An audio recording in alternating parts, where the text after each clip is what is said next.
Houston airlock on 1, canisters 12 and 20 are temp stowed and removed. Okay, copy that. Good numbers.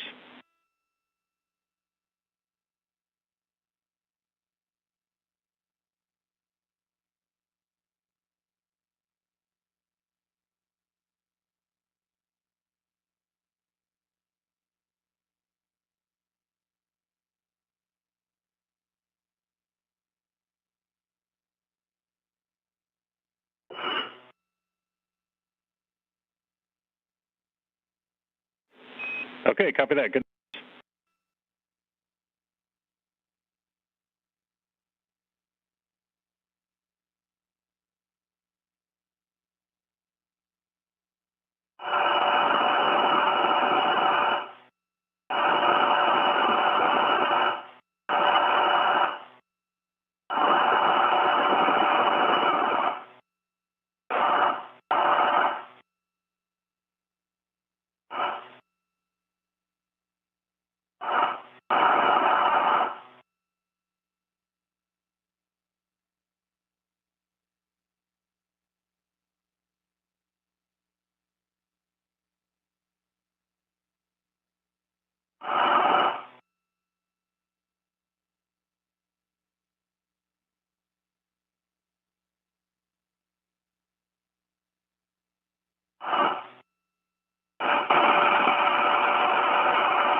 Again, Chris Cassidy and Bob Bankin are now isolated in the crew lock section before their final minutes of preparations before they begin the 228th spacewalk in support of International Space Station assembly and maintenance.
Flight controllers here in Mission Control Houston are all a go so far for the start of depressurization of the crew lock section in the Quest airlock, just about 45 seconds from now.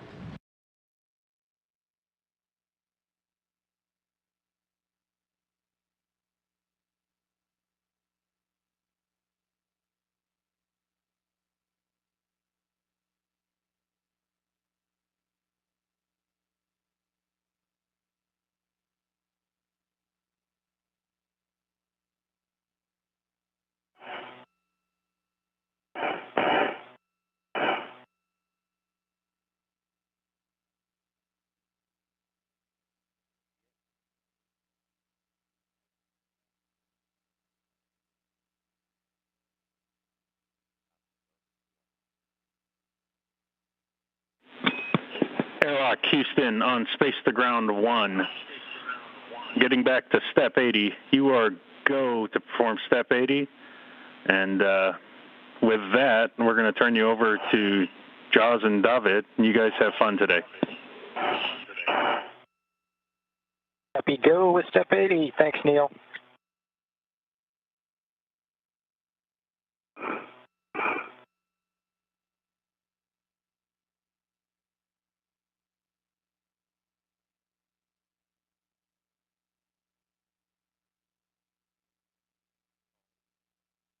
Okay, Bob, we're ready with the crew lock depress.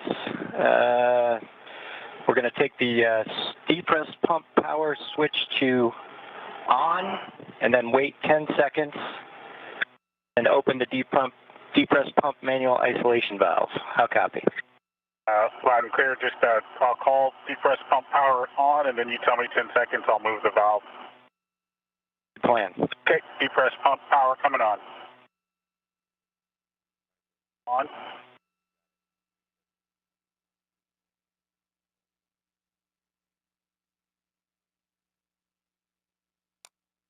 There's 10 seconds. Depress pump manual ISO to open. Expect an alert tone and monitor your suit gauge less than 5.5 psi. Copy. Valve is open.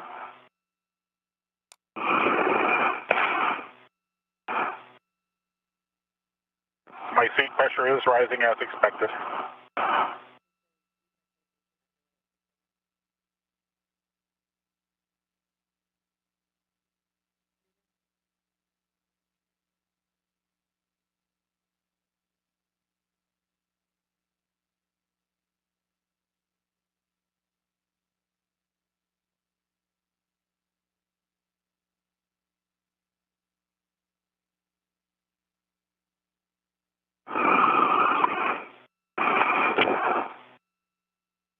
Okay, when crew lock's at 6, expect an alert tone. Copy. Copy.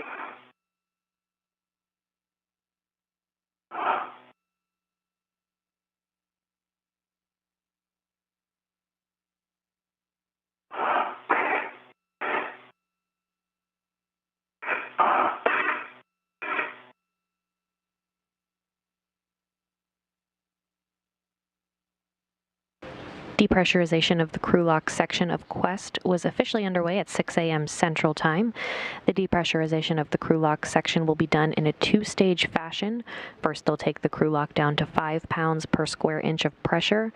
They'll pause to do a systems check, and then they'll resume depressurization all the way down to vacuum.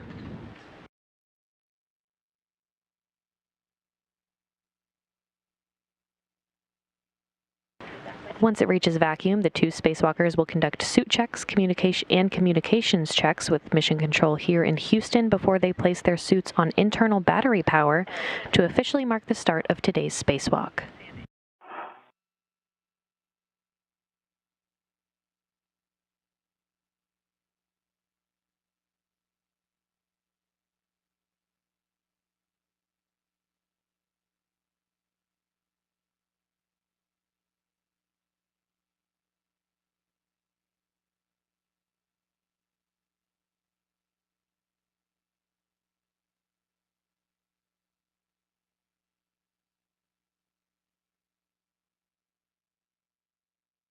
A U.S. spacewalk start and end time is measured from the time the crew places their suits on internal battery power until the time of repressurization when they're back inside the crew lock once they've completed their spacewalk tasks for the day.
Just under 4 minutes until the crew lock section is down to 5 pounds per square inch of pressure. Again, they'll pause to do a systems check, and then they'll resume depressurization all the way down to vacuum.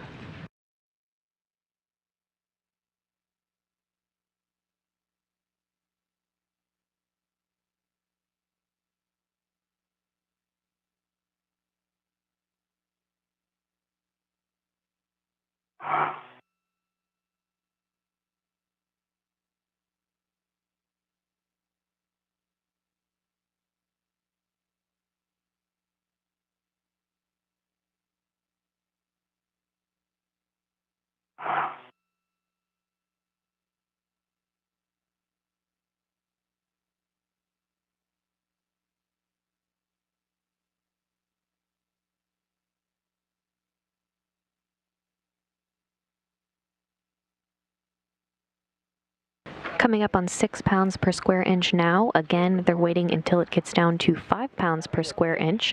5, you'll be taking the depress pump manual isolation valve to close, and I'll back you up on that call as well from the inside. Copy.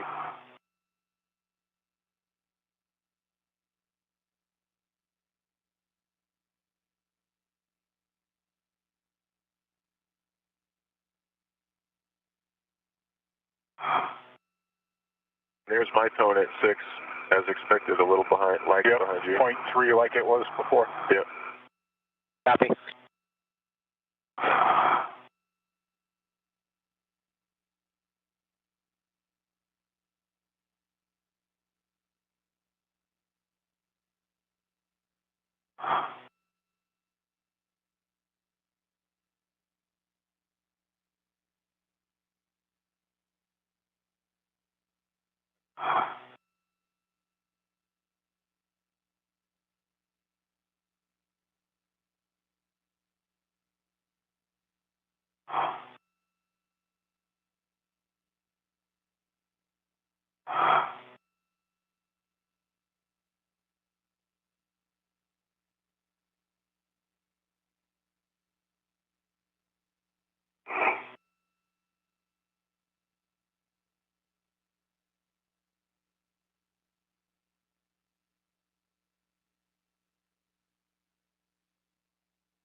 You should be getting close, Bob.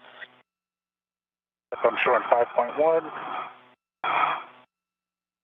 5.0. Okay, we heard the valve. Okay, on both of your DCMs, move your status until you get leak check displayed. Check display.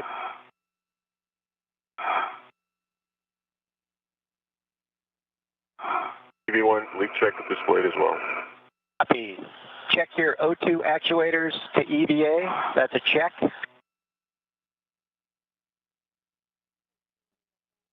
I think we have to get in the leak check. Yeah, follow the instructions. Oh yeah, my bad. Sorry about that. So we want the long yes now. Long yes. Hold for 2 seconds.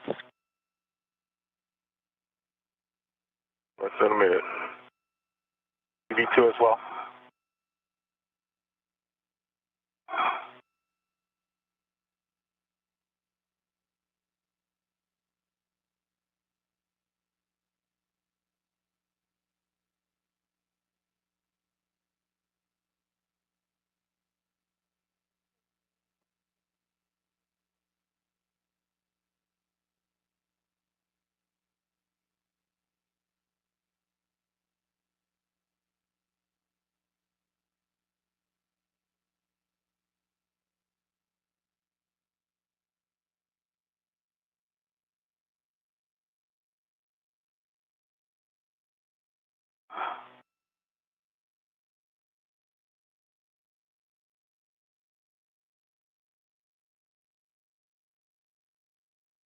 EV1 leak check complete.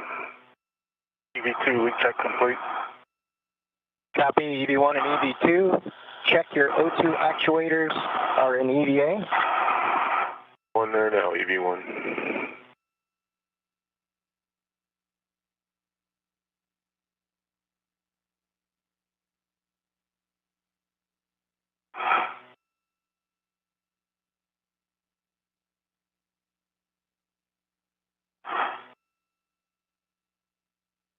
V1, O2 actuator and EVA.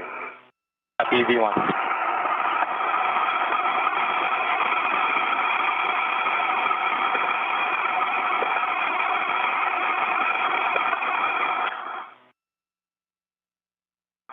EV2 is an EVA. Copy EV2 and EVA. Okay, next step for you, Bob, depress pump manual ISO valve to open. Expect an alert tone. Depress pump manual isolation valve coming open.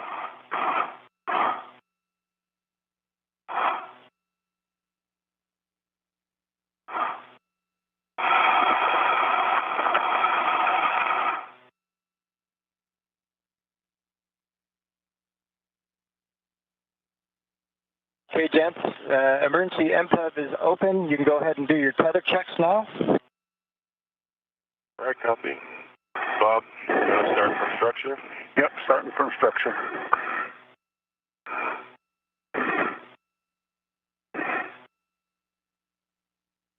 Okay, I've got the airlock waist tether closed and locked on the airlock D-ring extender. That large hook from the airlock waist tether is closed and locked onto my left waist tether. Hook on my left waist tether, the large one is closed and locked, and the small one is closed and locked on my D-ring extender on my left side.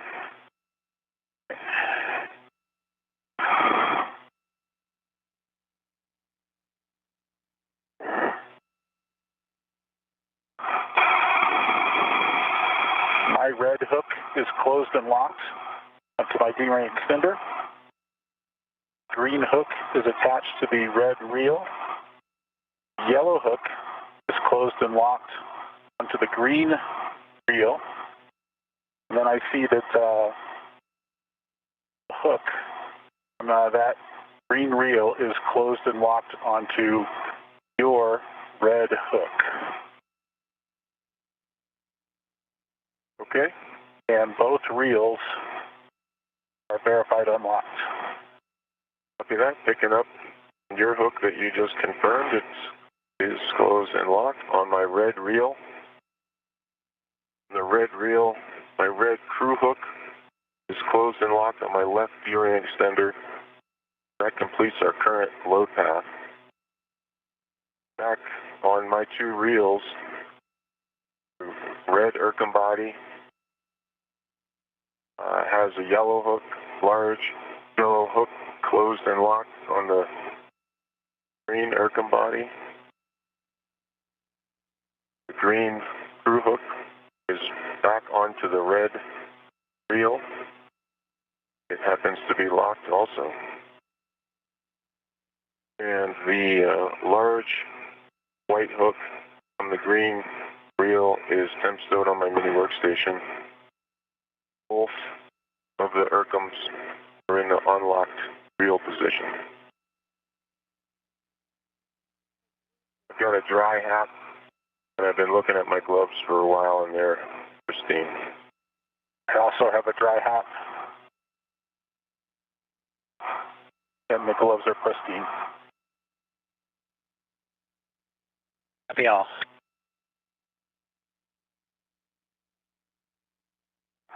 Coming up on 2 PSI. Copy, concur.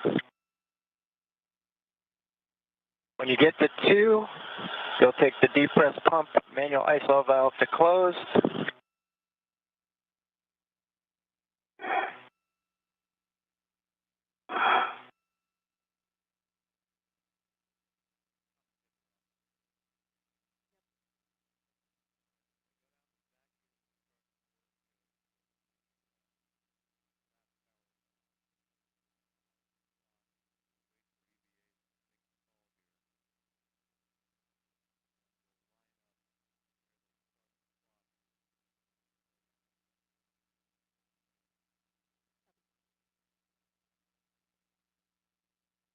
Two point oh coming closed. Okay.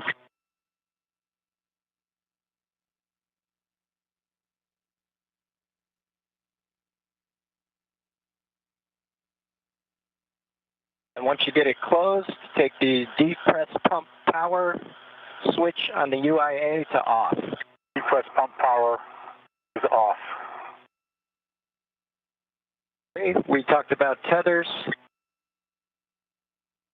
When the crew lock DPDT gets to about 0, expect an alert tone.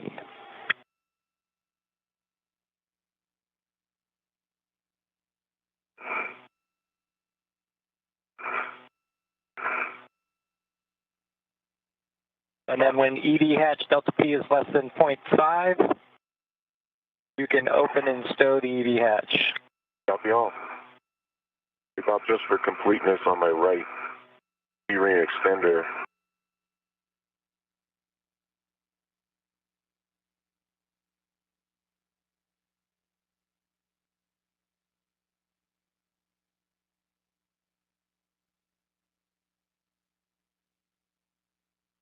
And we're in a quick handover between satellites right now, but we should be regaining those communications here shortly.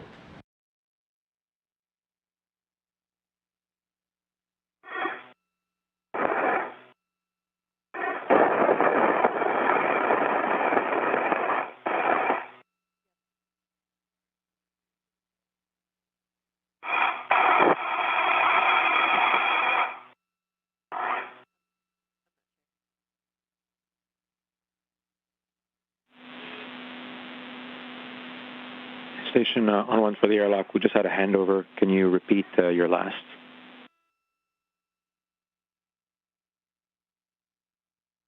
Hello, Debbie. I was just completing the final feather hook check, and that was on my right D-ring extender. I have a closed and locked small hook to my waist tether, and my waist tether big hook is tempstone on my mini workstation. Okay. Copy all. Good config. Thanks.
Enough room, Chris?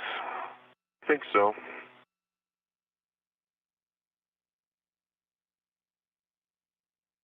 Hatch gauge, hovering right around 1.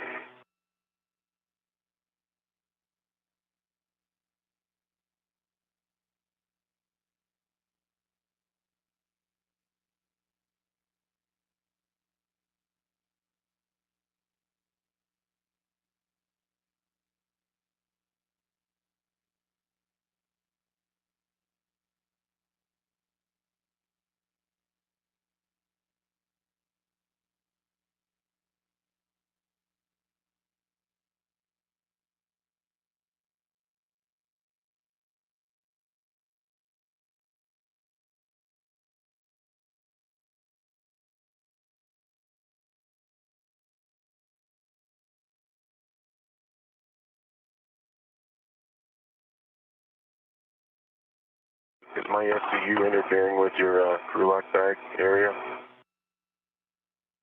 No, it's good. Good. That's why I took the bag before you stowed your. I got it out from underneath the SCU, so I've got access to it. Copy.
Doug Hurley and Yvonne Wagner in the equipment lock section of Quest, monitoring the depressurization across the hatchway of the crew lock section where Chris Cassidy and Bob Bankin are right now.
Showing about .7 on the hatch gauge, Delta P. Copy. Showing about 10 millimeters here before you should get to 0.5.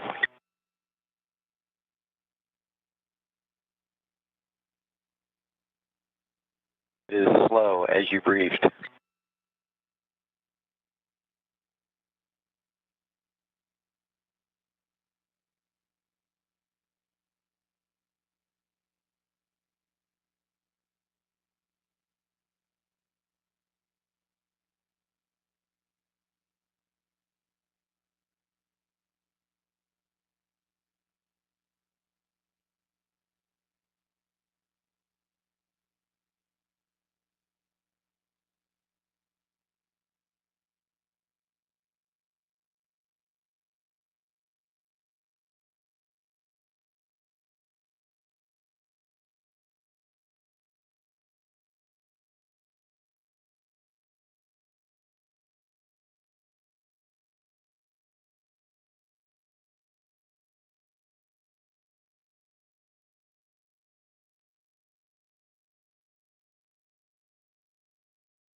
About moving into position. Okay. It looks like about 0.5. A better angle. Yep. All right. Doug, I'm going for the hatch. Copy.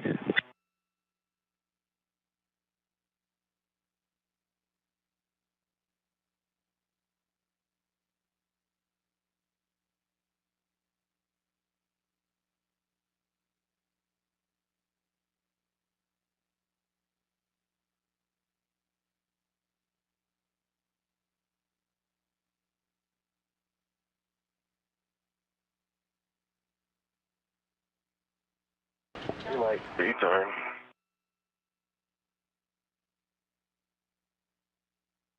Okay, the emergency MPEV is closed, and with that, Jaws, we're handing it over to you.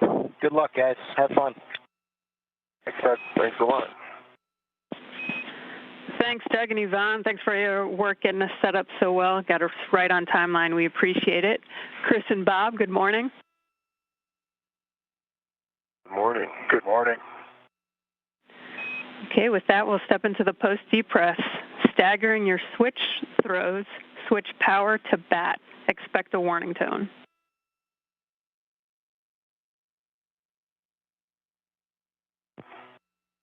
V1 power bat.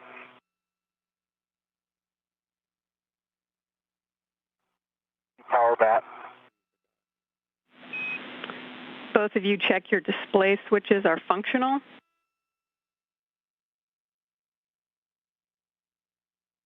V1 display functional. No bite light. EV2 display functional, no bite light. Bob, on the UIA, you'll switch power EV1 and 2 to off. EV1 and EV2 power are off. Okay, you'll check the 4 LEDs, power EV1 and 2 are off. Verified off. Okay, both of you can disconnect your SCUs from the DCM, install the DCM cover, and stow the SCU in the pouch. Good work.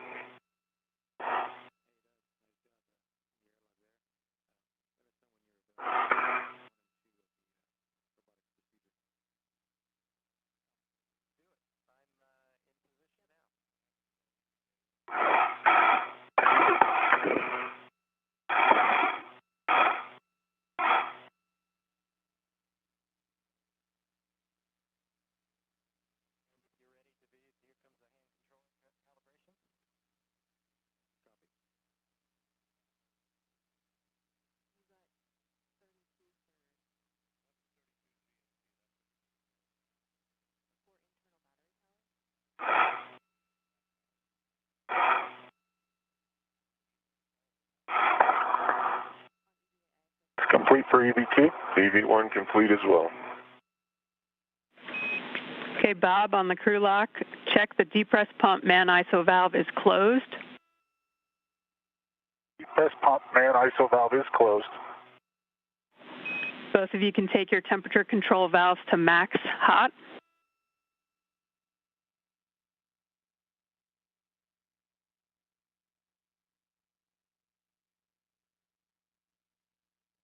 Max hot EV1. Max hot EV2. It's going down, Bob. You can both switch water on. Water on EV1. Chris Cassidy and Bob Bankin have officially placed their suits on internal battery power, marking the official start of today's spacewalk at 6:32 a.m. Central Time. This will be the first in a series of spacewalks to complete the upgrades to the Starboard 6 truss power system on the International Space Station. Valves to the desired position. Please let us know what they are. 5 EV1.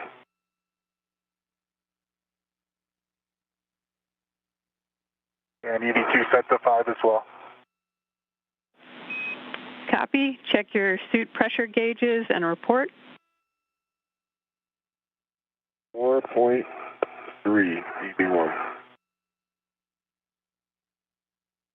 4.3 to EV2. Copy 4.3 and 4.2. You can set your visors as required. It's just the beginning of a night pass now. Good night.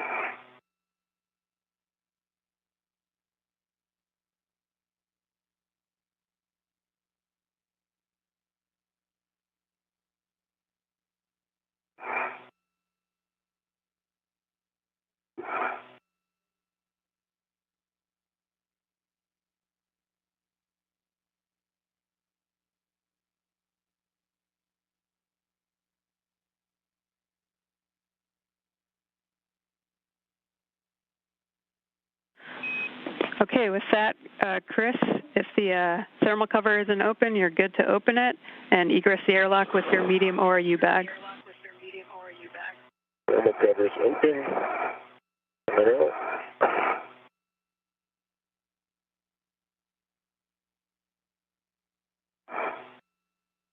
And we have confirmation the thermal cover is now open.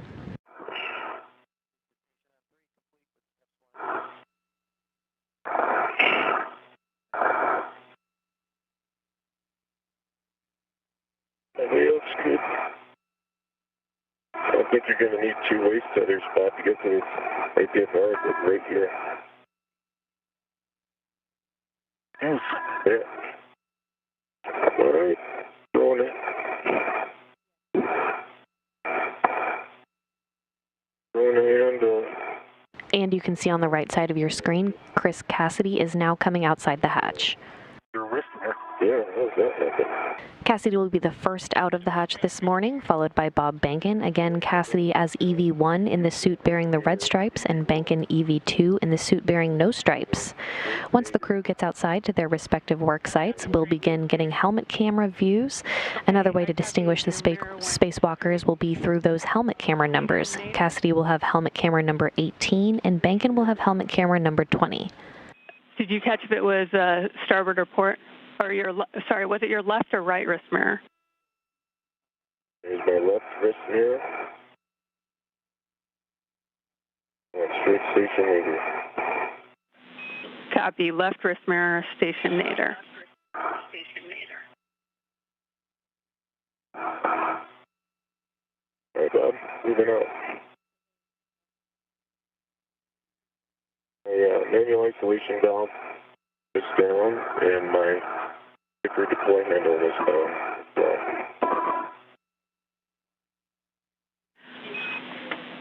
Chris, do you know about how fast that wrist mirror was moving?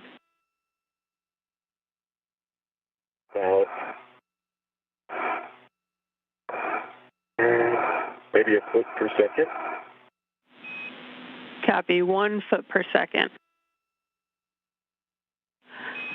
Okay, Chris, and we didn't copy all your self-checks. If you can just get us those. Green light is on. Which one are you missing?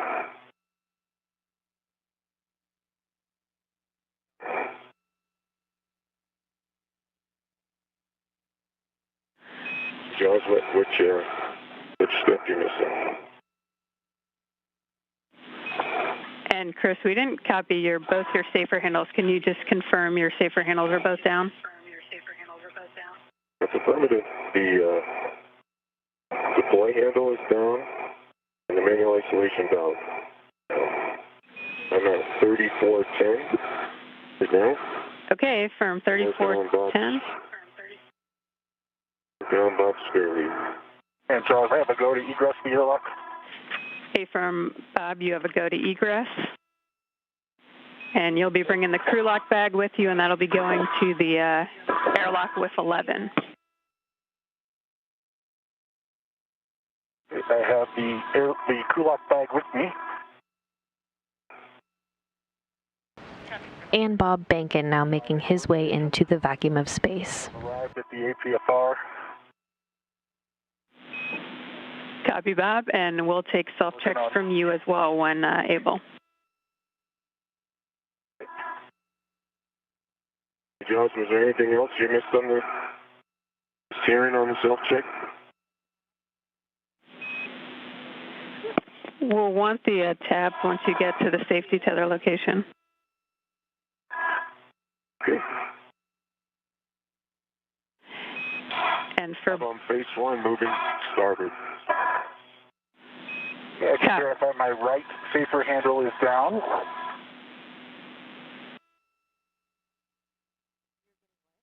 And my left safer handle is down.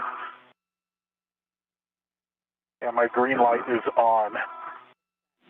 Need any of my tether configuration, Jaws? we'll take your tabs. We don't need tethers.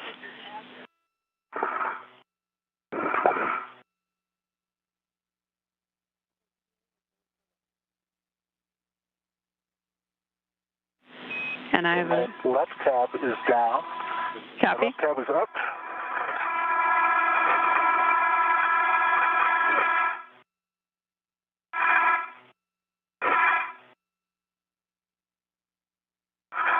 And my right tab. As Chris Cassidy was exiting the airlock, his wrist mirror floated away, and there's no risk to the crew. They're still proceeding with procedures.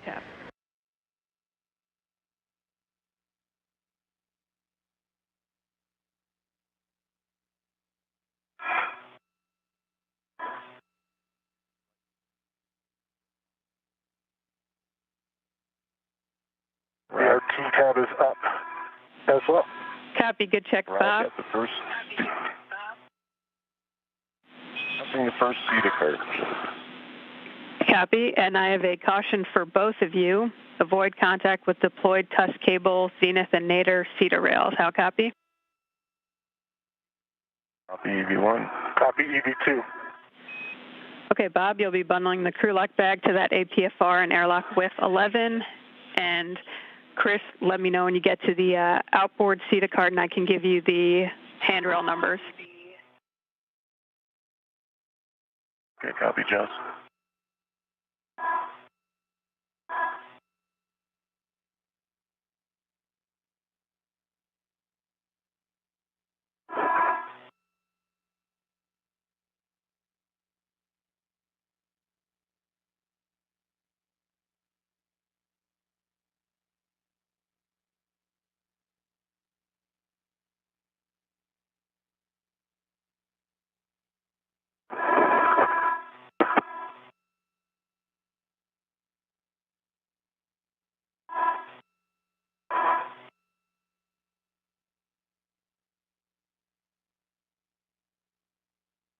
Okay, I'm underneath the outboard cart. I'm looking at 3061 as a handrail.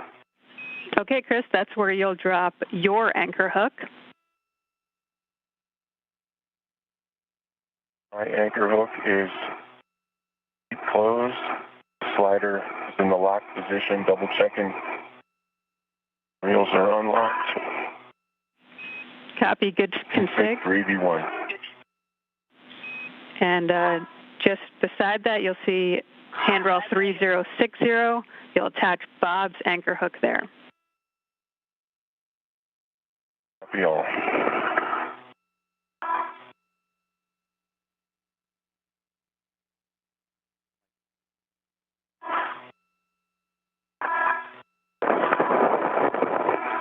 Okay, the crew lock bag is bundled to the APFR. Copy that, Bob. You'll retrieve the bundle with the APFR. You'll leave the whiff extender there. Copy.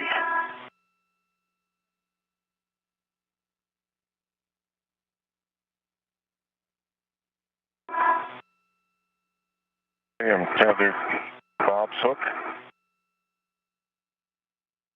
Breaking packs up.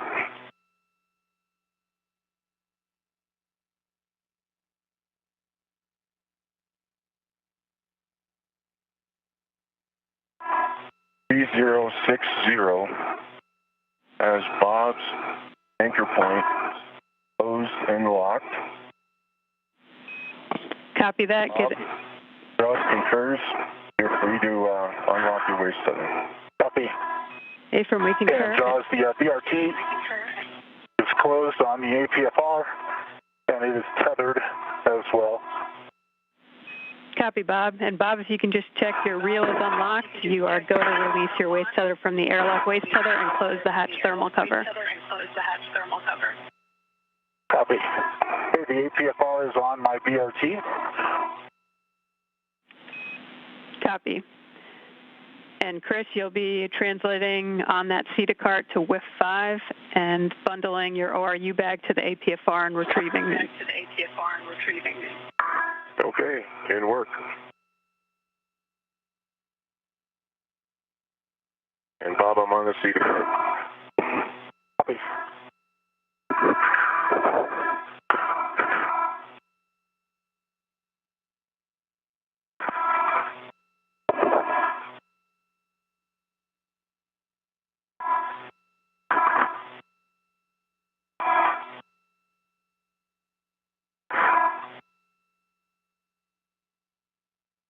Wheels are verified unlocked, Jaws. Copy, Bob.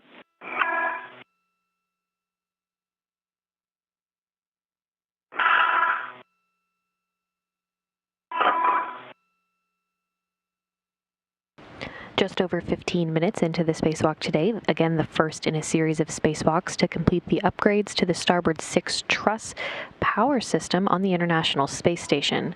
Again, the 2 spacewalkers will be making their way to the far starboard truss of the International Space Station both today and again next Wednesday, July 1st, to replace aging nickel-hydrogen batteries on the first of 2 power channels for the S6 truss with new lithium-ion batteries and their associated adapter plates.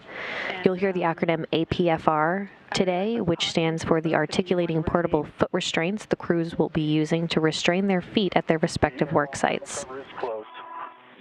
Copy, thermal cover closed. We'll head to the CETA spur. Okay, Bob, copy that. As you get to the top of the CETA spur, you'll release your Richmond fair lead. And for both of you, we're already ahead of the timeline, and met rates are high, so if you could slow down a bit. Copy, copy. Okay, and for that caution, avoid contact with deployed radiators. How copy? TV1 copies. TV2 copies.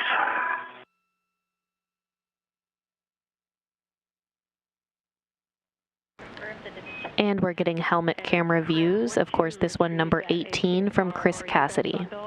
I'll have you check your gauntlets in place and check your 3 tabs as well, please.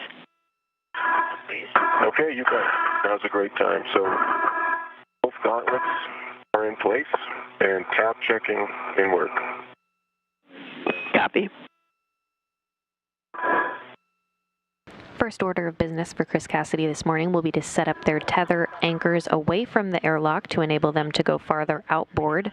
Cassidy will then head to the external pallet, or EP. The external pallet is held by the robotic arm and houses the new batteries launched from Japan on HTV-9 in May. BRT tab up and 2 mini workstation tabs are also up. All 3 tabs up. Copy, Chris. Good config. With that, you can translate to handrail 2004 just past S6 when you get to S6. 2004, copy that. Another acronym you'll hear throughout the day is BRT, which stands for Body Restraint Tether.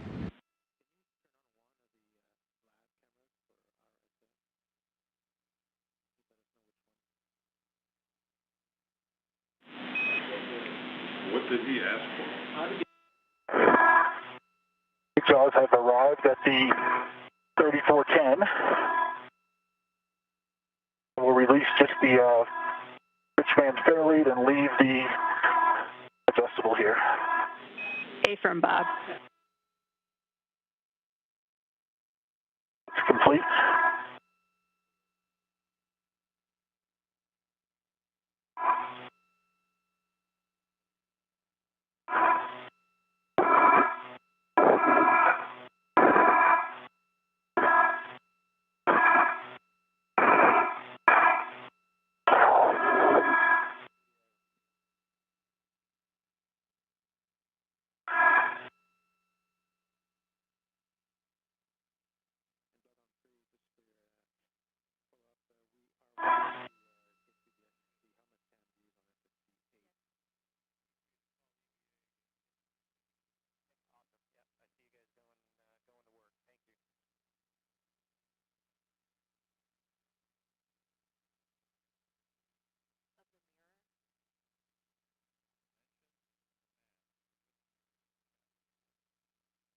I have reached the forward face of S0.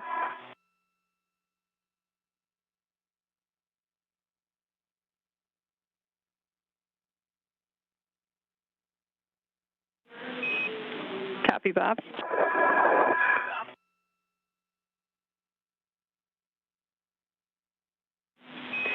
And Bob, you'll be heading all the way outboard on S6, and as you approach the Sarge, if I can just get a check for gauntlets in place.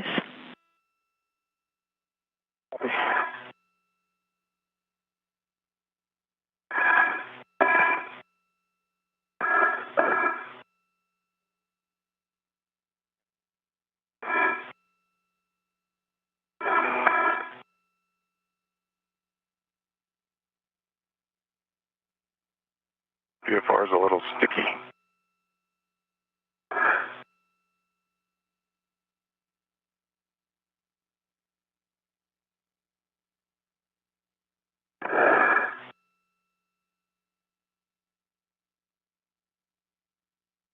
As I got the APFR out, but just as a note, it was release mechanism was a little. Copy that, Chris.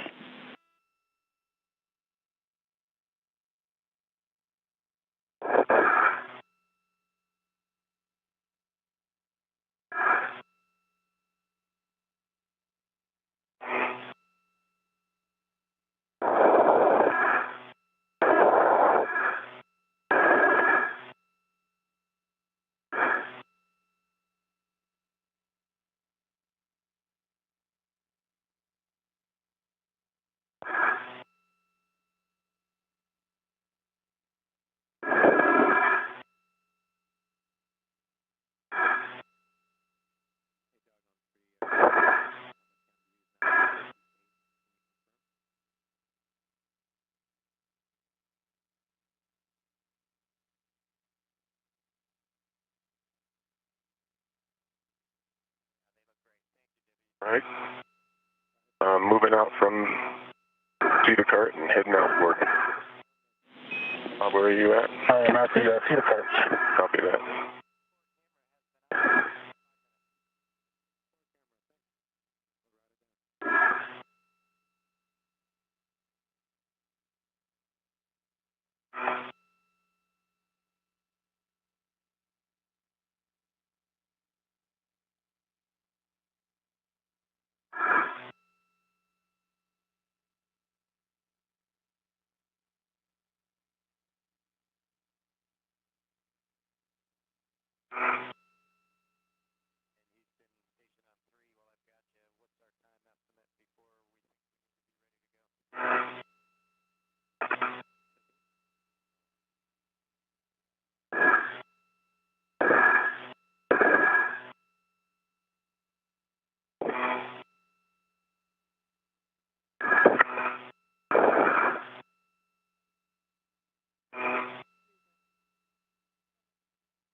Okay, Chris, I'm coming up the second Cedar Cart. Copy that.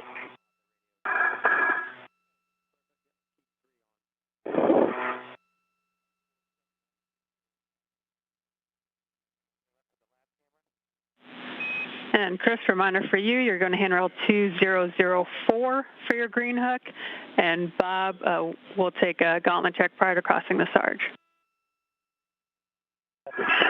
004.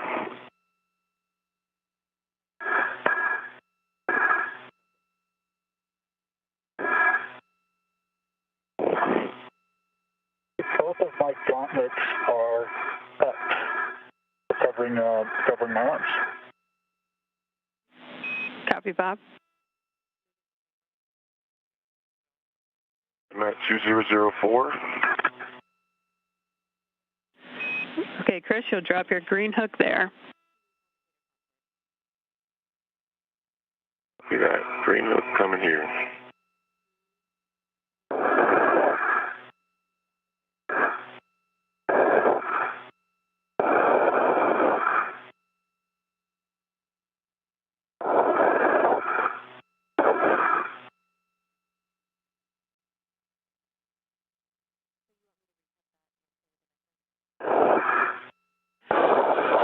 And just a heads up for both of you, once you install your APFR, we're going to take a break for a couple minutes.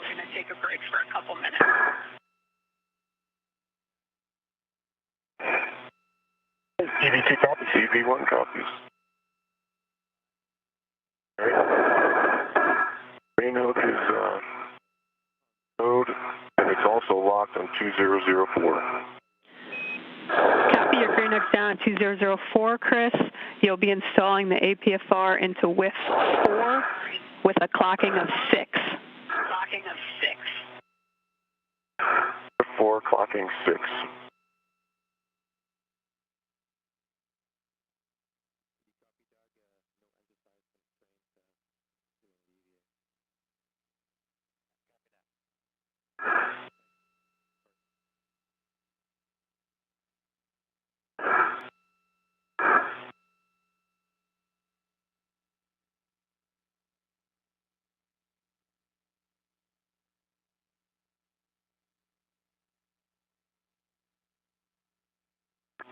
Okay, you want to... I'll just hop up here, Bob, and you can... No, I'll pause here if Jaws is okay with that. Oh, okay.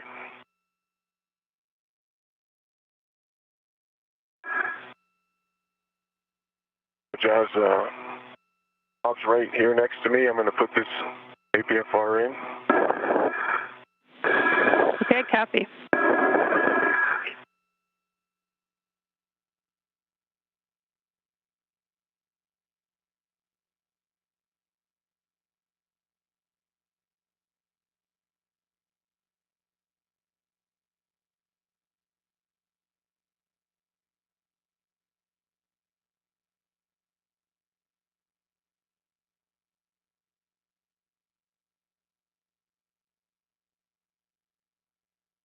Jaws, what are the rest of the settings besides 6? Golf, Golf, Fox, 12. Golf, Golf.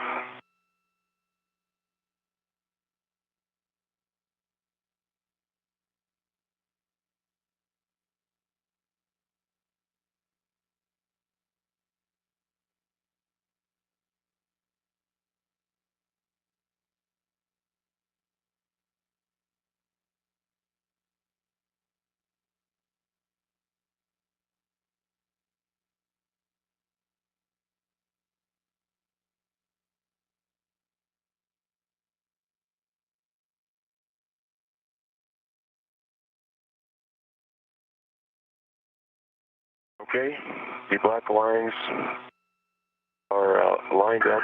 It has passes a strong wiggle test. Clocking is at 6. 12's on the double line side. And I'll clean up the Fox 12 here in a second. Copy.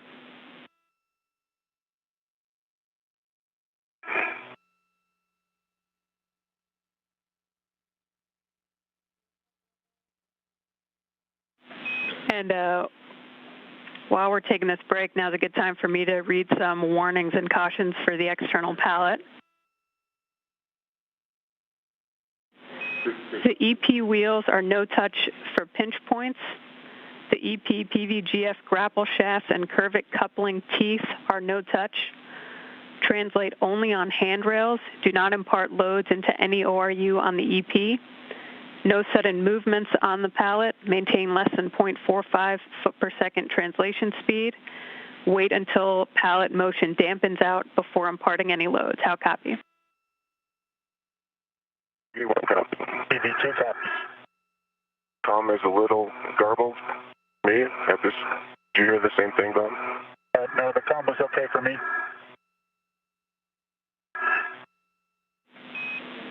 And Chris, are you hearing Bob fine? Is it just me that's garbled?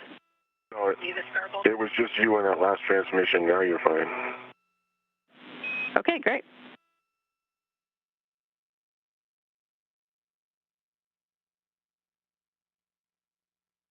EV1 is in 7 for cooling.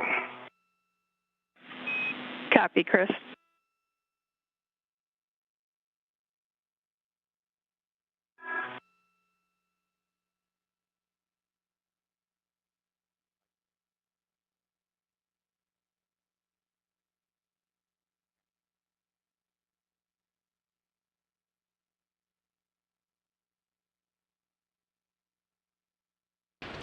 Now 30 minutes into today's spacewalk, recapping the milestones so far, Chris Cassidy and Bob Bankin placed their suits on internal battery power, marking the official start of today's spacewalk at 6:32 a.m. Central Time. Chris Cassidy's mirror on his left wrist became detached on his way out of the hatch, and there was no risk to the crew. The dimensions of that wrist mirror are 5 by 3 by 0.75 inches with a mass of 1/10 of a pound. Chris Cassidy and Bob Bankin are now headed to their respective work sites to begin prep activities.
Okay, guys, we're just going to hang on a few more minutes here.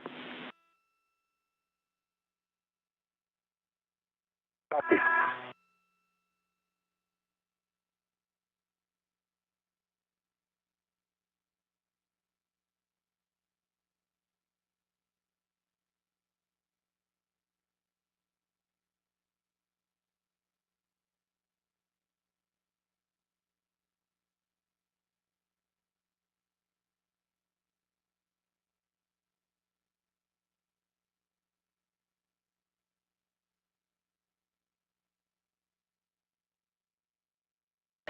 Again, we'll continue to get these helmet camera views. This one now, number 20 from Bob Bankin. Bob, in about 6 minutes when the sun comes up, you should be able to get some good pictures of your ride. We hope to let the fish that camera out here. Maybe get some on the way over to the IEA, Chris? Yeah, that's what I was thinking when I'm getting the bagel organized up there.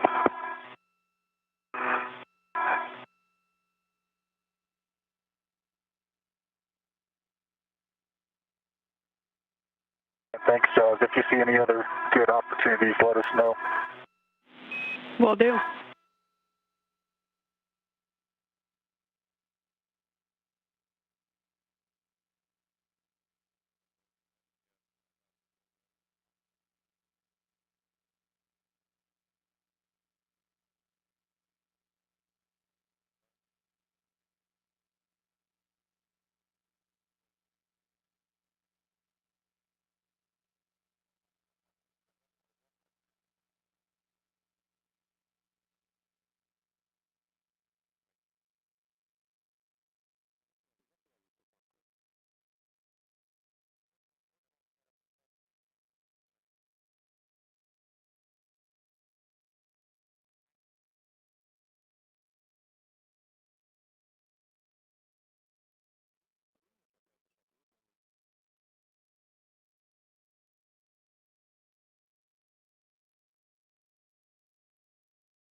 Okay, guys, great job. We're going to pick back up slowly. So, Bob, you can continue outboard, and Chris, you can complete the Fox 12 settings on the APFR. All right, let me get out of Bob's way.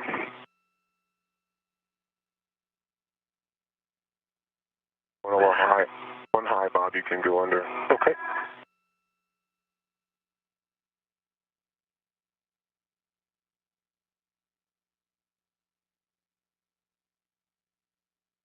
Room.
Box 12's complete.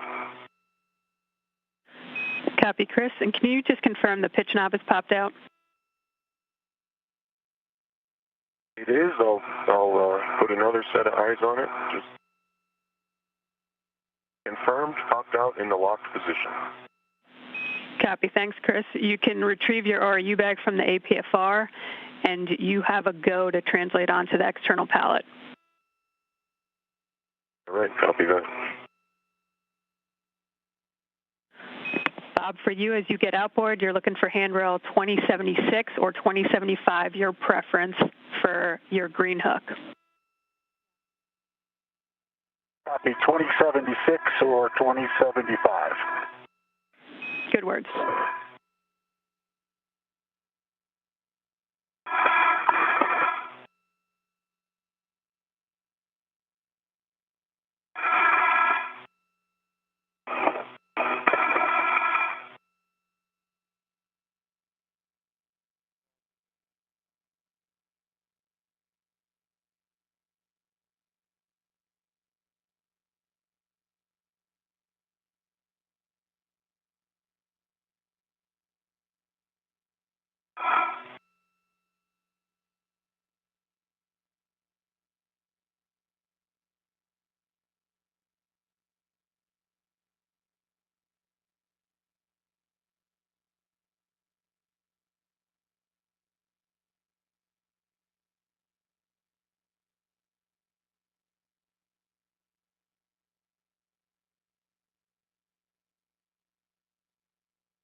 My green hook is on 2076. Copy 2076. Bob, you can translate to width 30. You'll be width 30. A firm. And the clocking for the APFR is 12. Thank you, 12. Transitioning to the pallet. Copy, Chris. You're looking for handrail 7325. It's adjacent to battery alpha. You'll stow the ORU bag there. Okay.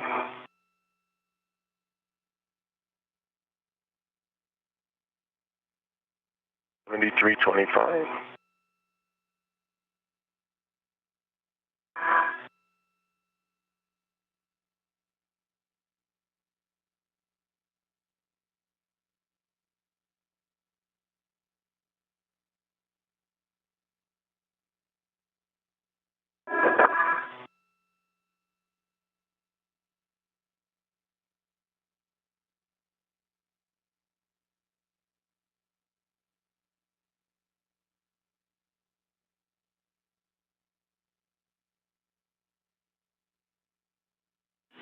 You should be coming up on the coast of California soon. If you look south, you might see Hawthorne.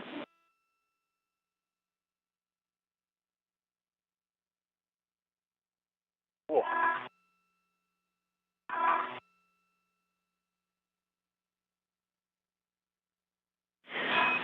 Chris, does the APFR is installed in with 40 minutes into the spacewalk today and recapping some of those milestones so far. Chris Cassidy and Bob Bankin placed their suits on internal battery power, marking the official start of today's spacewalk at 6:32 a.m. Central Time.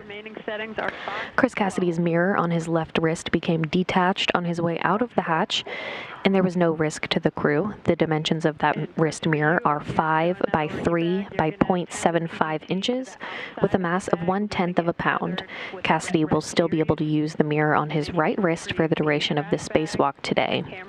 The primary reason the crew wears mirrors on their wrist is to allow the crew to see switches, actuators, and labeling on the front of the suit that is typically out of their view. Labeling is, of course, written in mirror image because it's intended to be read via the mirror.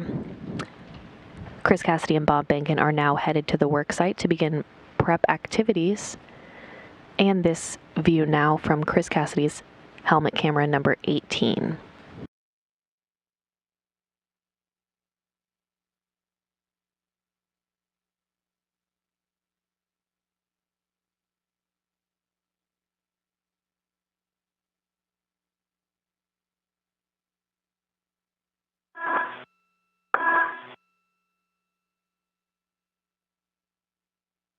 Foxtrot 12 is set on the APFR. Copy, Bob. You can grab your crew lock bag from the APFR and head up towards the radiator side.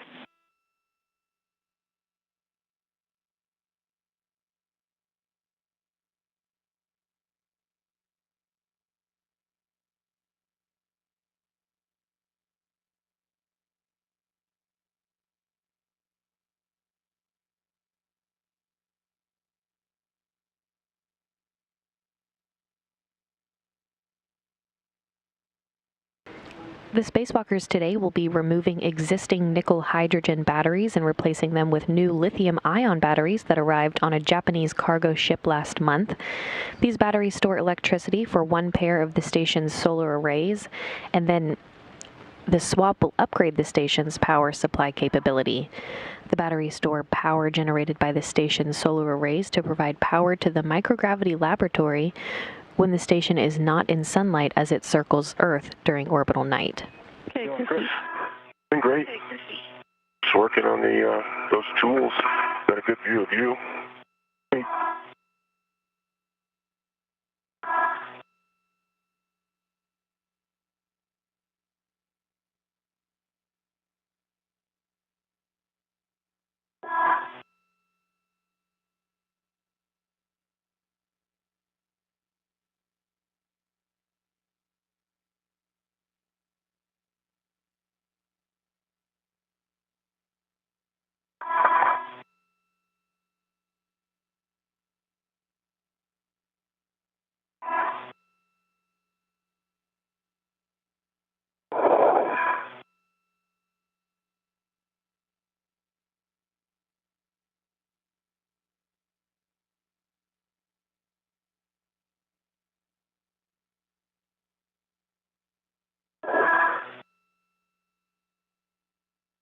Were you going to say something? Negative. Okay.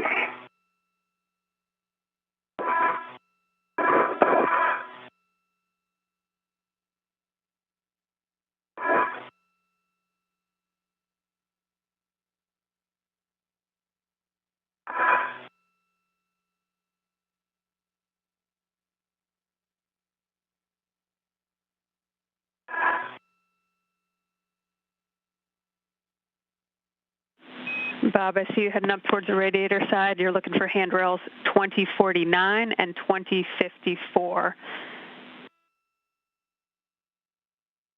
Yeah, I've arrived at 2054. Copy. And just a reminder, you want the crew lock bag handrail towards the radiator, and you want to make sure the adjustable equipment tether is inboard of the gap spinner that you're going to deploy on handrail 2054. Okay.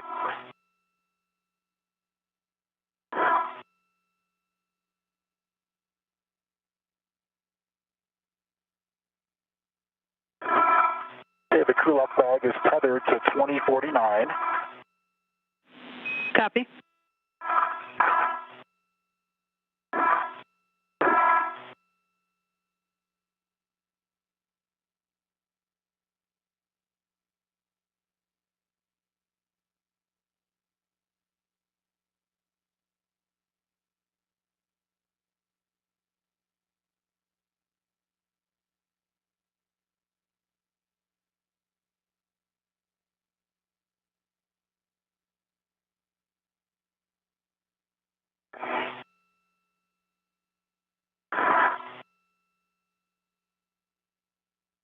Okay, Jaws, I don't know if you can see my WVS or not. I want to make sure you're happy with that crew lock bag configuration. The Affirm, Bob. tether is inboard of. Okay. Looks good. You can go ahead and start working the gap spanner chain, and that will start from handrail 2054 on the radiator side. Okay, copy. And just a reminder as you do this to make sure you don't trap your safety tether. Thank you.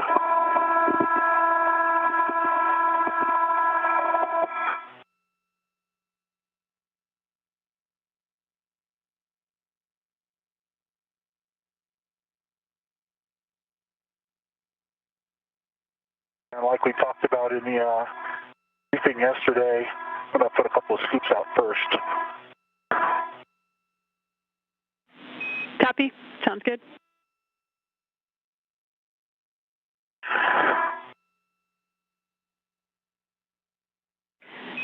And Bob, did you want to go to battery 1 first? I'd like to go to battery 3 first. Okay, copy. Let me know when you're ready for the clockings. Okay, H2 on battery 3. Will be 9 o'clock, so straight down. Okay. Hey, Josh, I have camera, GoPro, crash bag on me, EGT, and also the ratchet wrench are attended outside. Okay, Chris, you can head back to the IAA to help with the scoops and gap spanners. Roger that. In work. The scoop is installed on H2 at 9 o'clock with the doghouse on the top, which is the handle straight down. Okay, Bob, and for H1 on battery 3, it'll be going to the 10 o'clock, so down and slightly to the left. Copy.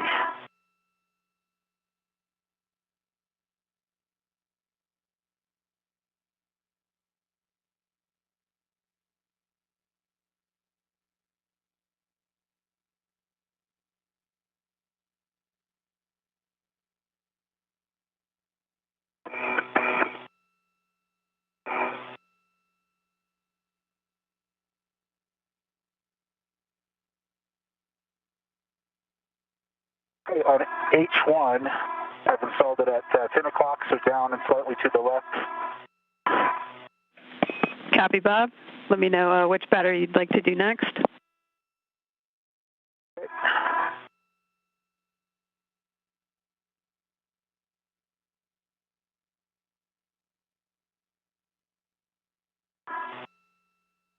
Okay, I think at this point, with these two scoops and the ingress aid, the way I've deployed it, we can work on the gap spanner.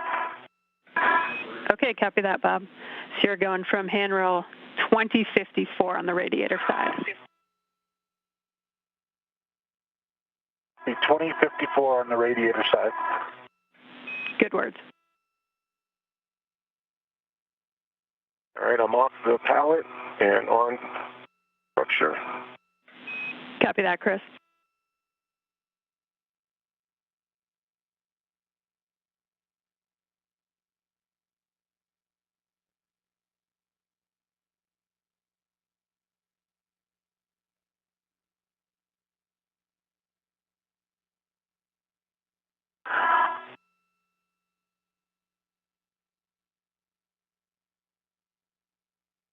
Jaws, I'm actually going to leave the GoPro camera right here in Bob's future happy place. Right Okay. on handrail 2005, which is adjacent to the APFR. Copy, handrail 2005.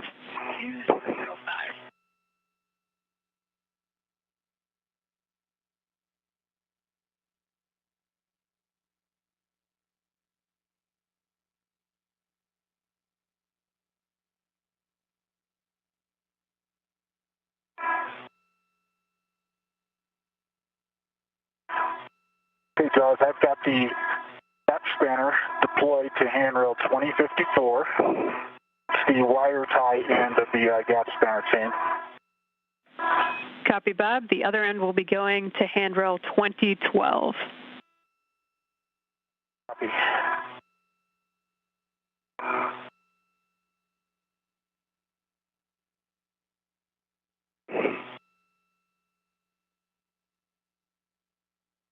All right, Bob, finally heading your way.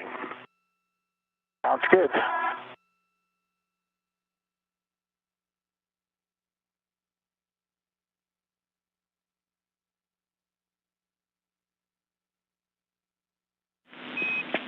And Chris, if you wanted to start with the gap spanner, the non-radiator side handrail is handrail 2010. 2010. Copy. Nice timing. That's exactly where I am.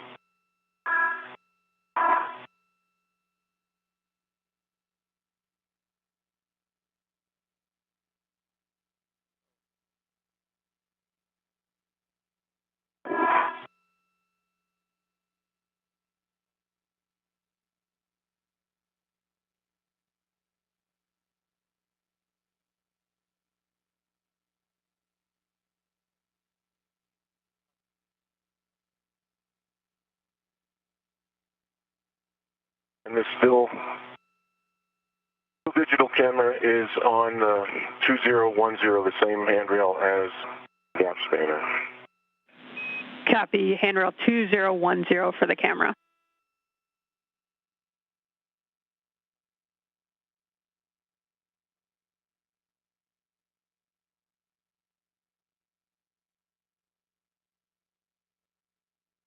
And on the gap spanner.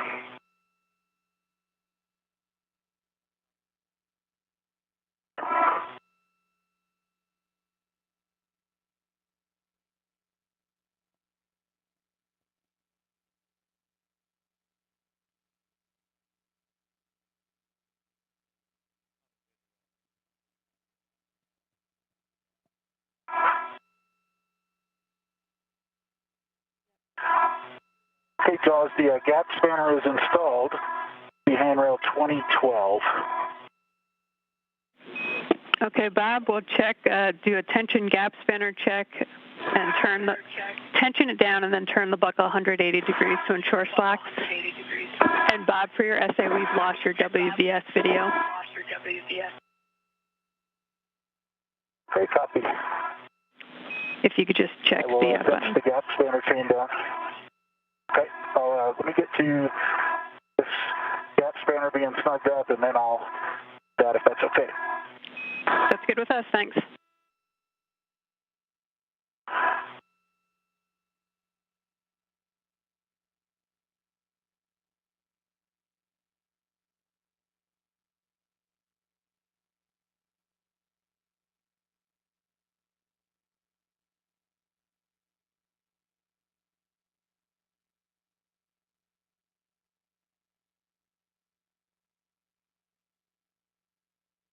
Okay, Bob, working my way up to the radiator side.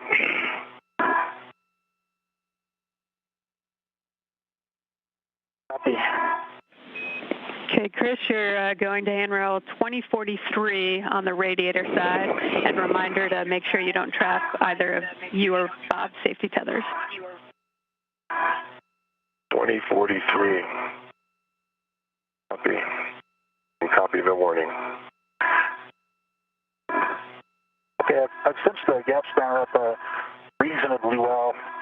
the translation on it loosens it back up, but it is looser than a quarter turn jaws. I'll get my WVS cycled here for you. Copy, Bob. And Bob, it should be a full 180-degree turn. Okay, copy. It's a little bit looser than that, but I really can't snug it much more. Copy, Bob.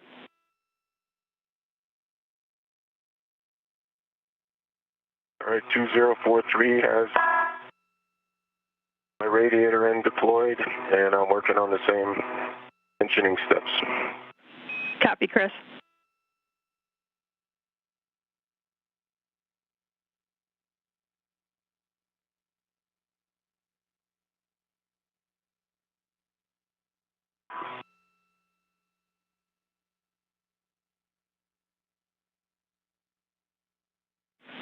And Bob, we see your camera. Look like the green light's on.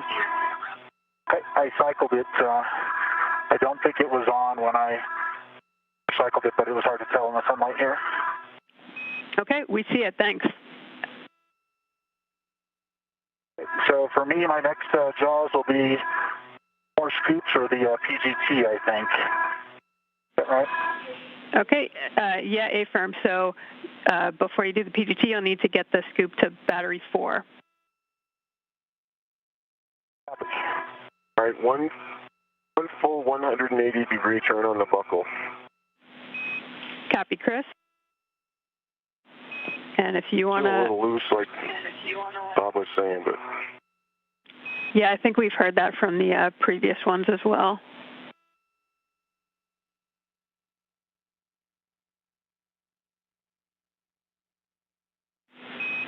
And I don't know if it would help you to deconflict, Bob, if you went to battery 1 and Chris went to battery 4 and the DCSU, but up to you.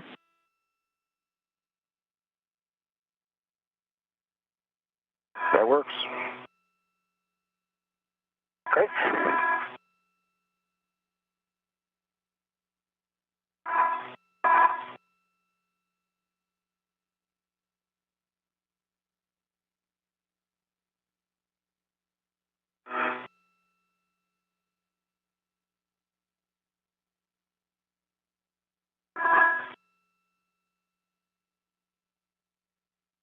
Okay, John. H2 on battery 1. H2 on battery 1 will be at the 3 o'clock, which is straight down.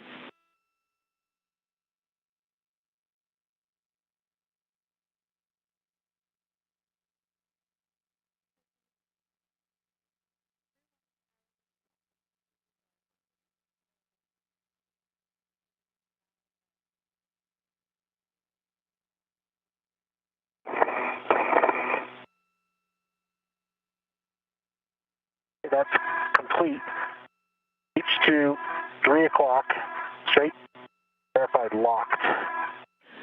Copy, Bob. For H1 on battery 1, you'll be going to the 2 o'clock, which is down and slightly to the right. Copy.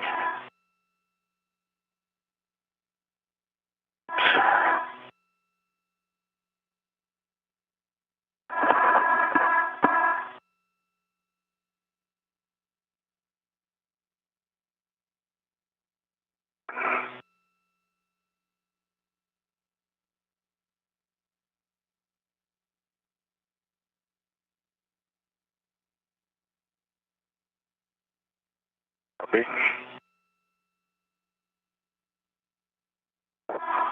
You've got...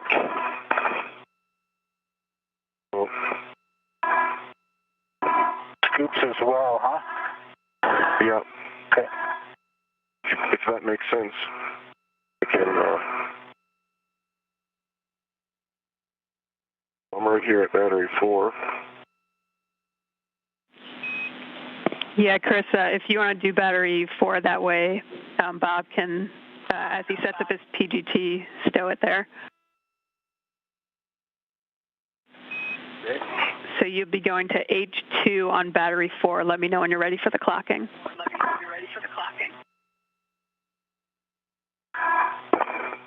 H2 on battery 4.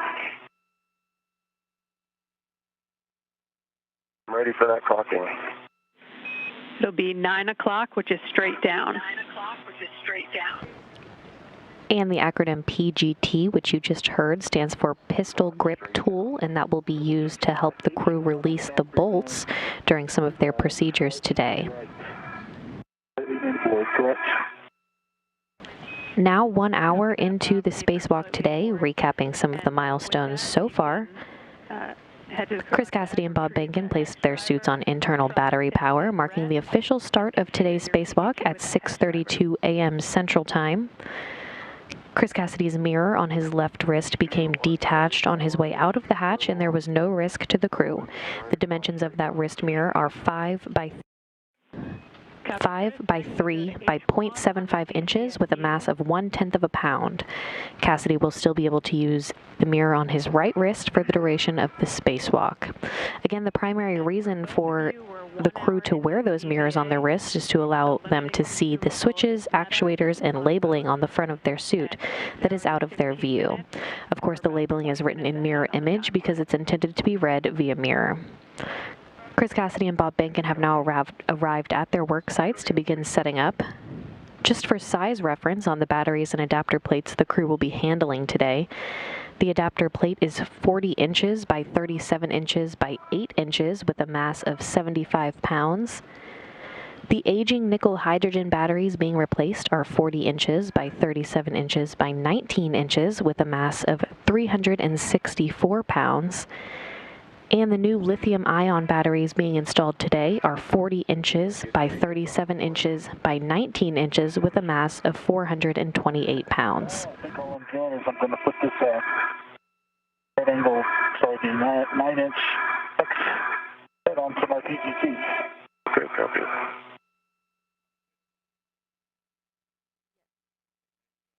All right, Josh, DCSU. You're going to H1 at 2 o'clock, which is down and slightly to the right. Down and slightly to the right, I'm on H1 of the DCSU. 2 o'clock, it's in the locked position, good wiggle test, scoop is installed. Copy that, Chris. So we've got all our scoops installed. And Chris, if you want to hang out by the H2 scoop of battery 4, once Bob configures his PGT, he can hand off the adjustable equipment tether for you to stow it on that. Okay. Hey, Chris, I can pass you the PGT. And you can tether it there, and then I'll move my right swing arm tether to the crew lock bag. Okay, the PGT is adjustable, is hooked to battery 4.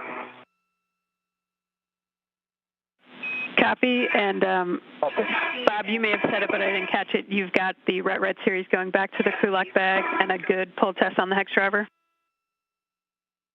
Good pull test on the hex driver, and I am tethering the PGT red series to the crew lock bag at this time. Copy.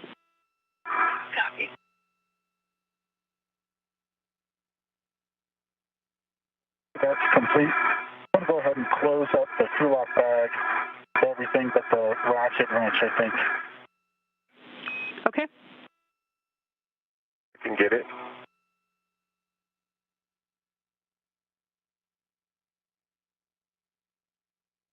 Over. I got it. Put your wrenches out.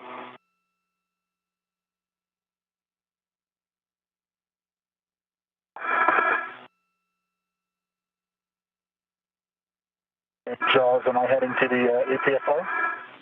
Yeah, we'll take a glove, hat, and gauntlet check from both of you first, and then A from Bob, you're checking the gap spanners clear of slot 1 and then ingressing the APFR. V1, gauntlets in place, cap is dry, gloves, same as egress. And Chris, since that mirror got knocked off, we just want to make sure you check that hand extra carefully in case there was something that caught on it to cause that.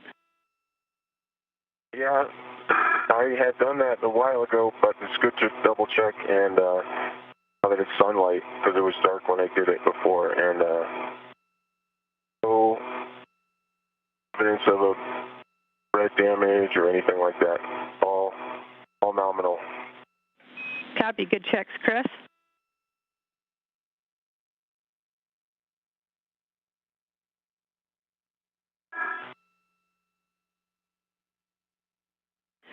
And Bob will take your checks, and Chris, your positioning where you've got the ratchet wrench and in a good position to assist Bob with battery 1. Okay, in work.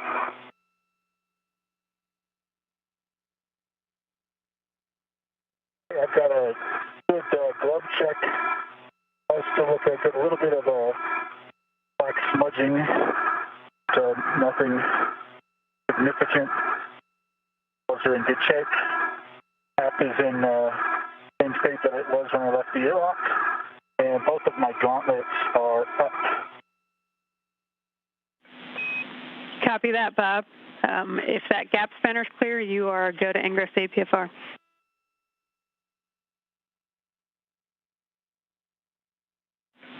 And while you work that, I've got a caution for both of you. Once torque is broken on an H-bolt, do not impart loads into the corresponding microsquare. How copy? P1 copies. P2 copies. Another acronym you'll hear throughout the day is HAP, H-A-P. The HAP is the acronym for the Helmet Absorption Pad, which was installed in all spacewalking helmets in the wake of a water intrusion in the helmet of Luca Parmitano in 2014.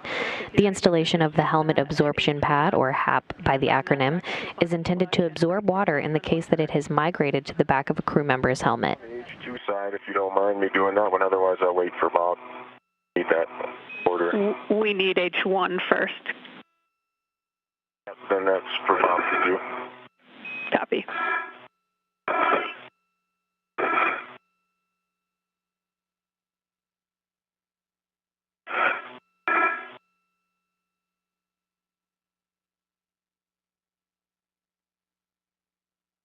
Just for breaking torque, you need the order.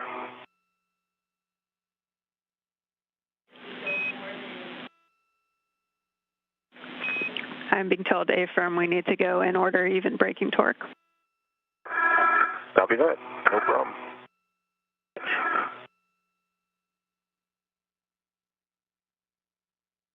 I've ingressed the APFR, and we'll break torque on H1. Okay, Bob, if we can get you to just make sure your ingress date is tucked, tethers are clear, and get the serial number off that battery. I can read it right here. 0075.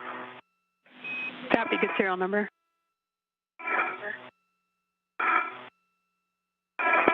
The red's a little stuck. You need it to suck back? No, it's okay. I'm going to go ahead and tether to the battery. We have that taken care of. And Go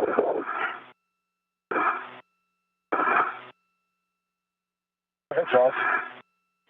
no, sorry, I saw your right after I was about to say something, so.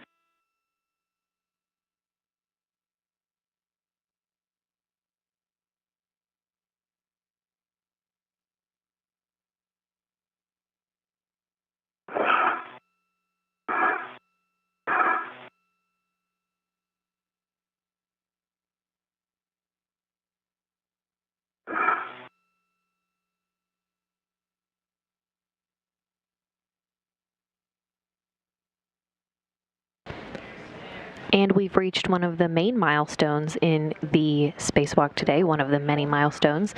The battery from slot number 1 is being retrieved. The crew will release torque with the ratchet and then use the pistol grip tool, or PGT, to complete the release of the bolts.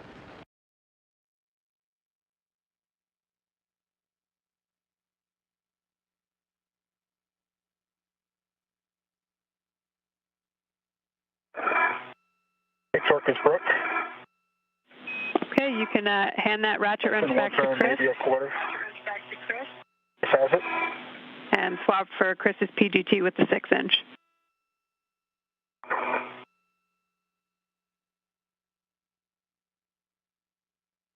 And now the pistol grip tool, or PGT, will be used to complete the release of these bolts. Settings are Alpha 7, counterclockwise 2. I'm sorry, I should have called it for you. Alpha 7, counter 2. Alpha 7, counter 2. Copy, you'll be going to H1, confirm socket tape lines flush to the scoop, and looking for approximately 8 turns.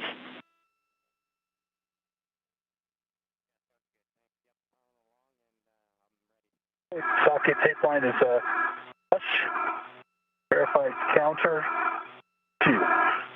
8 turns. Indicators moving.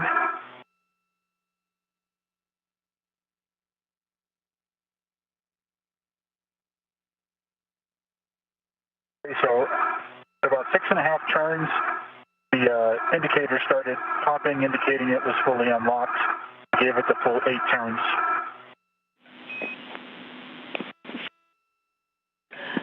And Bob, can we get you to do the full 8 turns? I'm sorry, guys. I did do the full 8 turns, but at 6.5, started to pop, indicating unlocked, so the indicator started to jitter. Copy. Thanks, Bob. Okay, same settings, Alpha 7, counter 2 for H2, and confirm the socket tape line is flush, looking for approximately 19 turns.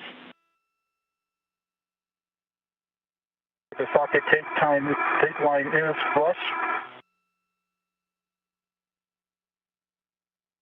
And understand that 18 turns, just? 19 turns. 19 turns, copy. There it goes.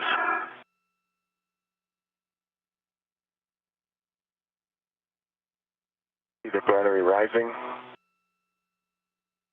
Yeah.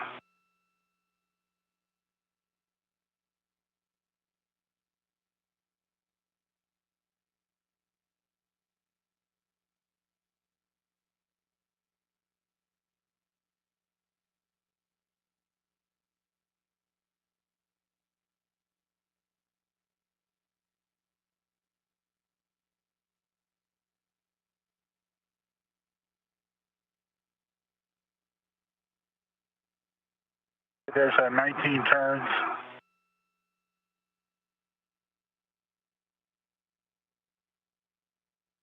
All right. Got the PGT. Got it. And status indicators unlocked, Bob? Status indicator is unlocked. It arrived there at about 17. Copy. Okay, I see you've handed the PGT back to Chris. Once Chris is in a good position to receive the battery, you can unlock the red and remove the battery. Sun going down.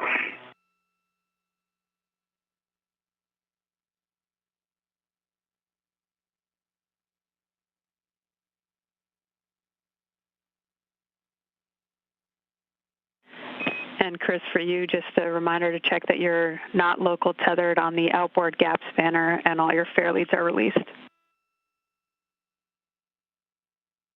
No fair leads this time, and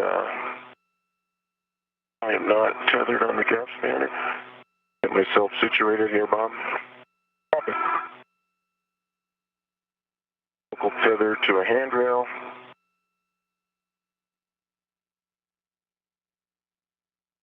And I am ready. I'm all the way down on the lower edge, Bob. I think we can make it to reach. And Jaws, remind me which... You're handing off H1 to Chris. H1.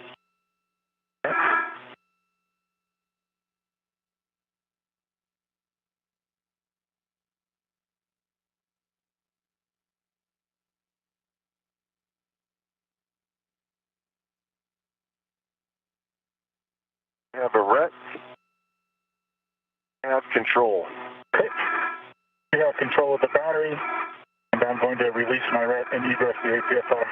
Copy that.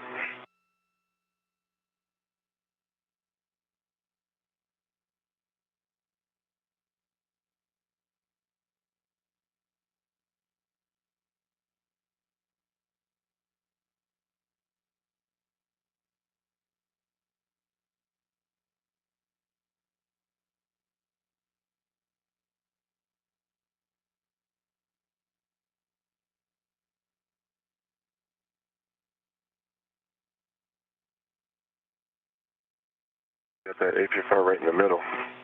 Yeah.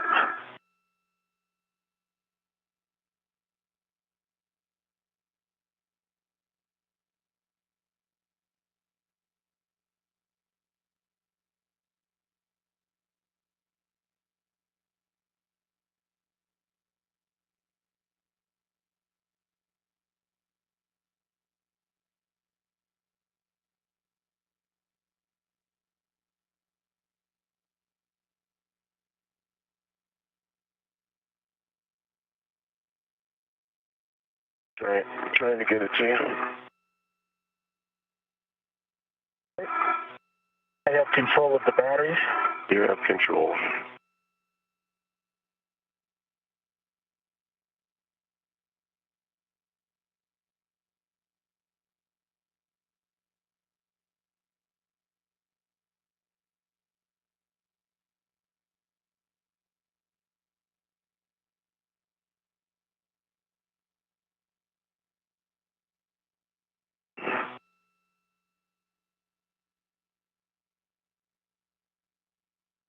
I have control of the battery. You have control of the battery.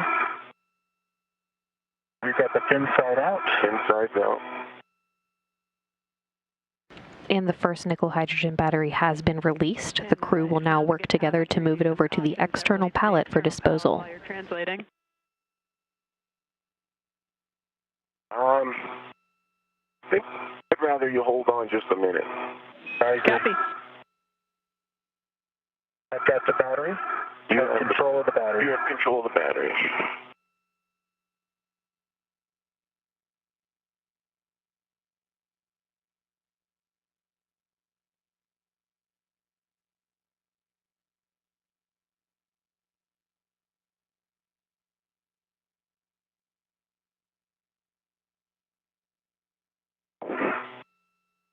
Maybe that's too far.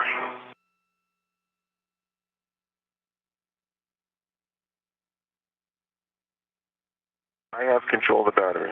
You have control of the battery.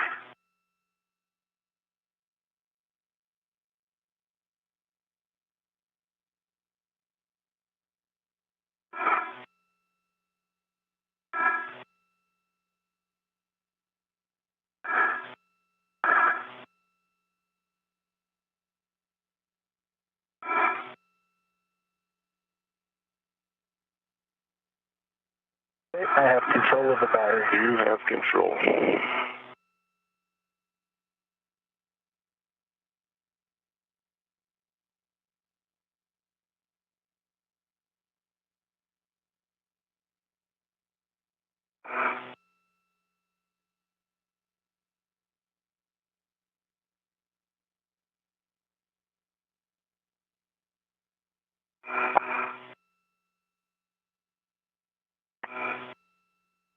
I have control of the battery. You have control of the battery.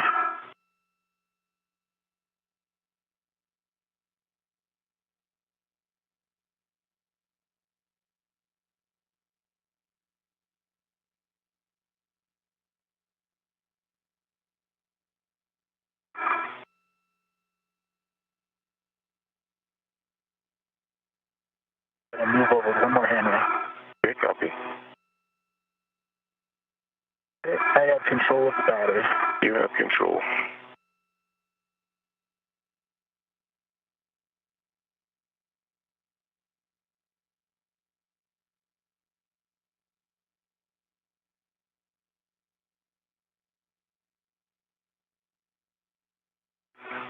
Move one more.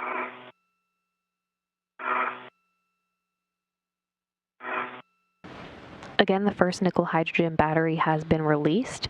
The crew is now working together to move it over to the external pallet for disposal. I have control of the battery. You've got control of the battery.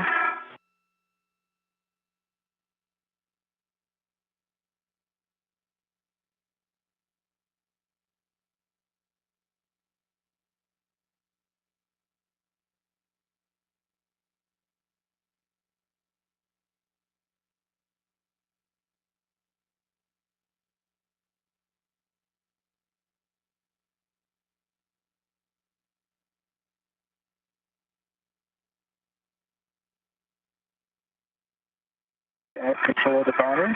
You have control of the battery. Chris, a reminder as you get there that if you want to stow your trash bag in the medium RU bag, you can do so before you ingress APFR. Okay, copy, Joes.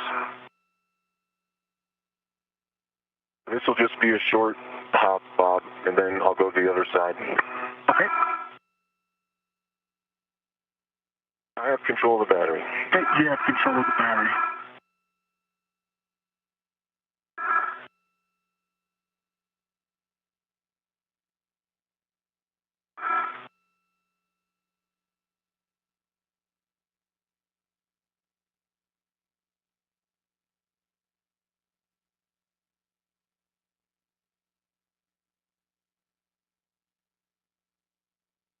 I have control of the battery. You have control. Why don't we take the second to switch to your red? Okay. I have control of the battery. You have control of the battery.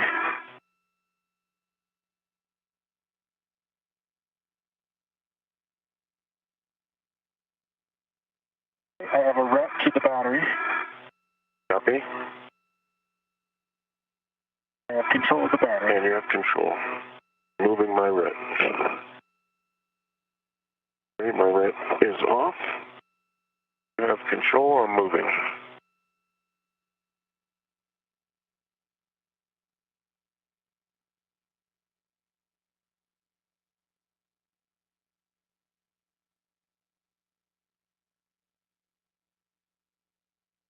Tell me what you have the ability to get to your handoff position, or if we need a little one to set you up. I need to move one more hammer. Yes, copy that.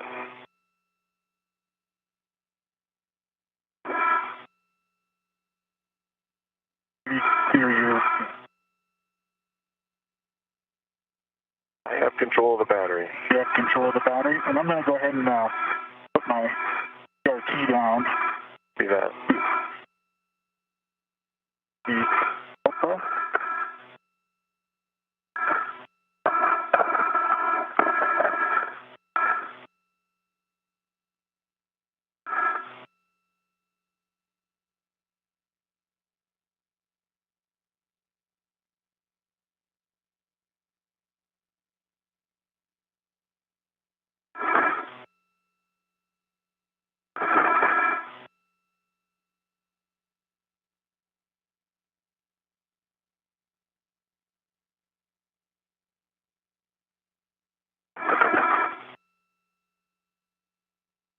I have the battery.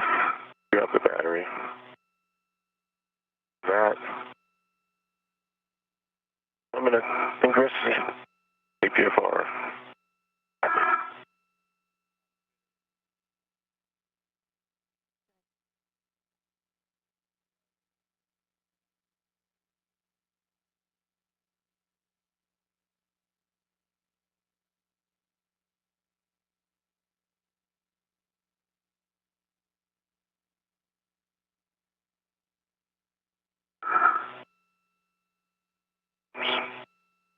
To the yaw.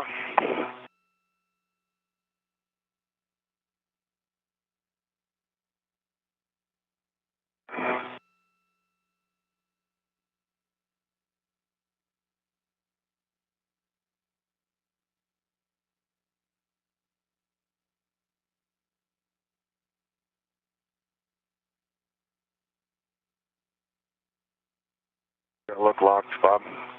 To the yaw. It does look locked in the Yeah, feel in. Okay, Chris, we'll have you check your ingress aids tucked, tethers are clear, and end state. As Bob hands it off, you want H1 in your left hand, Chris, with you read it to H1. Okay, setting up for the transfer. All right, Bob? I'm ready. I'm ready. Let's see here.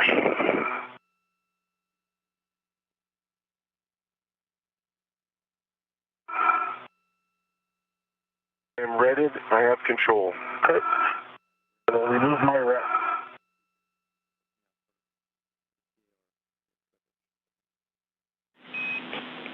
And while you do that, I have 3 cautions I'm going to read before handover. Crew must not simultaneously impart loads into the external pallet. When SSRMS brakes are off, free float crew member on EP must remain quiescent. Do not exceed 20 pounds forestern or use soft dock. Engage, disengage with pallet. How copy? Copy all. And Chris, you've got good access to your tools?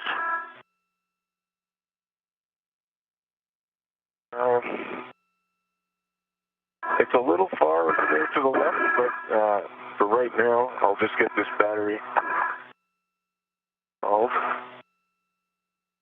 I've got my PGT in. Yeah, Chris, you'll only need your PGT for this one. Okay. And we're going to have a handoff here soon, but you're looking to soft dock the battery into slot X with H2 outboard. H2 is outboard.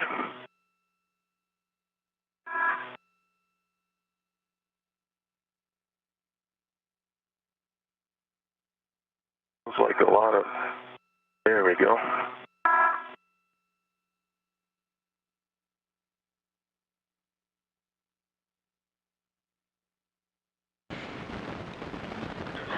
With the battery from slot number 1 now retrieved, the crew has worked together to move it over to the external pallet for disposal.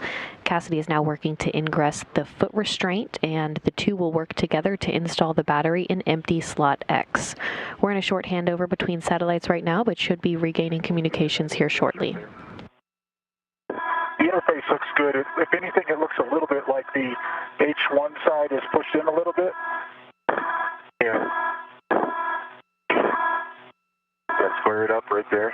It did square it up some, and I saw you decrease the distance between the connectors on the H2 side. H2 side. Yeah. It feels soft docked. Really?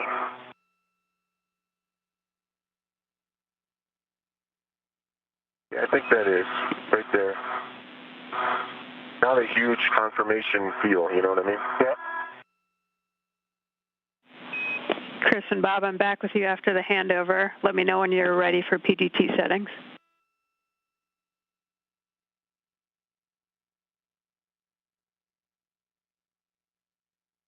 Okay, I'm ready for PGT settings. Alpha 7, clockwise 2.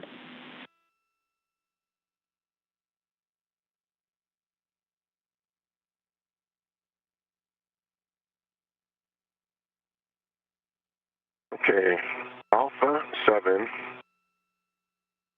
clockwise 2 is set. Copy. You'll be going to the H2 scoop. Confirm the socket tape line is flush, and you're driving a torque 16 to 17 turns. Okay, the socket tape line is flush. Driving, I see the indicator moving. Battery is moving in.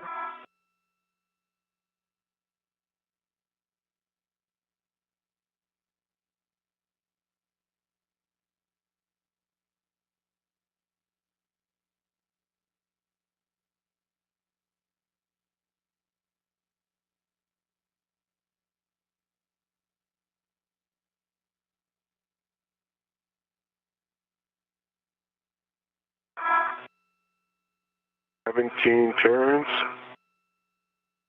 9.5 foot-pounds, green torquing light, and the indicator shows locked. Copy, Chris. That's a good install. You can stow your PGT, and then we'll take a glove, hap, and gauntlet check from both of you. You can go first, Bob, while I get myself suited. Okay, my hap is still baseline. My right glove looks pristine. And my left glove has got a little bit of a smudging as before, but otherwise pristine, and both gauntlets are up. Copy, good checks, Bob. And EV1. Copy, good checks, Bob. EV1, hap, dry, gauntlets in place, and gloves are pristine. I also have a little bit of black smudging, like Bob mentioned. Copy that, Chris. With that, I'm going to remove my red. Or actually, I'm taking these scoops with me, so... A-firm, you're taking the scoops with you so you can leave the red on. So you can leave the red on.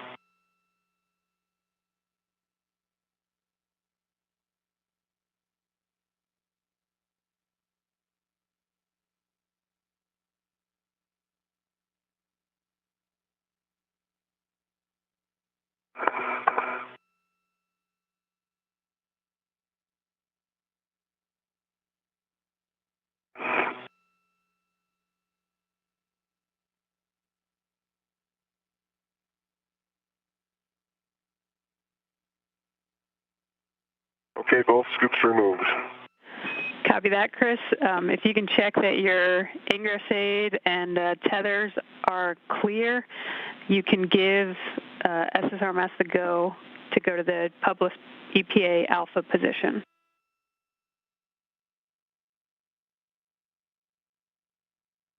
Okay, Doug, radio check. Loud and clear, Chris. All right, I am clear, tethers clear. Bob can double check me.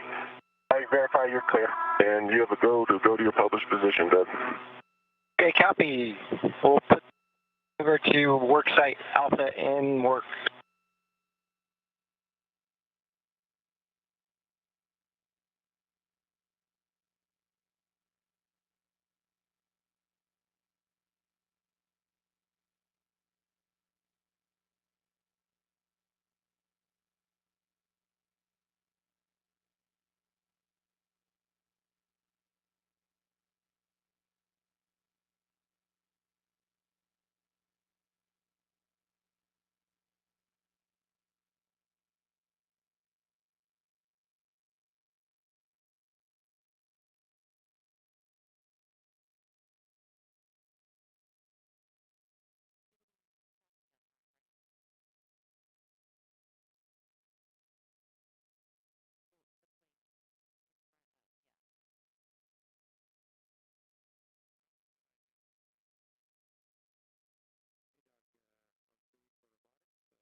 I'm going to look down at the GoPro, Chris.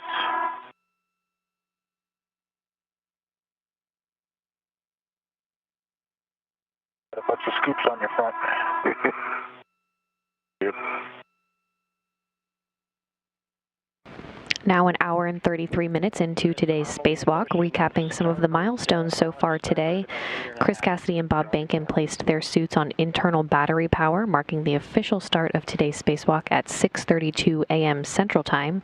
The first nickel hydrogen battery was released, and the crew worked together to move it over to the external pallet for disposal. And just a few minutes ago, the battery from slot number 1 was installed in slot X on the external pallet for disposal. Good motion.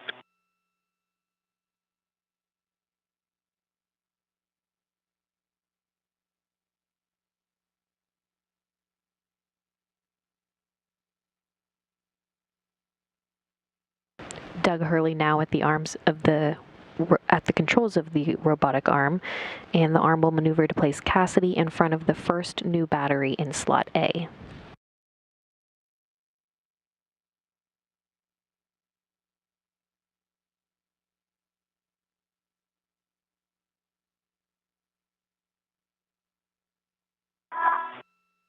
Again, there's NASA astronaut Doug Hurley at the controls of the robotic arm.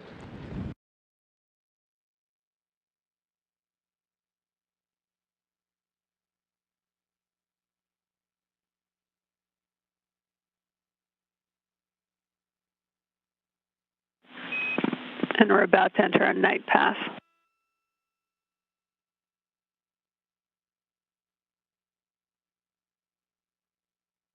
Just.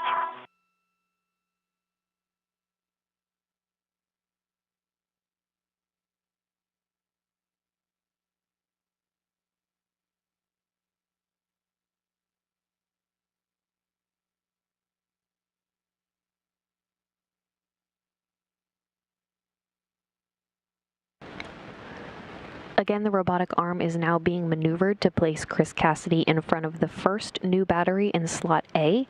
After placing scoops to create handholds, the crew will remove the battery and translate it back to the truss to install it in empty slot number 1. Okay, let's hold that for a second. You can, actually, you know what, before you do your brakes, I think it's going to be low for my GT. Can you come up by pallet up towards my head, 15 centimeters? Okay, copy. Pallet zenith, 15 centimeters. Maneuver.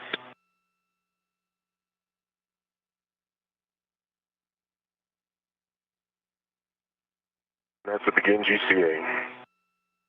Okay, begin GCA. Here comes the maneuver.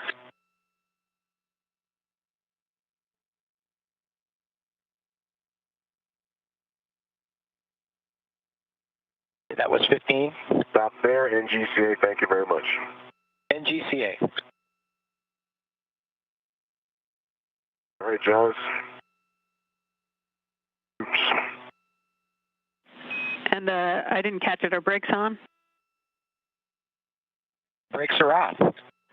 Okay, copy. So Chris, for H1, we'll be going to the 2 o'clock. That's down and slightly to the right. All right, copy that.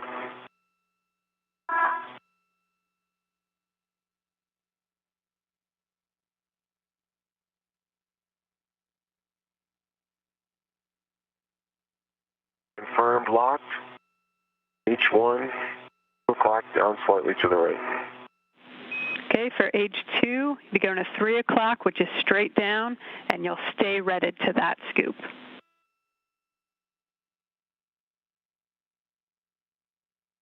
Copy. H2 coming straight down. Keep my rep.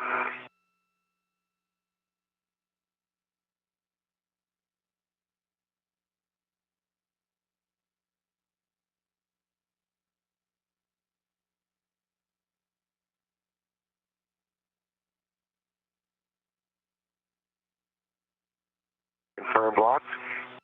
H2, 9 o'clock straight down. Or 3 o'clock straight down. Copy. And can we get the serial number on that battery? 0025. All right, good serial number. You can break out your PGT. It'll be Alpha 7 Counter 2.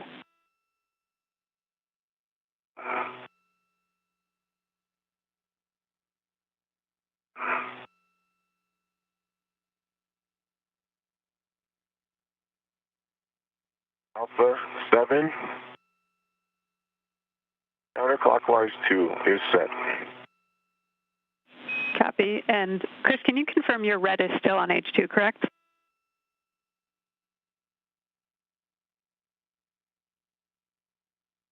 It is not. Check Jaws, perfect.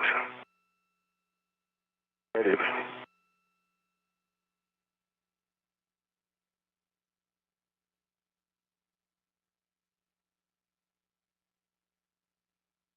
Tape is seated.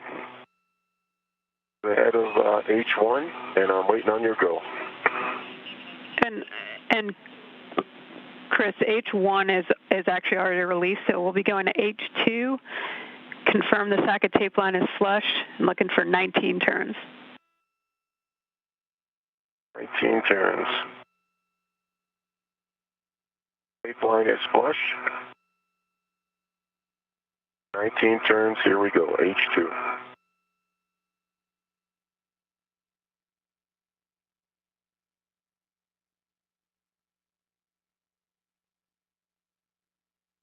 I see the battery moving out from the pallet. Copy.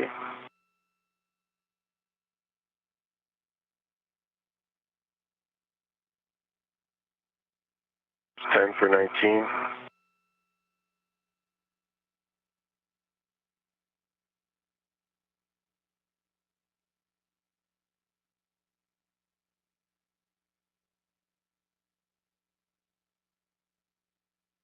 Eighteen, 19, same as Bob. I got the hop at around 17. Went to the full 19. Indicator is in unlocked position. Copy, Chris. Good release. You can stow the PGT.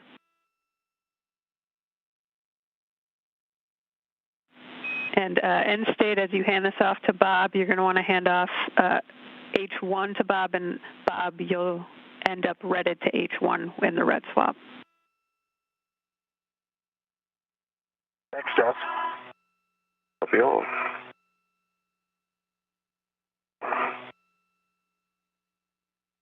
GT stowed. All right, Bob, confirm you're ready. I am ready.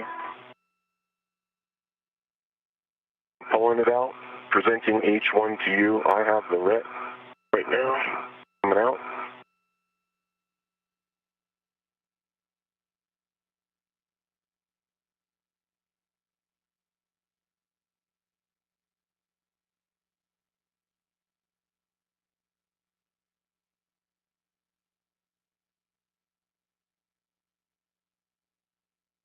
You're clear. Just come down.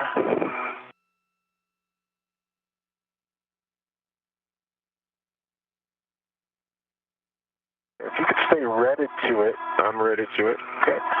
I have control. I have a ret. Okay.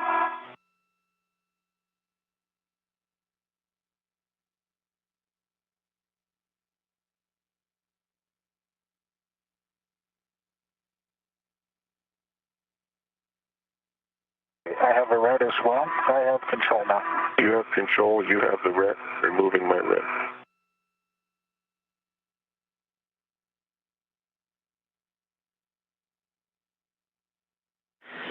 Okay, with that, Chris, you can egress the APFR and start heading back to the IEA.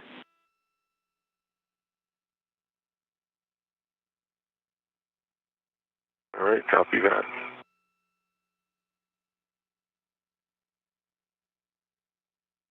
I'm going to let you egress, and if you take the inboard route, we'll work together to rotate the battery just to make sure we keep the fins safe as we get past this APFR and get the fins pointed outboard. Copy all.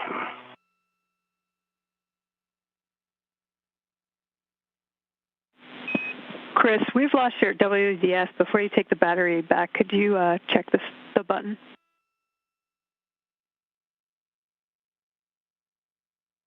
Sure thing.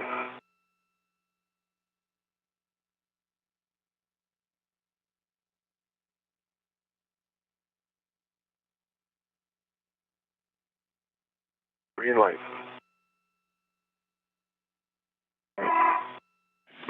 And we have your WDS back. Thanks, Chris. All right, Bob.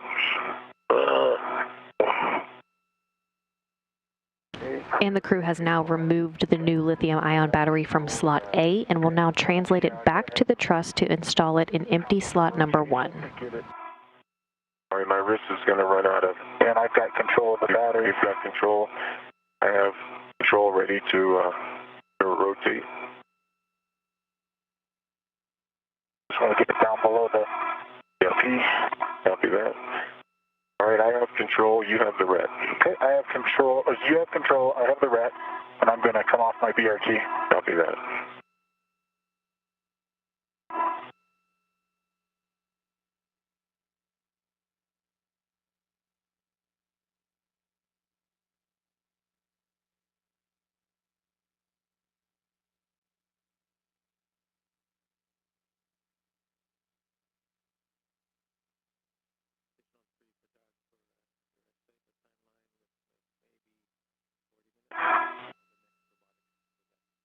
I have control. You have control Of the battery.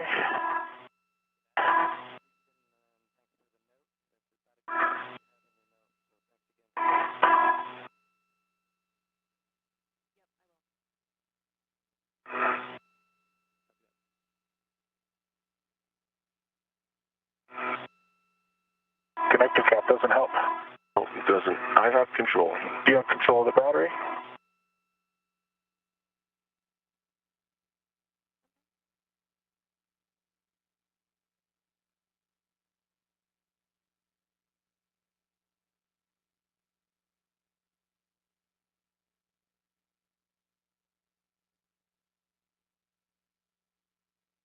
I have control of the battery. You have control of the battery.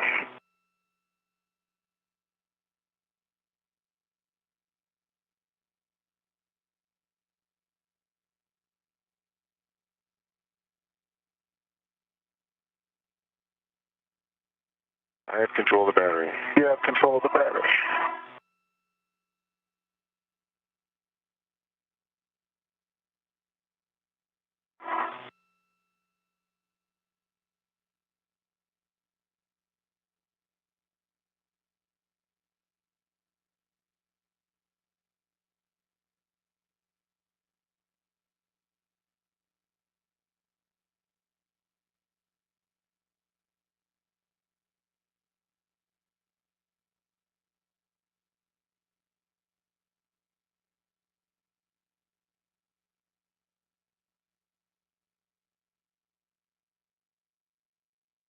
The little ones are barely enough room to put hands. Yeah, I have control of the battery. You have control of the battery.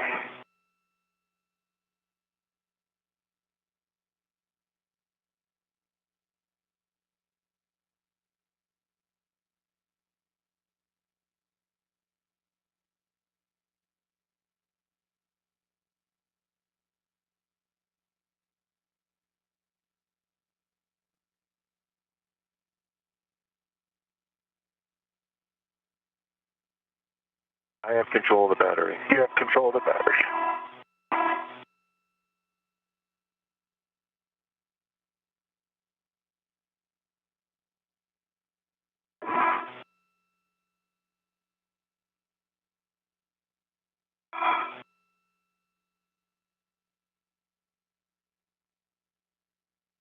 I have control of the battery. You have control of the battery.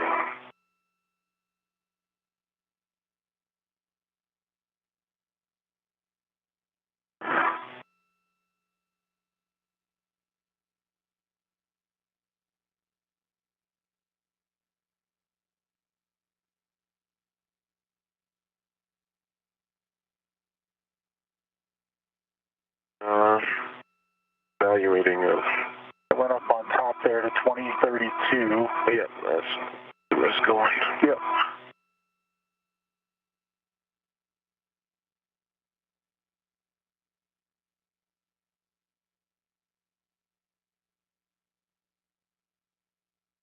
You have control of the battery. Copy, you have control of the battery.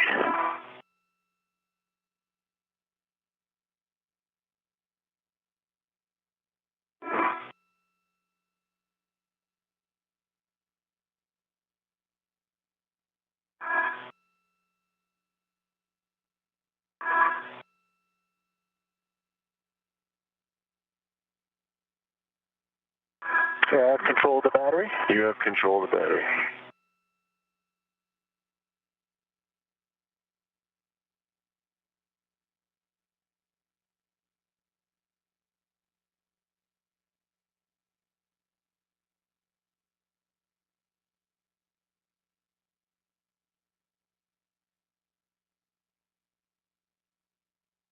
I have control of the battery. You have control.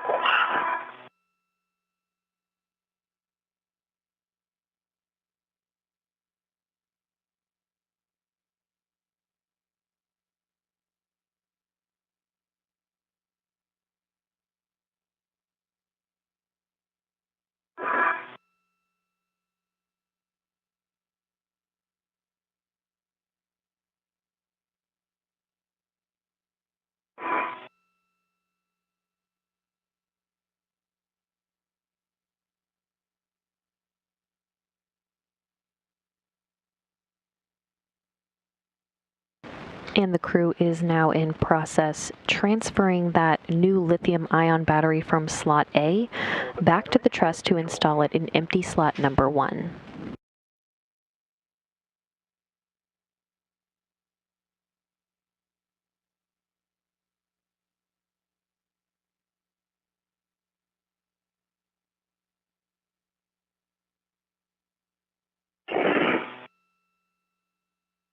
So let's see. What's your next move? My next move is probably for you to get to the. Can you get to this handrail I've got my hand on right now? Yeah, if you still have control? I still have control. I have control. Okay, and so at this point, you could get a ret on there. Yep, all right, then you take control back. I've got control. Okay.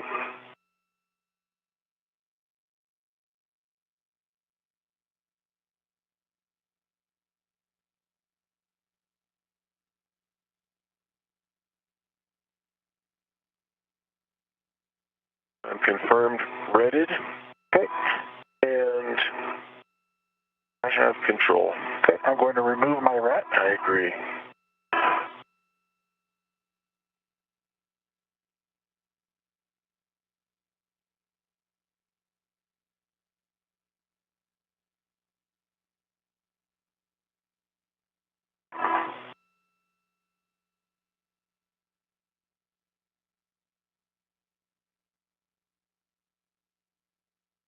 Okay, do you need to do anything before I ingress the APFR?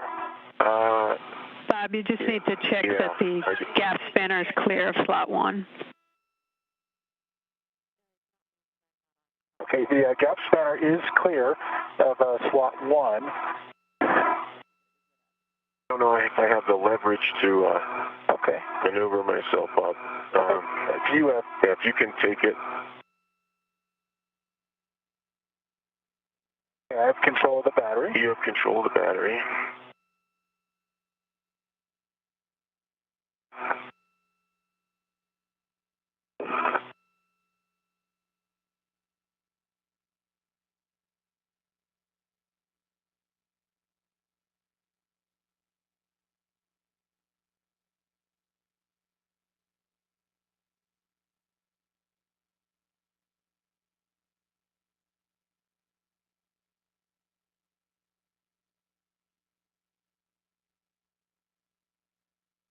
Both tabs are out. Grab onto this.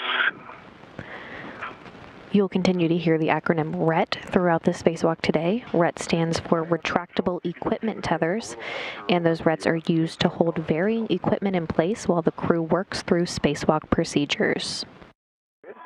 Good, nice, perfect.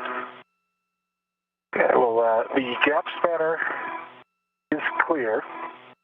I'm ready to ingress the APFR. Copy, Bob.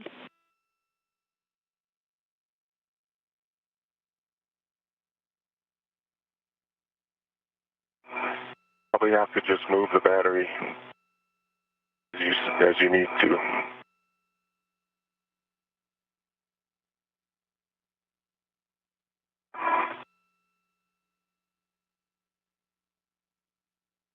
Am I putting your arm in a Strumus? I'm still good. Okay. You got room? You'll have the best view.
Okay, I've ingressed.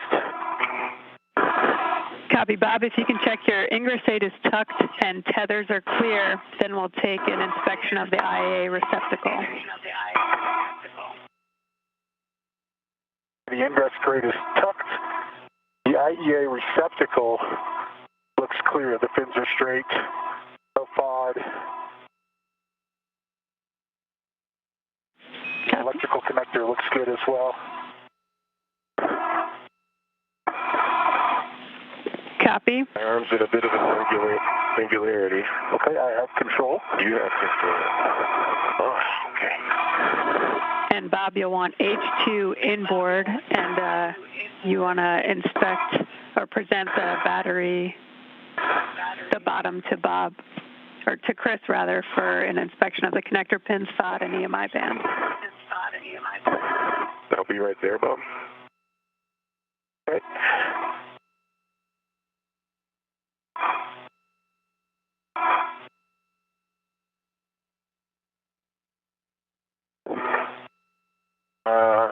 Let's see. Connectors have no FOD.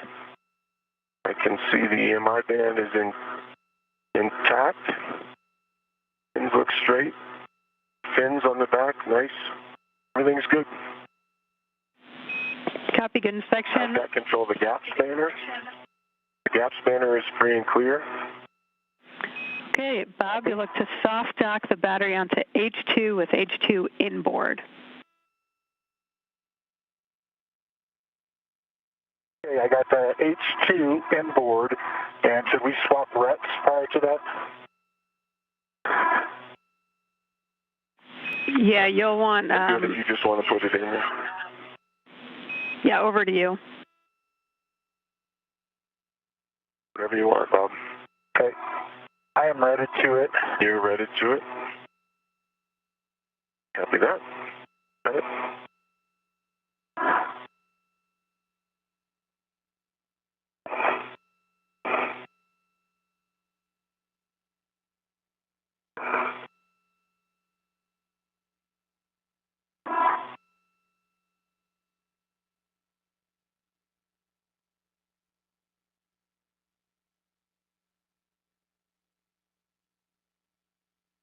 I believe we're a soft dock. It looks equal to me on both sides. I agree. Looks straight and orthogonal. Okay, great. Chris, you can transfer your PGT with the 6-inch to Bob. Bob, settings are alpha 7, clockwise 2.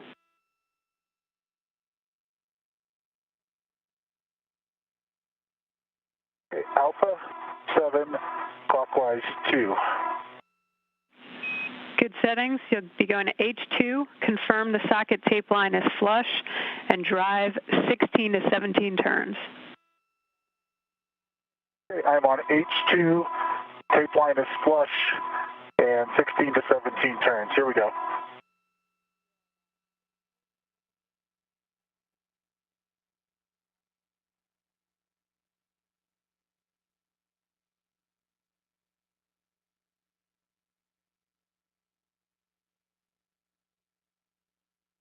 There we go. Battery's going in.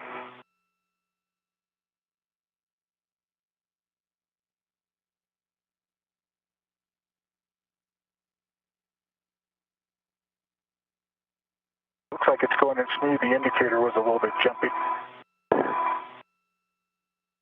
Yeah. Relative to the Approaching 2 hours into today's spacewalk, recapping some of the milestones so far, Chris Cassidy and Bob Bankin placed their suits on internal battery power, marking the official start of today's spacewalk at 6:32 a.m. Central Time. The first nickel hydrogen battery was released from slot number 1, and the crew worked together to move it over to the external pallet to install it in slot X for disposal. The crew then removed the new lithium-ion battery from slot A and translated it back to the truss, and they're now working to install that new lithium-ion battery in empty slot number 1. Status indicator is locked. Copy, locked. It'll be the same settings, alpha 7, clockwise 2 for H1. As I say that, we're 2 hours into the EVA. The limiting consumable is MEDOX on both at 6:40, and you're 1 hour ahead of timeline. Copy, Josh. Thank you. Rick, I recognize that H1 is just captured on here. It's not locked. Could I pass you the PGT? Yes, certainly. I have. And you just heard from Ground IV Jasmine Mugbelly, informing the crew that they are working about an hour ahead of schedule today. H1 is verified locked. Copy, Bob. So it'll be same settings, alpha 7, clockwise 2 to H1. Confirm the socket tape line's flush. You're driving 4 to 5.5 turns. same settings. Tape line is flush. Here we go. Indicators moving.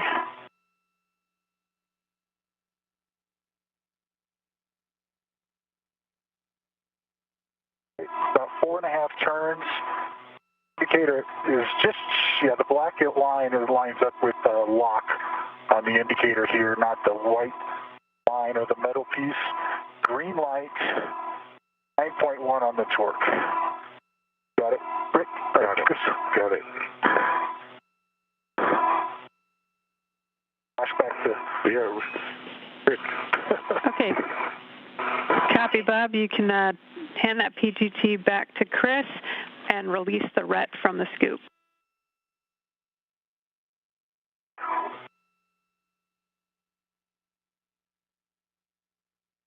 Rick has the PGT. Thanks, Dave. Okay, Tommy. Okay, the RET is released from the battery.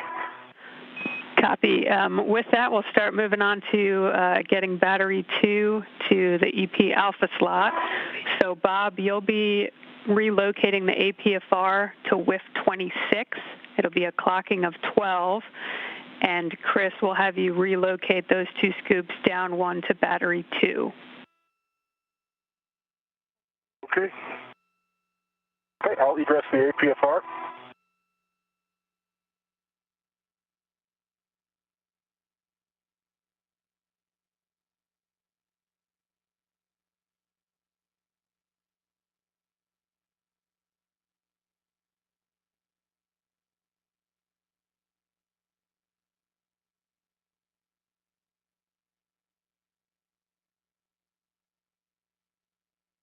It's H1 clock, scoop clocking.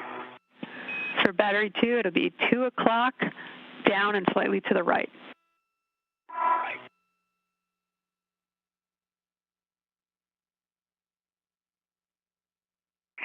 Okay, that is in and clocked at 2 o'clock, and I can visually confirm that. And the new lithium-ion battery from slot A has now been installed in slot number 1. The crew will now work to remove the battery in slot number 2 and translate over to the external pallet. And for the scoop to H2, it'll be at the 3 o'clock, straight down. Roger. As I am tethered to the APFR, I'm going to release it.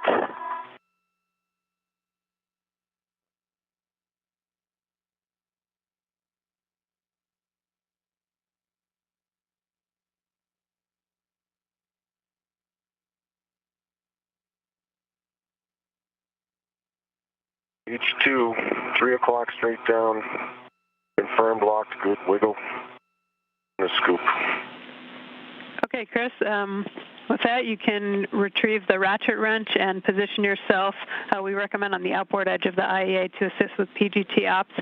And if you want to check that gap spanner's clear of slot 2 in the, as well, that would be great. Okay, the gap spanner's clear.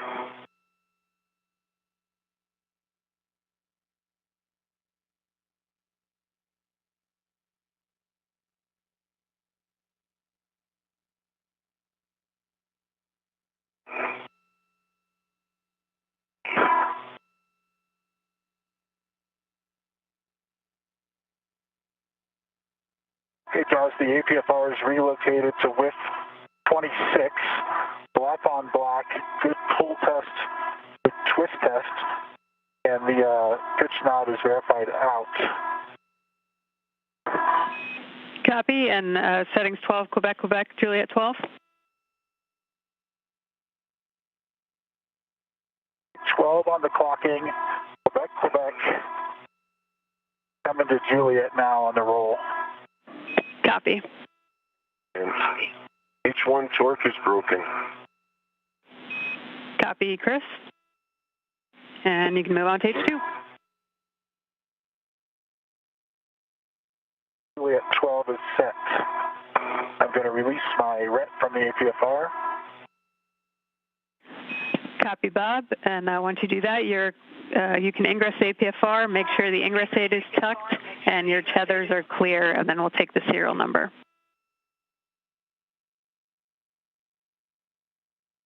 H2 torque broken, serial number 0076. Copy H2 and good serial number. Thanks, Chris.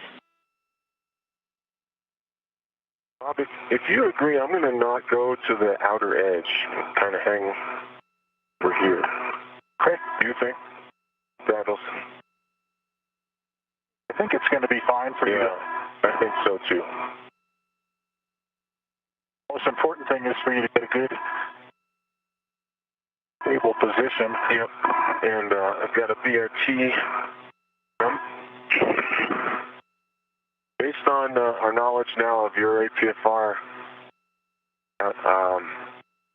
we don't have to hop around it. I'm going to stay up here a little high. Okay. And we'll see if you can get on the other side of it. And Bob, just ensure you have a ret to H2. Will do. Hold the PGT. I've got it. Okay.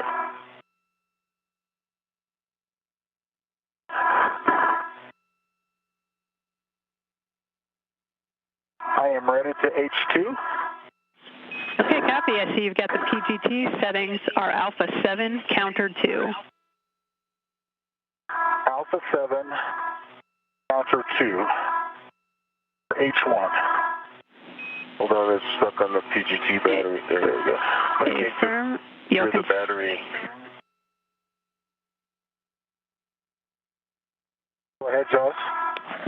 Oh, no, sorry. I was just saying, yep, H1. You'll confirm socket tape line flush and looking to release with about 8 turns. Copy.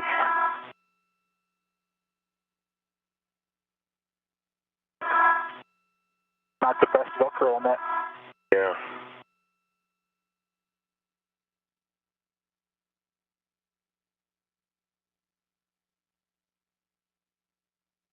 Okay, the socket line is flush.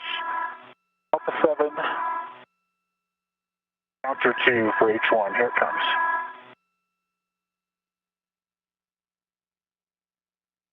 Indicators moving.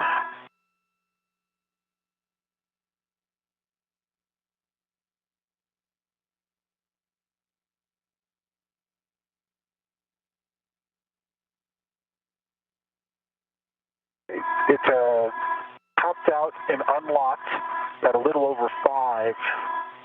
So I put 8 turns into it. The indicator shows unlocked. Copy. Same settings for H2, Alpha 7, counter 2. You'll confirm the socket tape line flush and release H2 approximately 19 turns. Okay. Here comes 19 turns on H2. The tape line is flush. Indicators moving. I see the battery jacking out. I agree.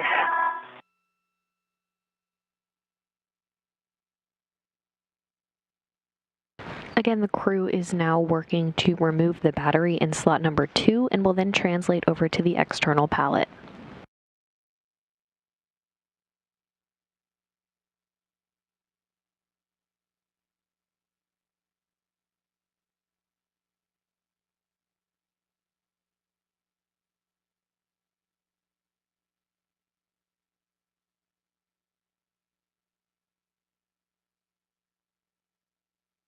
There's 19 turns.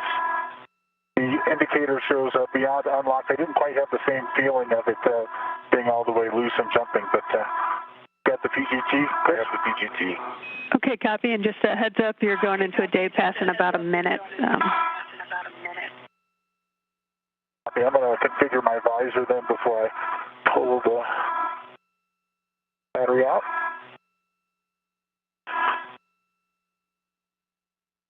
Thanks for that call. And the battery has officially been removed from slot number 2. All right, let's see. Trying to assess how big of a reach, which scoop I want. I'm tethered to H2, so I kind of need to give you H1. Okay. Which is the far one, so I'm going to have to pull it out and spin it. All right, I think I'm in a good config. BRT. I think my tether can't be on the gap spanner. Is that true, Joss? Yeah, A-firm, and you'll want to make sure any fair leads are released.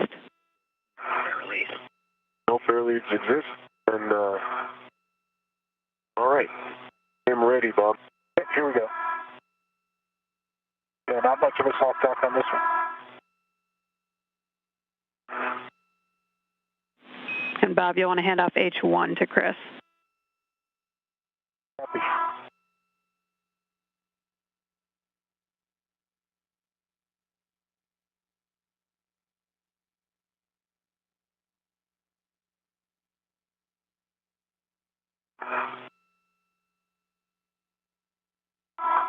I have control.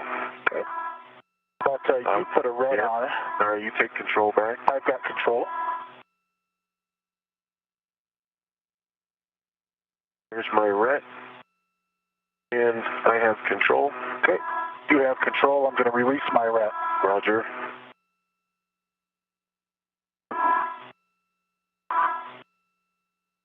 Okay. I'm going to egress the APFR. Copy that.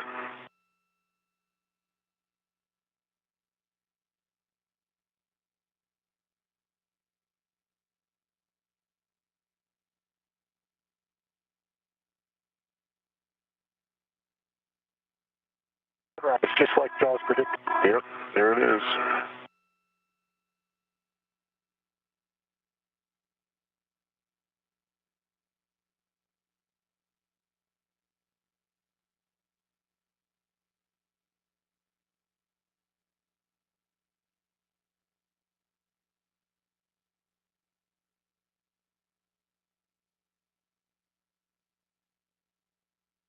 And a max reach here. Okay. I have the battery. You have the battery.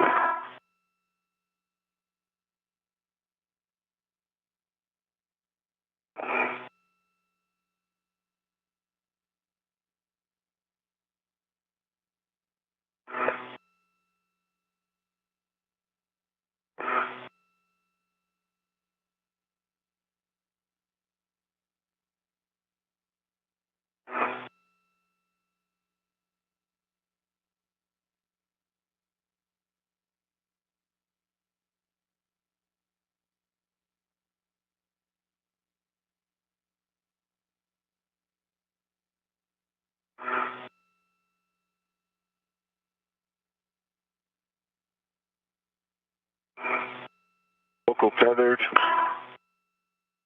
Setting up myself.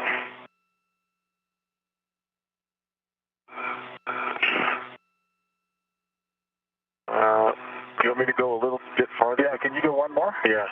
Just go ahead and hold. Can you take control for a second? I have control. And I'll just move to the other side of the APFR. Okay.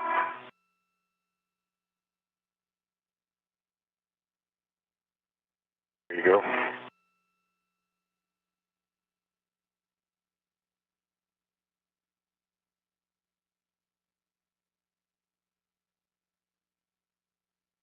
Yeah, I have control. I have control.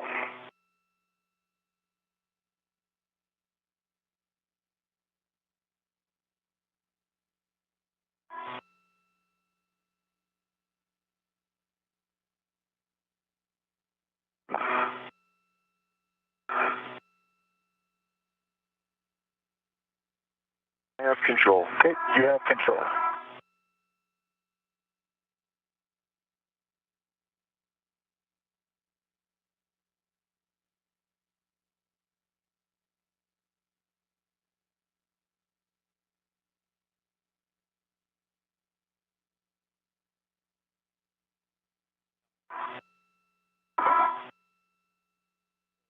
Okay, I have control. You have control.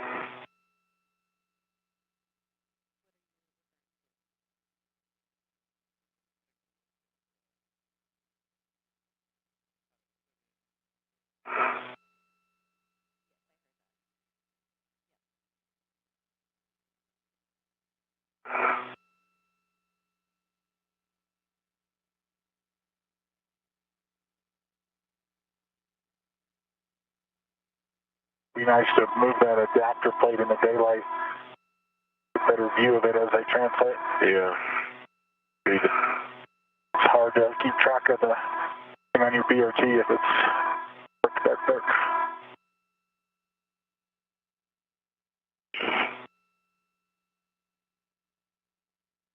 I have control. You have control of the battery. Can't go very far.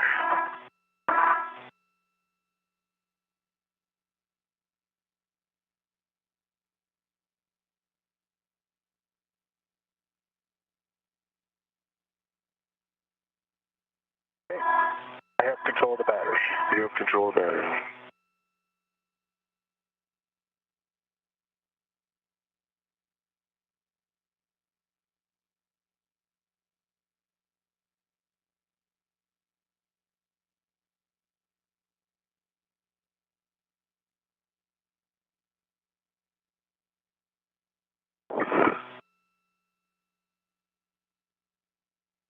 I have control of the battery. You have control of the battery.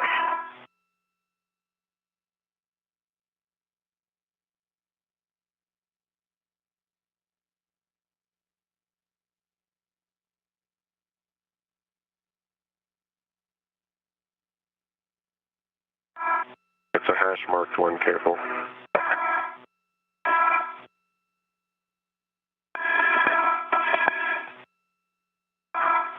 Good? Yep, that's secure, nice. I have control of the battery. You have control of the battery.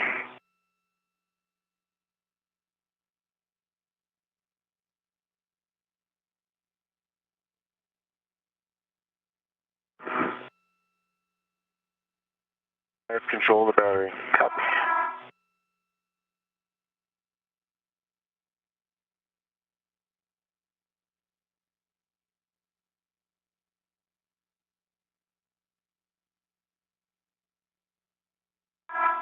A little wonky wrist angle here.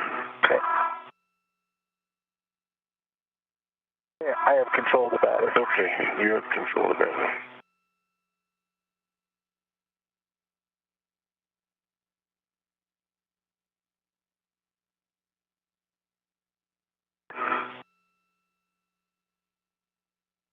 I have control of the battery. Copy.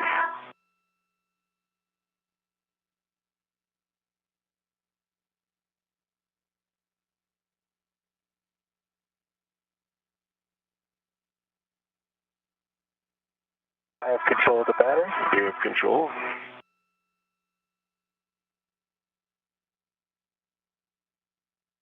Okay, I'm even with the APFR. I have control of the battery. Copy. You have control of the battery.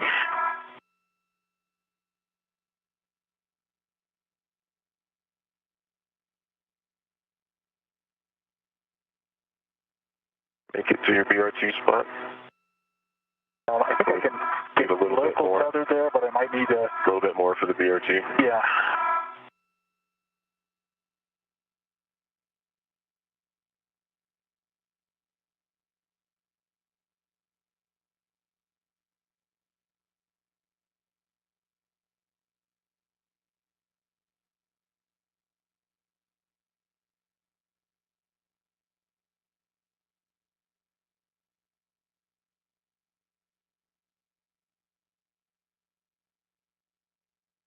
And we're in a short handover period between satellites right now, but should be regaining these communications here shortly.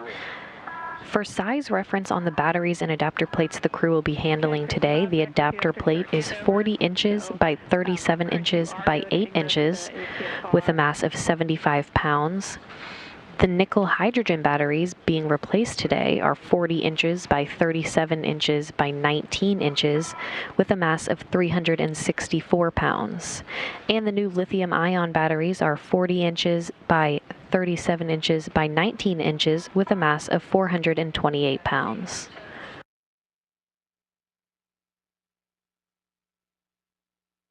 Okay, I have a ret on the battery. Let me get it so that it's retracting. Okay, I'm reted and I have control of the battery.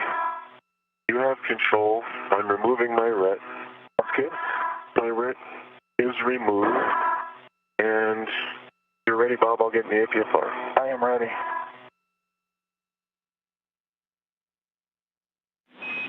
And Chris, while you work that, I have one caution for both of you if you're ready. Ready. When braking What torque... would be helpful, Rick? I'm sorry, Jaws. Could you pause for a second, Jaws? Chris, could you move your waist tether, like, fairly to a little bit? The waist tether? Sorry, your safety tether? Let's see here. Yeah, you kind of were taking mine with you at the same time, so that's what I was seeing. Okay, it's in a good config. Is it? Looks like it's wrapped around my leg. Yeah, take both your legs forward, and you'll be clear. Good? Clear. Roger. Sorry, Jaws. No worries. And Chris, also a reminder that you wanted to make sure your access to the Ratchet Wrench and PGT were good as you ingressed. Great reminder. And for that caution, when braking torque, apply less than 55 pounds force. How copy? 55 pounds of force. Less than. Okay, I feel in. Yeah, you look into me. Look into you. And I'm preparing my RET. Okay, Chris, just a reminder to check your ingress aids tucked, tethers are clear, and you're going to end up with your BRT RET to the battery tether point. Okay. I'm going to take the workstation for just a second. And Chris Cassidy is now set up in his foot restraint. He will then place the battery from slot number 2 on his BRT, or body restraint tether. Cassidy will then release the adapter plate underneath the battery and will remove the adapter plate and hand it over to Bankin. Bankin will then translate back to the truss to install the adapter plate in open slot number 2. At the same time, Cassidy is putting the old battery in the slot he had just emptied for disposal. Chris, you want H1 stowed in your BRT. Okay, copy. And Chris, just go ahead and move a little bit further away from the pallet there. You could, your ingress aid probably could be a little stuck. Pull it back. Pull the battery back. All right, battery's coming back. Okay. Kind of just gently nudging the ORU back up at the top. Yeah. Okay. You're clear. All right, John. So let me sync back up with you and talking about the BRT. Review those steps, please. Yeah, from Chris. So your BRT RET should be to the battery tether point, and you want H1 stowed in your BRT. Okay. Working on the RET. Okay, my BRT RET is on the center battery tether point. Copy. And H1 onto my BRT. Both paddles are out. I have a RET. Okay, copy that, Chris. Once you get that in a good position, we'll take a glove, hap, and gauntlet check for both of you.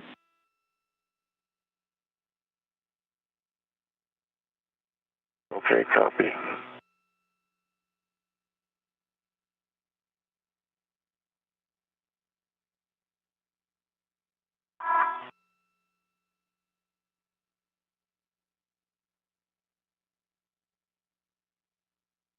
Both of my gloves are pristine. Hap is still baseline, and gauntlets are both up. Good checks, Bob.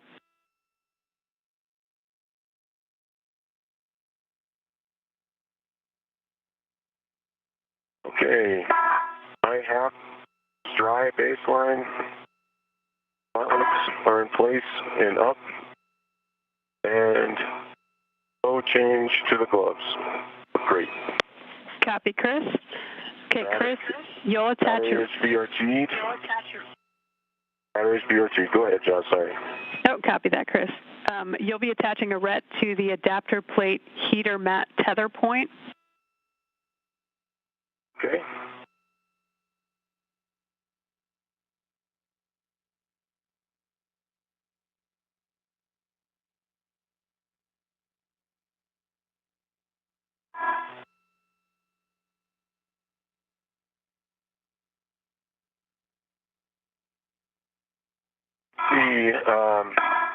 Doug, you there? I'm here, Chris. All right, I'm going to need a GCA, so let's begin the GCA and bring the pallet towards me. Go with 30 centimeters to start. Okay, towards you, 30 centimeters. We'll need good clearance with your APFR. And just a heads up on that grapple fixture. I think you're far enough to the right to be okay, but we'll bring it in towards you, 30. In towards me, 30. Copy the grapple fixture. That's in sight, and no issue.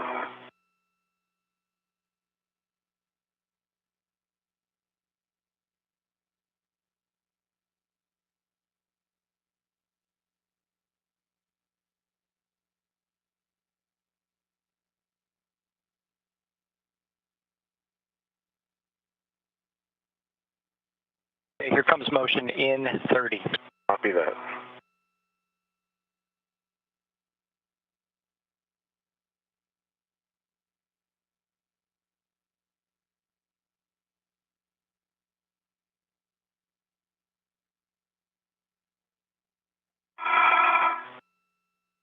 Understand good motion? It's hard for me to perceive it now. I see it. Good motion. Copy, good motion.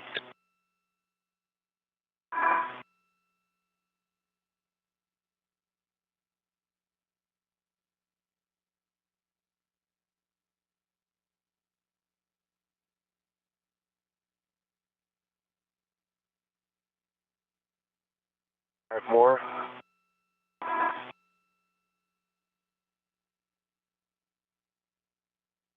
Okay, Doug. Okay, motion stopped. Let me assess before we end it. Okay. All right, that's good. NGCA. The NGCA, brakes are coming on.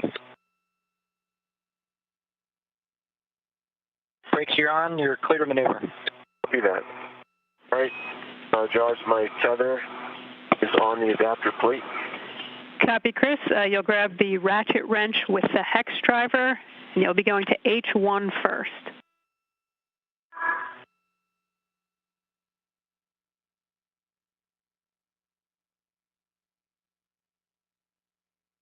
Ratchet. H1 on my left. Okay, firm, you'll confirm one line flush, and then brake torque less than one turn. There's one line flush. Torque is broken on H1. Less than one turn, about a quarter. Copy, quarter turn. You'll do the same for H2, looking for one line flush again, brake torque less than one turn. There's one line flush.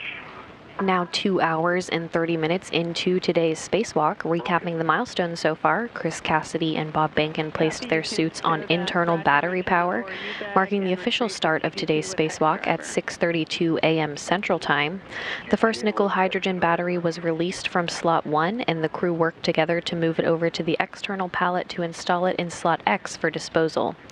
The crew then removed the new lithium-ion battery from slot A and translated it back to the truss where they installed it in empty slot number 1. The new lithium-ion battery from slot A was installed in slot number 1. The crew then worked to remove the battery in slot number 2 and translated it over to the external pallet where they are now. Chris Cassidy is now working to release the adapter plate underneath the battery and will then hand it to Bob Bankin. Bankin will then translate back to the truss to install the adapter plate in open slot number 2. At the same time, Cassidy is putting the old battery in the slot he just emptied for disposal.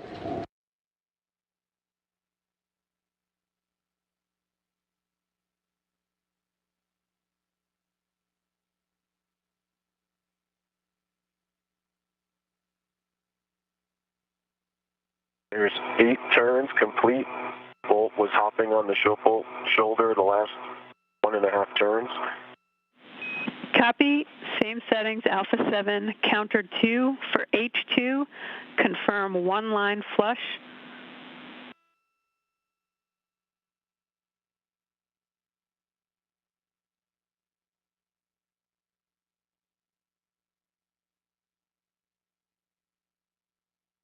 There's 1 line flush. Alpha 7, counter 2 is set. Looking to release approximately 19 turns. 19 turns, here we go.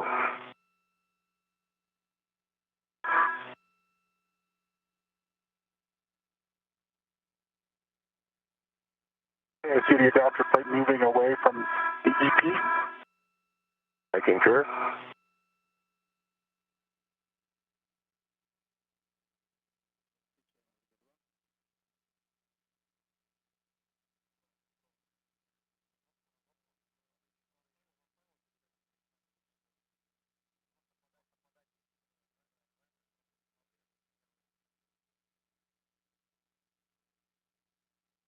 There's 19 turns. The bolt was hopping the last 2 turns. Copy, Chris. Released. With that, you can switch the PGT power off, that's to the left, and stow it back to the ORU bag. GT power is off. And just a heads up, as you remove this adapter plate and transfer it to Bob, Bob, your RET is actually going to go where Chris's currently is. It will fit too, but Chris, your RET may be extended pretty far, so just be cautious of that as you hand it off. Copy that. Ready, Bob? I'm ready. And Bob, you'll want your BRT RET to go to that tether point. And Cassidy is now removing that adapter plate to hand it to Bankin.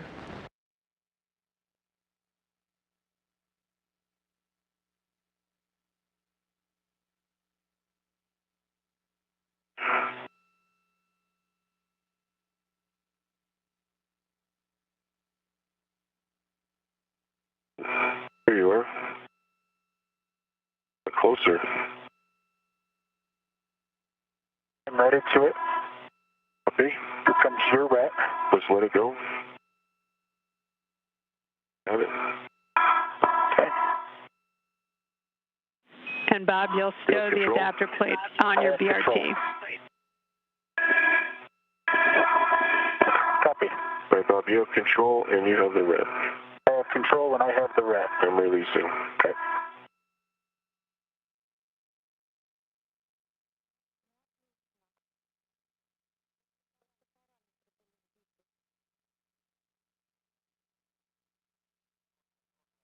I'm going to need to verse the GCA with Doug, so Jonathan, Bob, when you guys are synced up with talking, then I'll take the comm with Bob, with Doug. Get the BRT onto the adapter plate. Okay, that's complete. Copy, Bob. With that, you can translate to the IAA, and I don't have any comms for you, so I'm good for the GCA if you are, Bob. Yeah, let me get clear, Chris. Okay, copy. No pinching.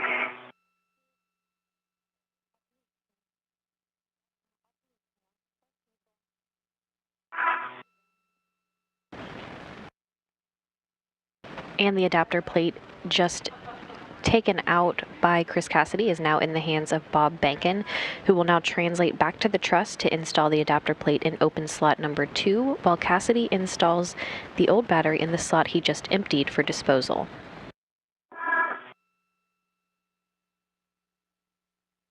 Here I go. Copy.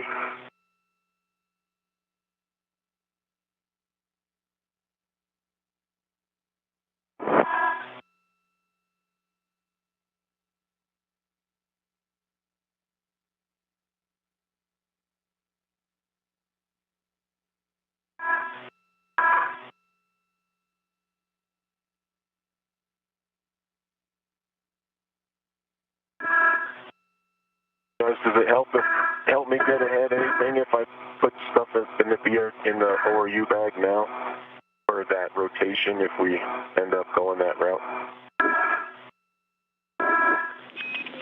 Checking.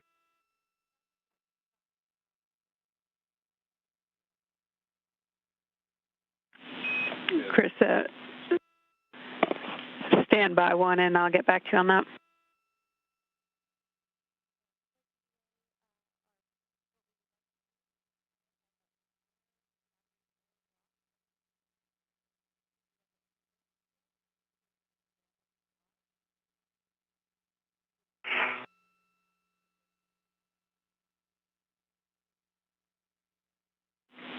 Okay, Chris, to answer your question, how we're proceeding on timeline, it looks like we'll be able to go to that first portion of EVA2 entirely. So with that, we would not need to rotate the EP, so you should not need to do anything. Okay, copy. And I did just put my trash bag into the ORU bag with the ret. Copy.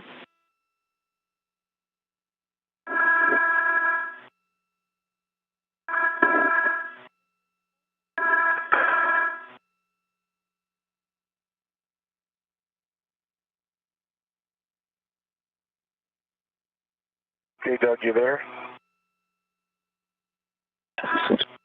We're gonna reverse that GPA and go away from me like 30 centimeters.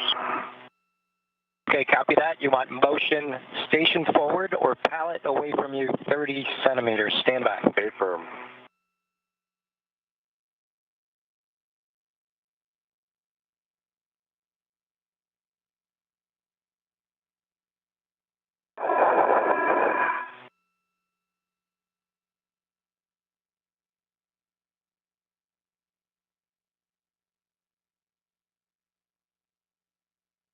Here comes motion. Copy.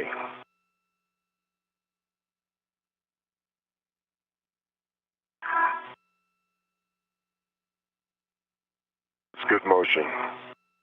Good motion. Okay, Giles, I will ingress the APFR.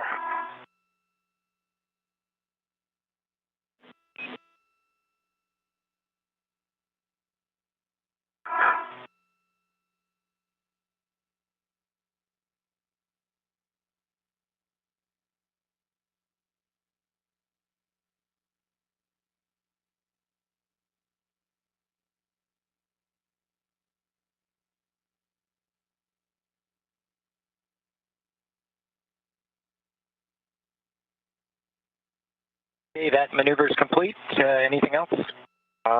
Yeah, hold that. I might need it. I just want to assess the battery. We removed the adapter plate, so the distance is a little different. Copy. Standing by. Brakes are still off, so no working on the pallet. Copy that. Chris, you get free to pass a couple words to Bob. Yes, NGCA for now. Copy. NGCA. Don't do your brakes yet.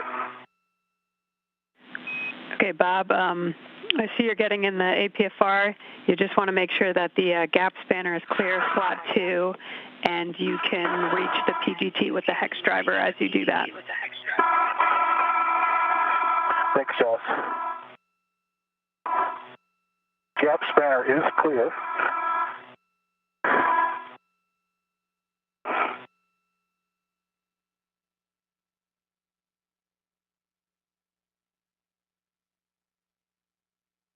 And I have ingressed the APFR.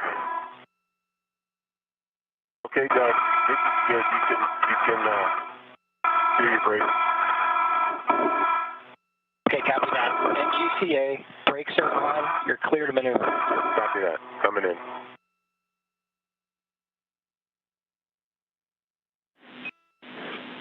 And my PGT is accessible. And Chris, I think I copied you're done with the GCA, so you're going to retrieve the batteries from the BRT with H2 in your right hand, and you'll soft dock it, and then PGT settings are alpha 7, clockwise 2. Okay, 7 clockwise 2. And Bob, for you, once you make sure your ingress aid is tucked and your tethers are clear, you can inspect the IEA bolts and blind mate connectors.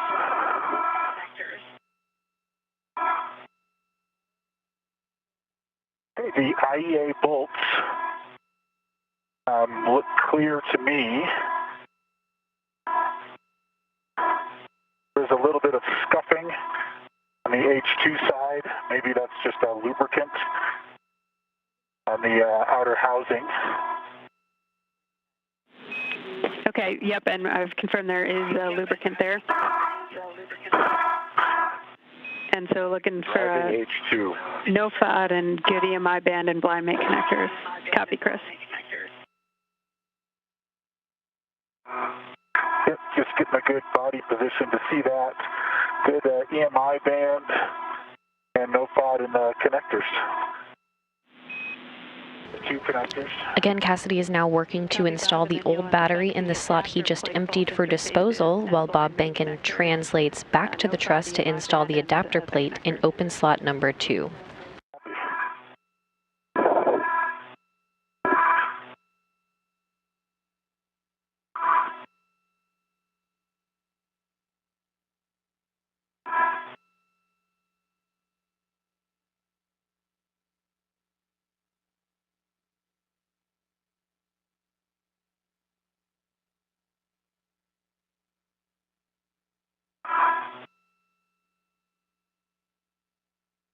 Okay. Green torquing light. 17 turns. I see the indicators in lock. Feels secure. And Chris, could you say the torque again? 9.1 on the actual torque. Copy, 9.1. With that, you could stow the PGT, release the RET, and egress the APFR. Copy all.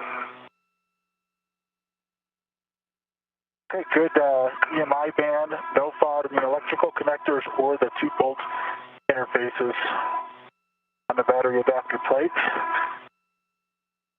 On the upside, Copy, Bob. flip it over to the downside. A firm, you want the blind mate connectors oriented station inboard, and you'll soft dock the adapter plate into slot 2. Copy. Does any work with scoops?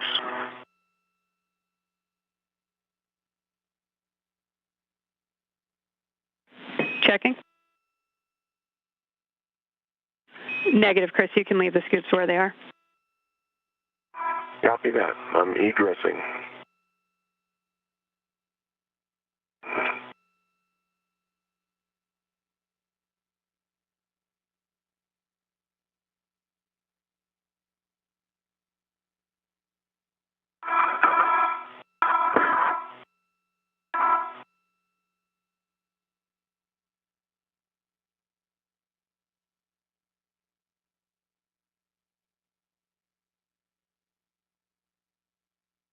Okay, the adapter plate is soft docked.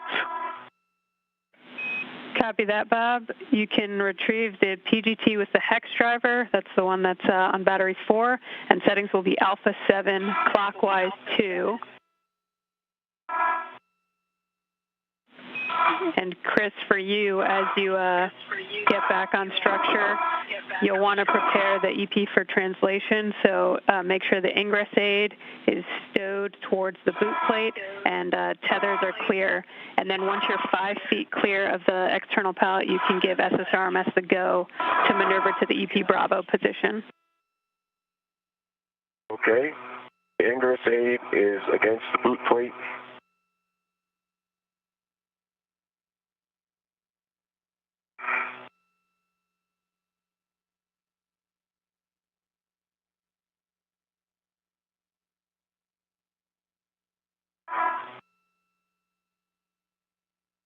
Okay, Doug.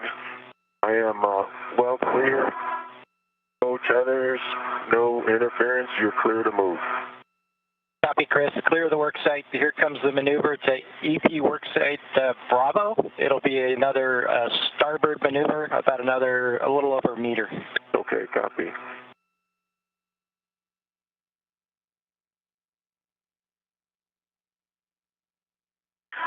Okay, Jaws, I've got Alpha 7 set and clockwise 2 set.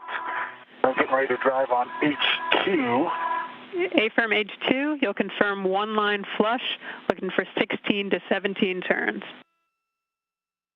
One line flush, looking for 16 to 17 turns. Here we go.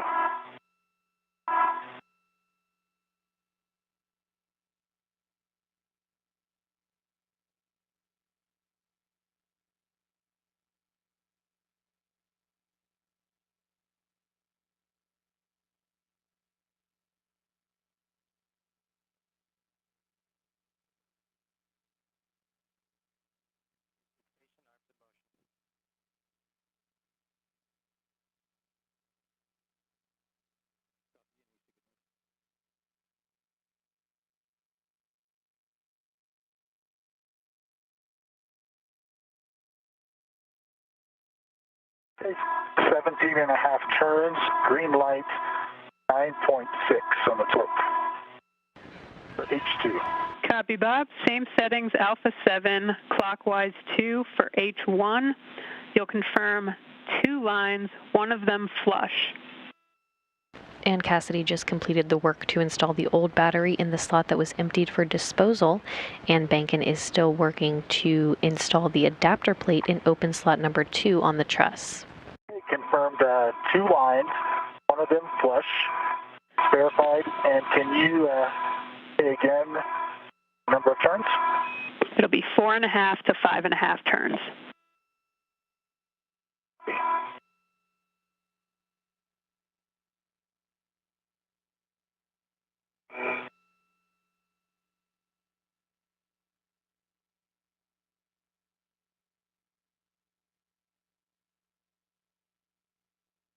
Okay, so 5 turns, green light, 9.0 on the torque. Copy, Bob. You can tend that PGT with the hex driver back to the crew lock bag and then unlock and release the red. Copy. And Chris, I had to leave the adjustable on the battery there, so to move over here, I couldn't reach that other hook, so I'll let you take this. Got it. And it's adjustable. Thanks, Chris. Yeah. And then that could go to the crew lock bag, is what Jaws said. Rig coming off of battery 4. Yeah, adjustable. And Jaws, can you verify we removed the adjustable from the PGT to take it back to the crew lock bag?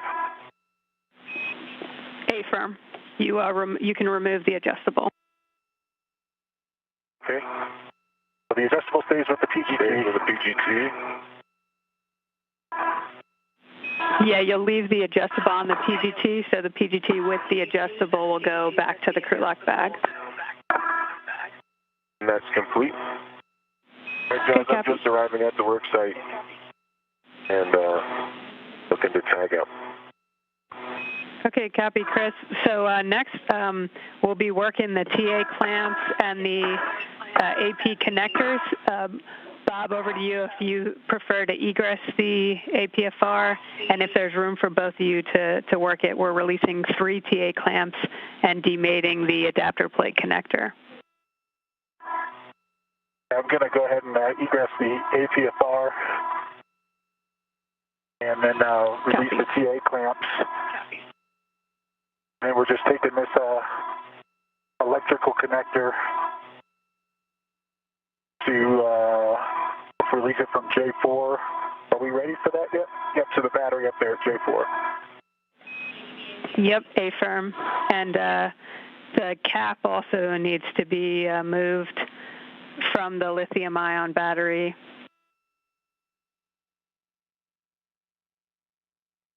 want to take the cap off, Chris? I'll get the TA clamps, get the cap, and then I'll pass you the electrical connector. A4 cap is removed. And that cap's going to be going to the adapter plate where Bob's removing that connector. Roger that. TA clamps are removed.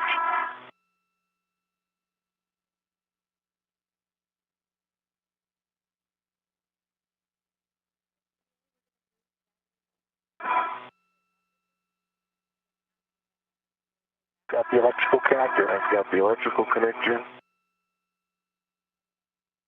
Actually, can you hold it for a second? I need to get myself in a good position.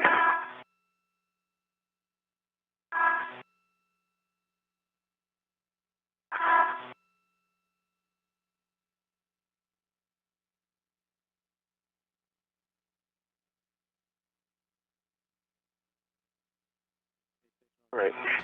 Just to recap the last task completed by the crew, the new lithium-ion battery from slot A was installed in slot number 1. The crew then worked to remove the battery in slot number 2 and translated it over to the external pallet, where Cassidy removed an adapter plate and handed it off to Bankin. Bankin then translated to the truss to install the adapter plate in open slot number 2, while Cassidy then installed the old battery in the slot that was emptied for disposal. Next, together on the integrated electronics assembly, Cassidy and Bankin will place a cable between the adapter plate and the new battery to complete the circuit. Cap spanner is clear. Needed over center. I see the blue lines lined up. Copy, good connection, and that connector cap that you took off will go on the adapter plate. Okay.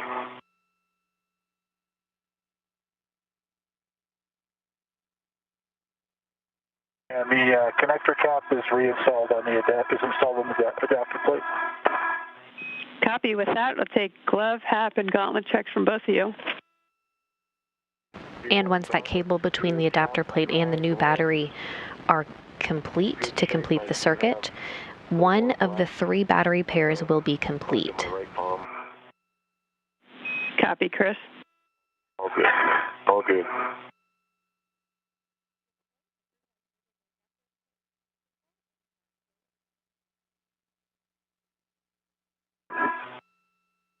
Gauntlets are up for EV2. Good hat check.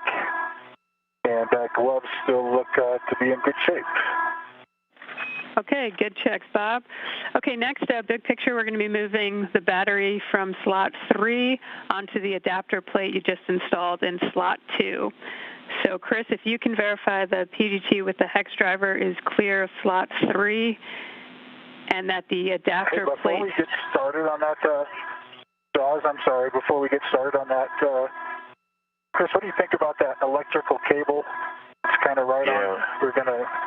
Maybe we can put a twist in it or something, or... Yeah, it's kind of, And if you want to put a twist in it, stand by. Do not disconnect it right now. Copy. I think we can hold it out of the way if that's what we need to do. I just wanted to... Okay, so definitely we got to watch it.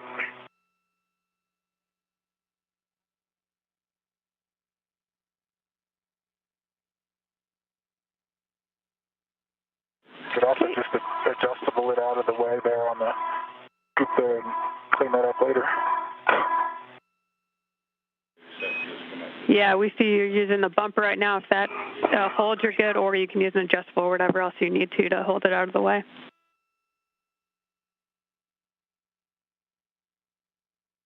What do you think?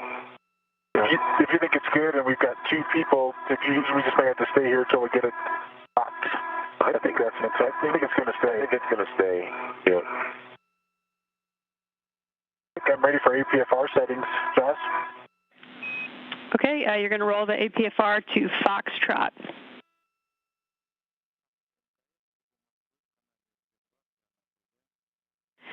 And Chris, for you, I see you've already checked that connector cable, and then just making sure the PGT with the hex driver is clear of slot 3, and then you can reposition to the outboard radiator side of the IEA for the PGT transfer and to assist Bob if he needs it.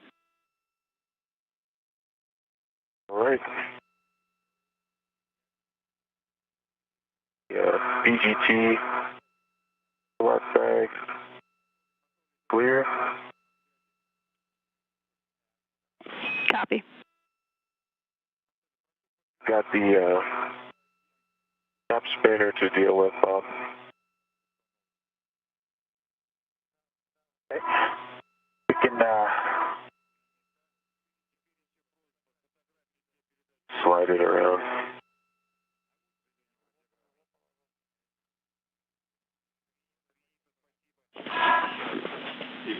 And I see, Bob, you're working that gap spinner, and Chris, we're going to want your RET attached to the battery tether point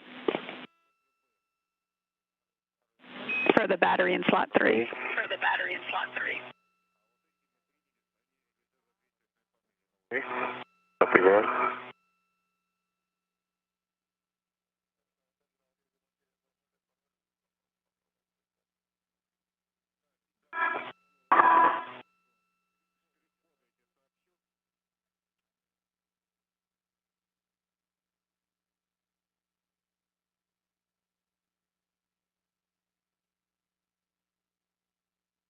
I have a RET. See that you're routed to the battery? Yep. Copy, Chris. And Bob, once your ingress, make sure the ingress aid's tucked, your tethers are clear, and then we'll take a serial number. Copy. Ingress aid is tucked. Serial number is 0091. Copy, good serial number. Chris, you can hand the ratchet wrench to Bob, and Bob, you'll be going to H1 first. Got ahead of myself.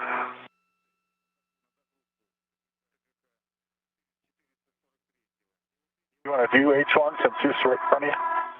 I can, I just need to reconfigure my body.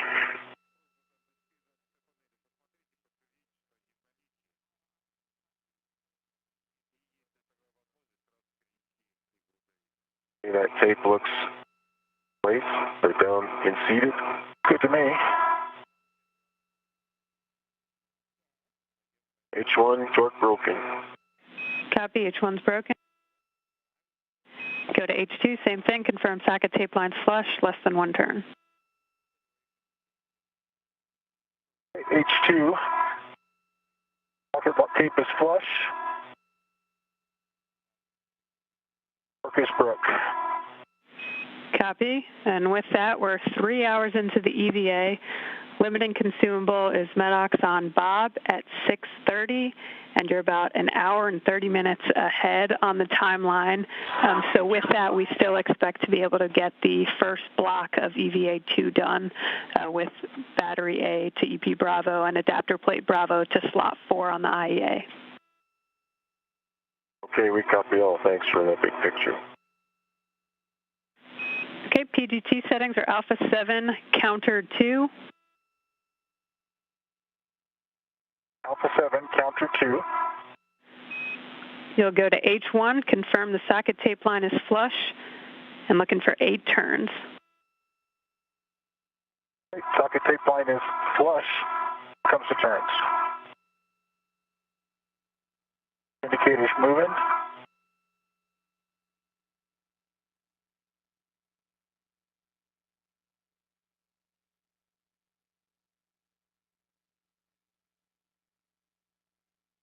There's 8 turns. It started clicking about 5 turns, so it should be well released. Okay, and indicators unlocked? Indicator is unlocked. Copy, same settings, Alpha 7, counter Now 2. 3 hours into today's spacewalk, the crew is running an hour and a half ahead of the original timeline. With one of the 3 battery pairs complete, Bankin and Cassidy will now move to slot 3 to remove the next aging battery. This battery will be stowed on the adapter plate in slot 2, where it is no longer needed to function. And you just heard Ground IV Jasmine McBelly tell the crew they're considering tackling the first block of EVA 2, running this far ahead of schedule. Is it smooth?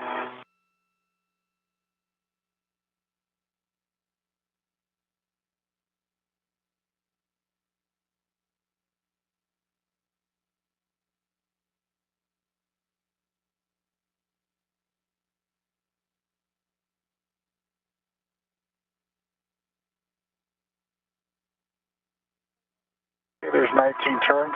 I believe it's unlocked. The indicator shows unlocked. Copy, you can hand that PGT back to Chris and remove the battery from soft dock. Chris, you can stow the PGT back in your swing arm. Okay, it's in work. I'll pull it out once you're in a good position, Chris. Yeah, okay. GT mode. Far enough away for you to get it out? I think you probably need to move. I think one more over. Yeah. A little bit tricky because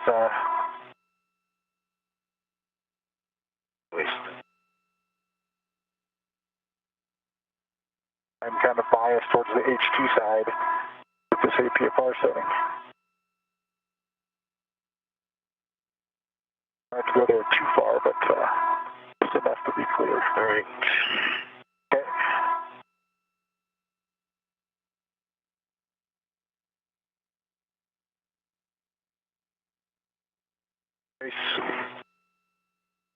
Tell me when you want me to grab it. Okay, you can take it. Okay. You got it? I have control of the battery. You have control of the battery. Okay, Bob, you're going to make sure your ingress aid's tucked, and then you're rolling the APFR into position to put you in front of H2 of the adapter plate you just installed on slot 2. Copy.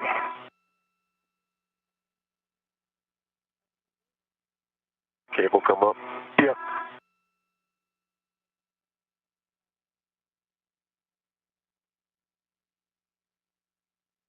Send the cable once you get back in there and sit.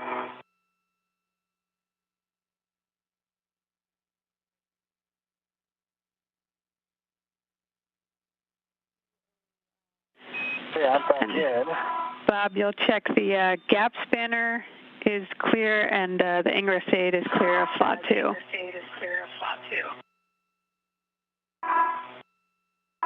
The ingress aid is clear, and we'll make sure that I get the battery from Chris, we'll control a little bit of the gap spanner. Bankin and Cassidy have now removed the aging battery from slot 3. This battery will now be stowed on the adapter plate in slot 2, where it is no longer needed to function. It's kind of all fins on this side. Okay. Let's see. I'm in a bit of a... There we go. You get it? Thank you. Okay, let me reposition my... You can come off. I've got control. You have control. If you can just take control for a second, I'll flip my wrist. Yep, I have control. You have control? Okay, I have control. You have control. Work into position here. And Bob, you want H2 in your right hand or station inboard. You're going to soft dock the battery onto H2. And for your essay, we're going to have a handover in about 30 seconds. All right, Bob, I've got the cable, I've got the gap spanner. Okay. On back. A little down. About 8 inches towards your feet. There you go.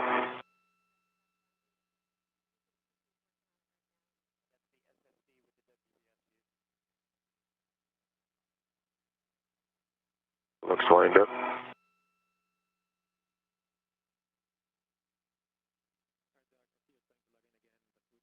You're lined up.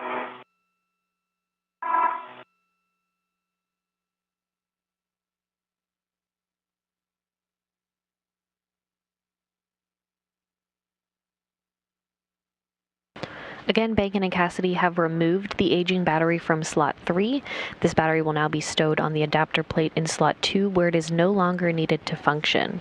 Cassidy and Bacon will return to the pallet to retrieve battery B, and they'll translate back to the truss and together install it in empty slot number 3.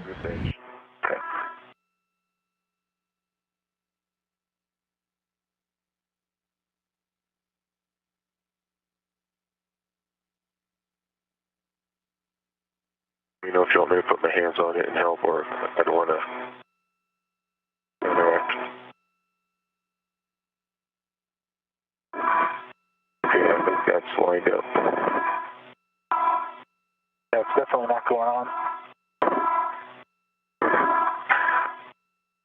How about, can you BRT to that,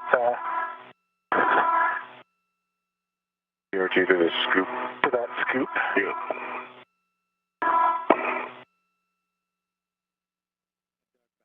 I think I'm going to have to come out of the APFR and go to the Other side. other side.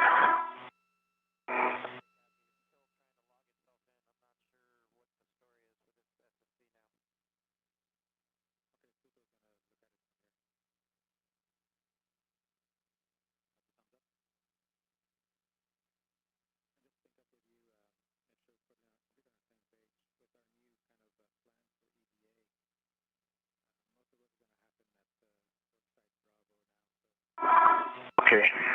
I'm at it. I'm going to come out of the APFR. Copy. That's lined up. You think that's lined up? I really do, yeah. I'm looking right along this black line that lined up the bumper plate. Okay, it's probably just the adapter plate height. The height, I think so. Cable is not interfering at all. Okay. I think you're good. Okay. Thank you. This doesn't feel like much of a soft dock. No, it really doesn't. And Chris and Bob, we have heard that previously, so. And Chris and Bob, we have previously, so. Okay, so I think I'm ready for the BGT coming your way. Okay, Bob, settings are Alpha 7, clockwise 2, and for your essay, the pair you just installed had a good checkout. Great. Good news. Thank you. Alpha 7, clockwise 2, and H2. A-firm, and you're confirmed the socket tape line is flush, looking for 16 to 17 turns. Socket tape line is flush, 16 to 17 turns. Okay, the socket tape line is flush. Chris, watch closely to, of course, making sure it's going in. Yeah. Here we go.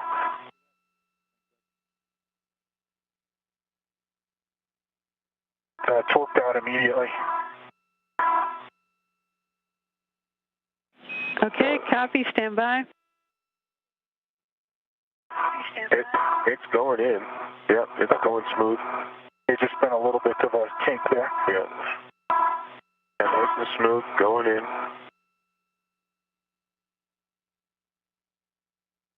Yeah, it looks traveling smooth to me. Yep, I agree.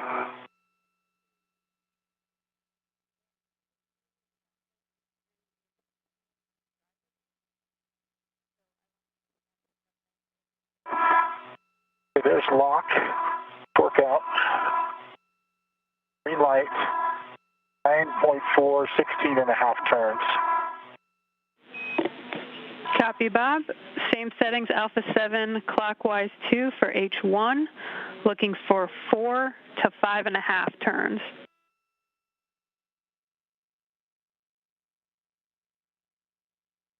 Copy on H1, 4 to 5.5 turns on Alpha 7, clockwise 2. Here it comes.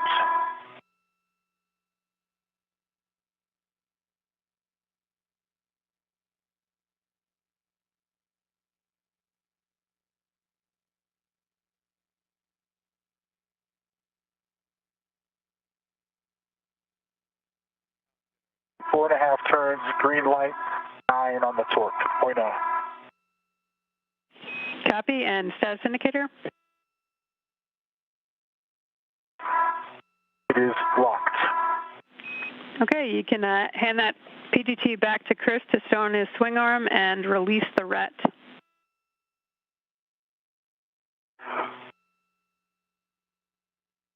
Chris has the PGT and here's your RET. All right. I'll just take this scoop straight in front of me. Okay.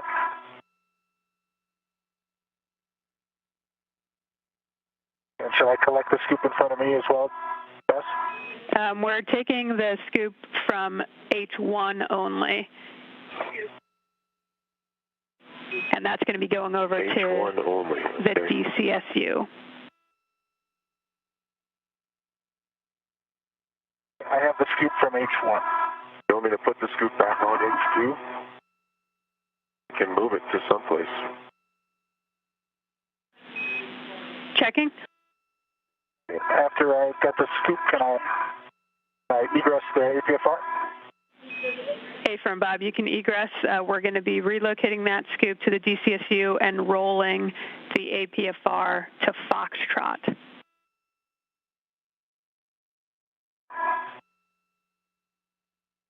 Copy. Jaws, confirm you want me to leave this scoop on H2. I already have it off. I'll put it back on if that's what you'd like. We're looking for the next location for it. Stand by.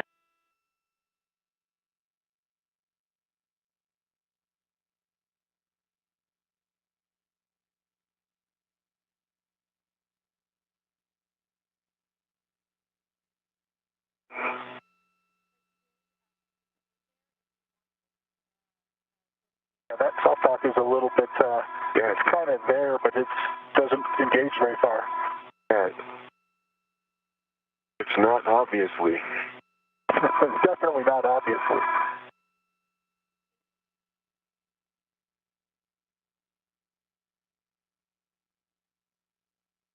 You're trapping ingress aid there right underneath your belly. Oh, sorry about that. No, I moved it on you.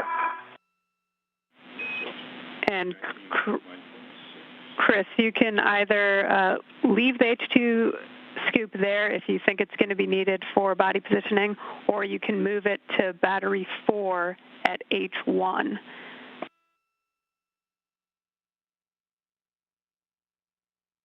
Okay, battery 4H1. It'll go 9 o'clock straight up.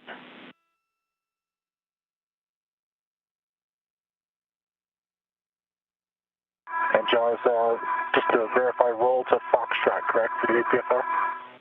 A-firm, Foxtrot.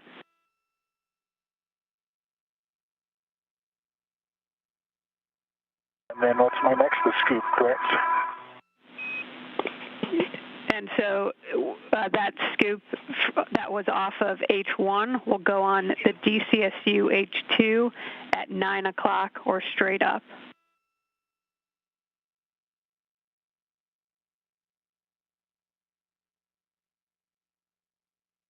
Up.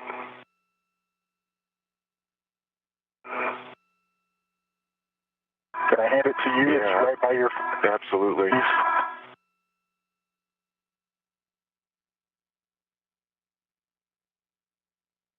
Straight. Straight up. I agree. I'll check the checklist.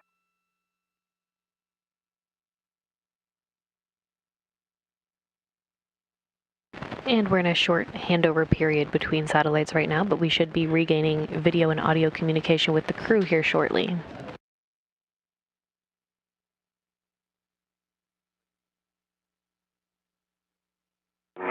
It's straight up. Okay. 9 o'clock relative to the doghouse, I think, is down.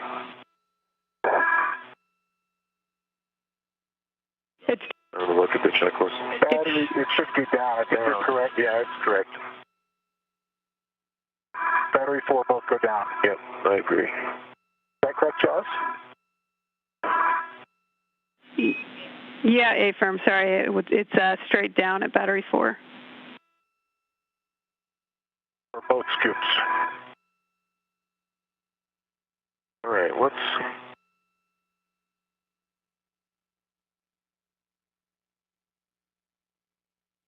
the next kind of big chunk, Jaws?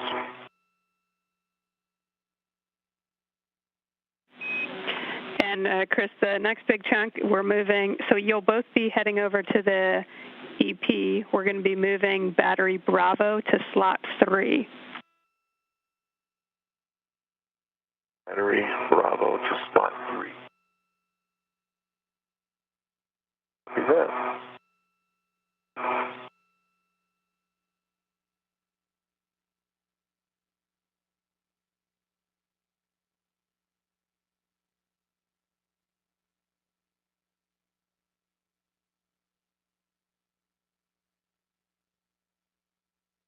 They're clicking. Good work. Put the lid on that. Yeah. I'll get out of your way.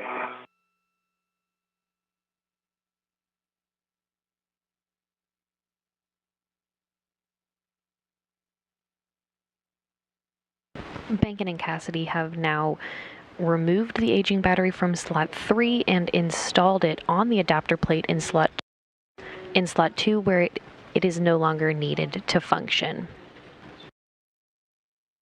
Cassidy and Bankin will now return to the external pallet to retrieve battery B, and they'll translate back to the truss and together install it in empty slot number 3.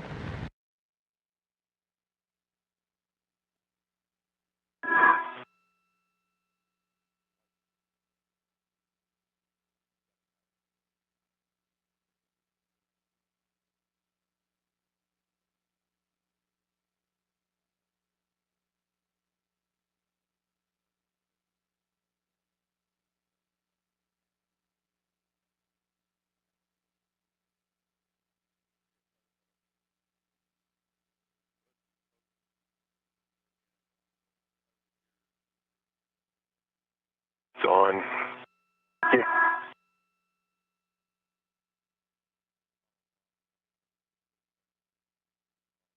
Battery Bravo to slot 3, so I guess looking for a go to get in the HFR. Okay, Chris, we're going to relocate some scoops first.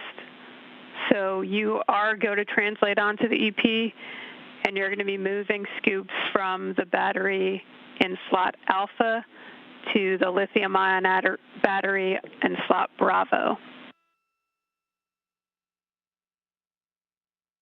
Alpha to Bravo.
And the clocking. Okay, Chris, for the battery in slot Bravo at H1, it'll be at the 9 o'clock or straight down. Straight down relative to the pallet.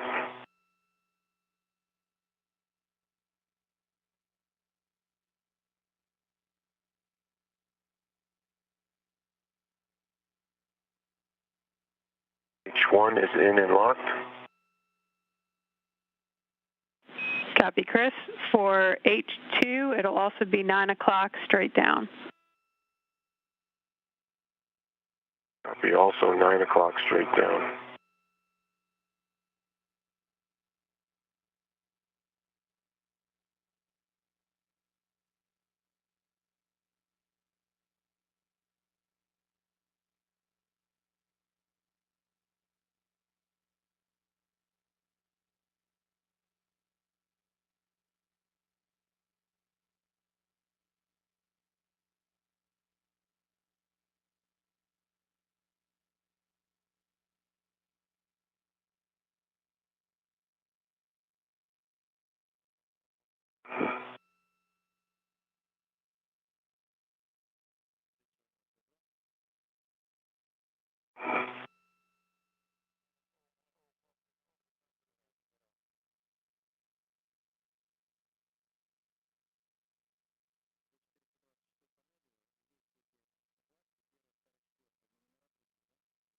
Right, I've ingressed the APFR. I'm working on H2 scoop. Okay, Chris, can I have you just do a ingress aid check, tether's clear, and a serial number? Serial number 0024.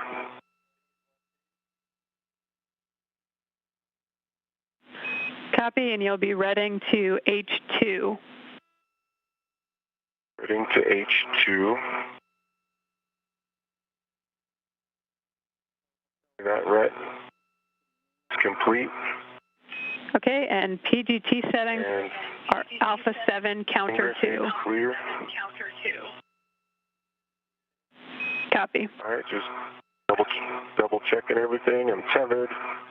Hoops are locked. Tops ready.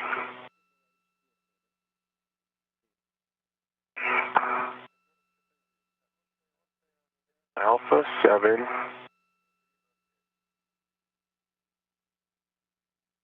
Counterclockwise 2. Going to H1. H2. Oh yeah, I keep forgetting that. Already done. And it'll be approximately 19 turns. 19 turns.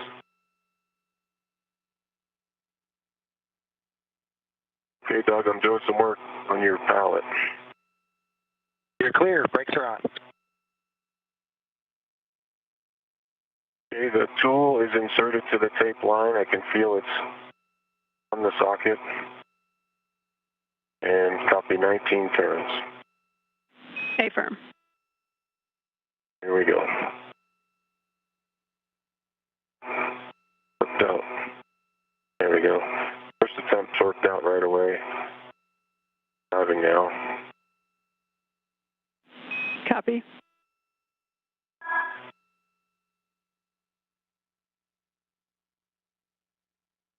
For 19.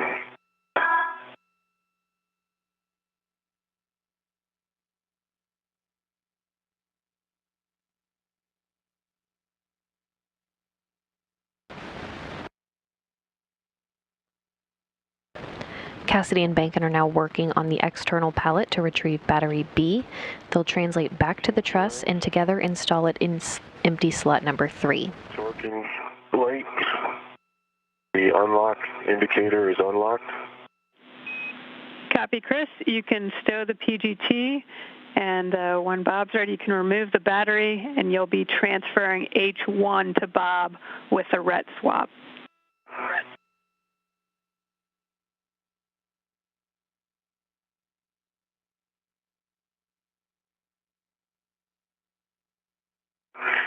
Okay, H1 to Bob with a ret swap.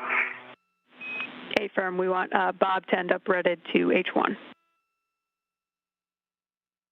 Okay, copy. In just a sec, my VGT Velcro undone. Okay, VGT Velcro is secure. Ready, Bob? Ready. Coming out.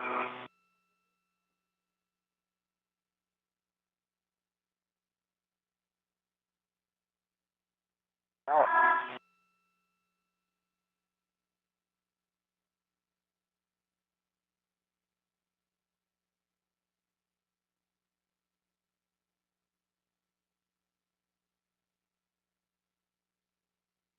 I'm going to put a red on there. Copy.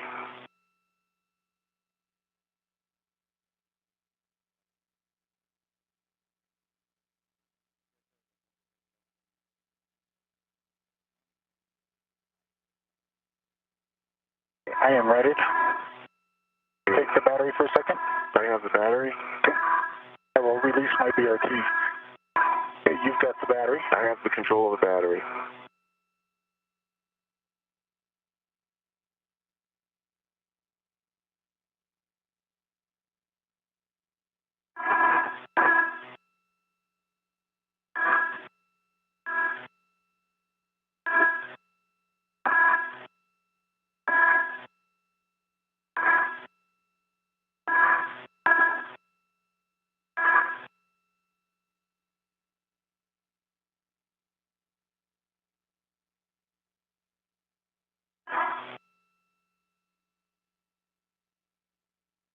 I have control of the battery. You have control in releasing my red.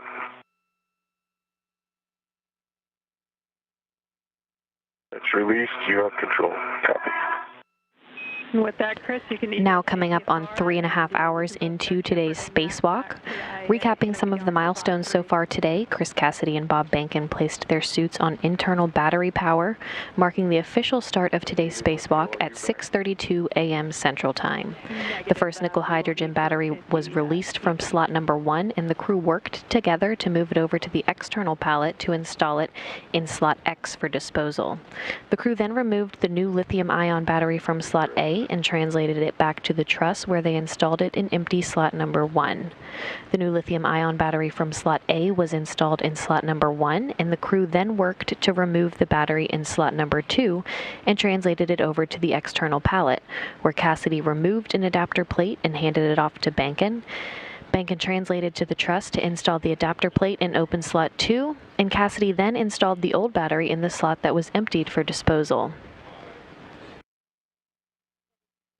Next, together on the integrated electronics assembly, Cassidy and Behnken placed a cable between the adapter plate and the new battery to complete the first of 3 circuits. Behnken and Cassidy then removed the aging battery from slot 3, which was then stowed on the adapter plate in slot 2, where it is no longer needed to function. Cassidy and Behnken just completed work on the external pallet to retrieve battery B, and they'll now translate back to the truss and together install it in empty slot number 3.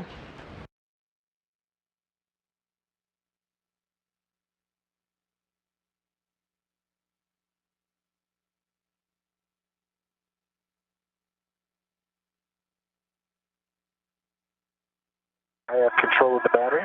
You have control of the battery.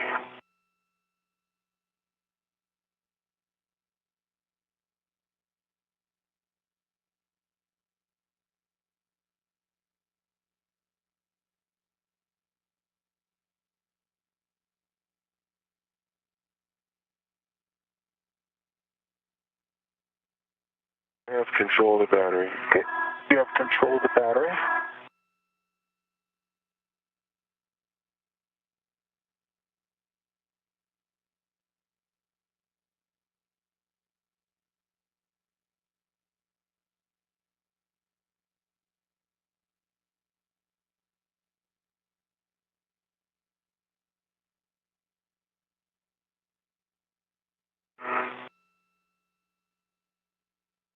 I have control of the battery. You have control of the battery.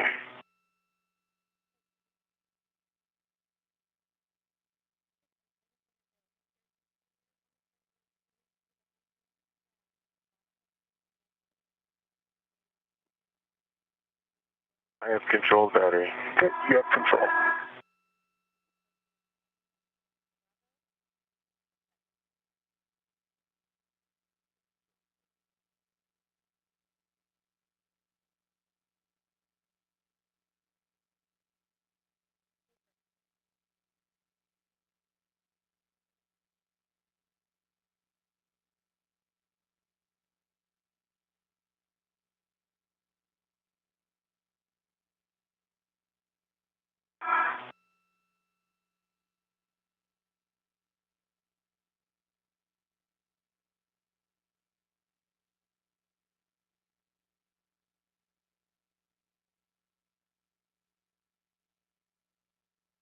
I have control of the battery. You have control.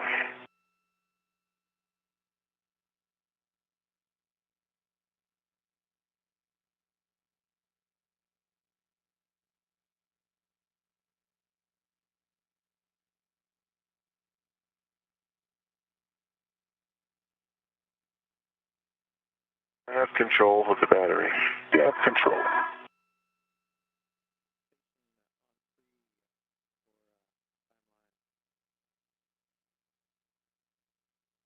Go ahead on 3.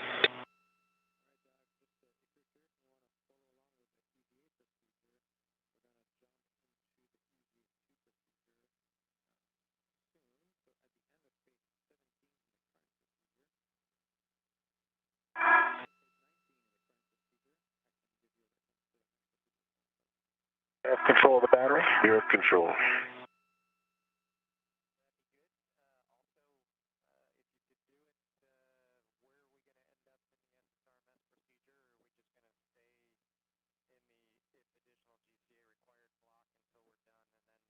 Go here, then back off a little bit.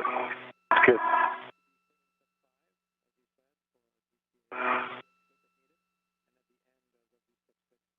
Okay, I have control.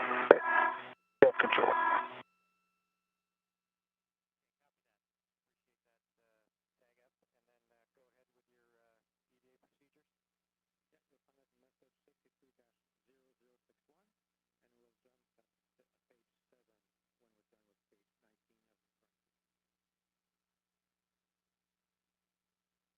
I have control. You have control.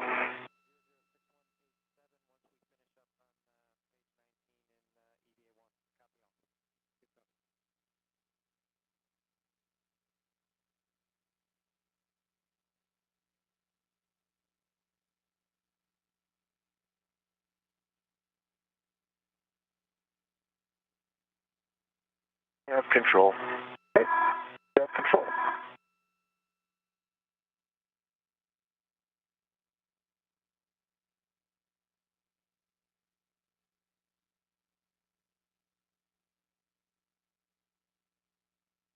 I'm going to put my local on the other side of the APFR.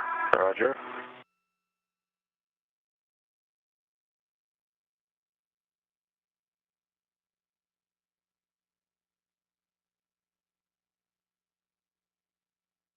I have control. You have control. I think I can go onto the BSU. What do you think? Is that a good spot? Yeah, we need to get up there high, so. Yeah. Because this might be the one where you ingress your APFR next, right? Yeah. Going up there high.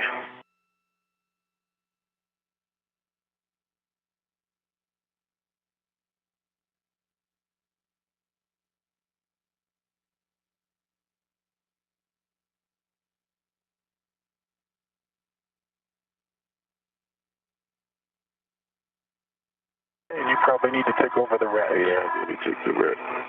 I've got the battery. You've got the battery.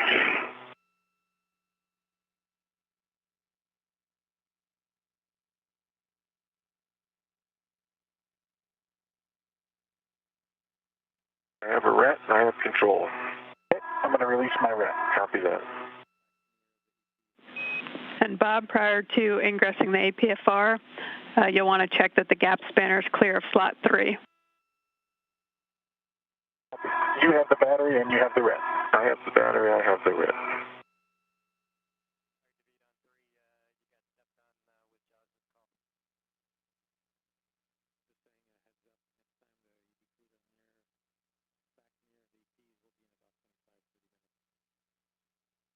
It's kind of dark out here, Chris. Yeah, it's kind of dark.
And I have a caution for both of you, since this is one of the slots with the interference.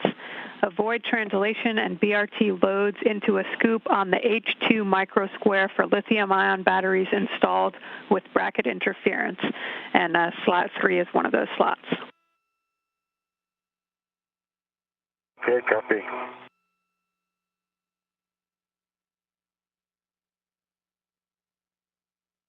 Okay, Chris. I will still my ingress aid.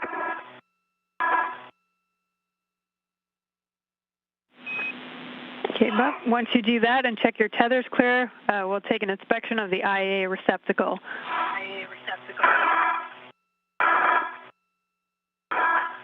You can pause there, Chris. Is that okay, place? Pausing. We have the IEA receptacle. The electrical connectors are clear, no fraud. Fins look straight to me.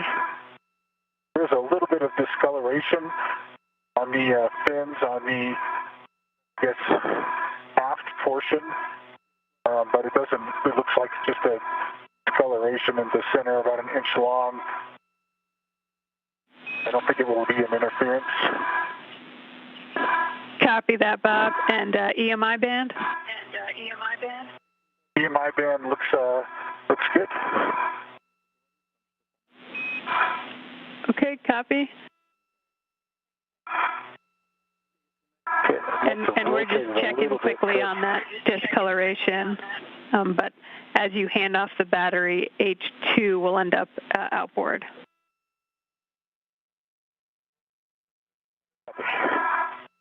Okay, and Chris will need to inspect the underside of the battery, is that correct? Yeah, you'll want to present the bottom to Chris for inspection of the blind mate connectors, FOD, and EMI band. Okay. Maintain control, Chris. I'll put a ret on it. I have control. Oh, go ahead. You go for the ret.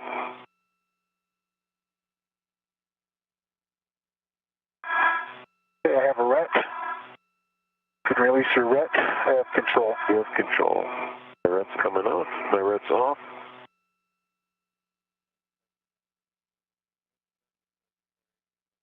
Feel you taking it?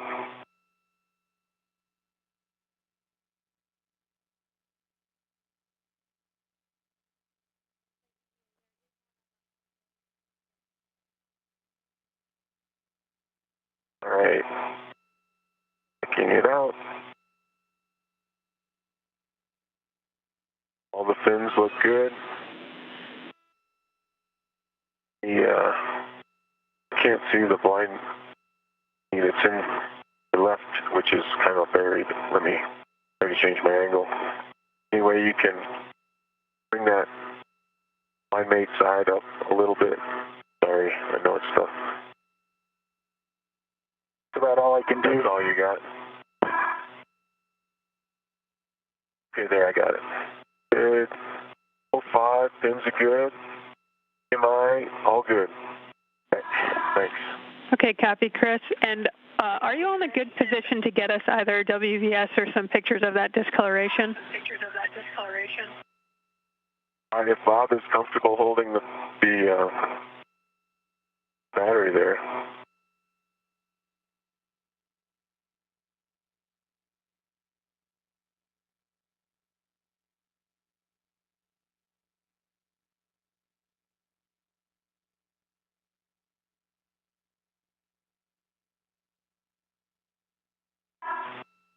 It almost looks like I took a Sharpie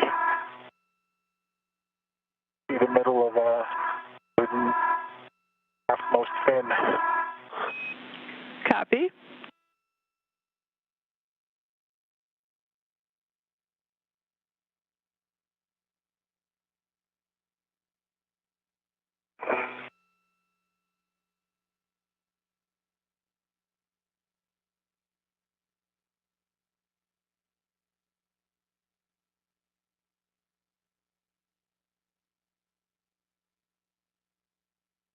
Where is it? It's in the halfmost fin. I don't know if in the dark you're going to be able to get a picture. Yeah, I don't see it. All right.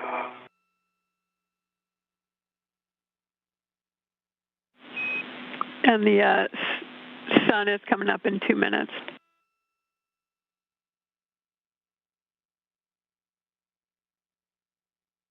All right, I got a bunch of pictures in this lighting configuration. If you want to wait for light, you can do that. Checking.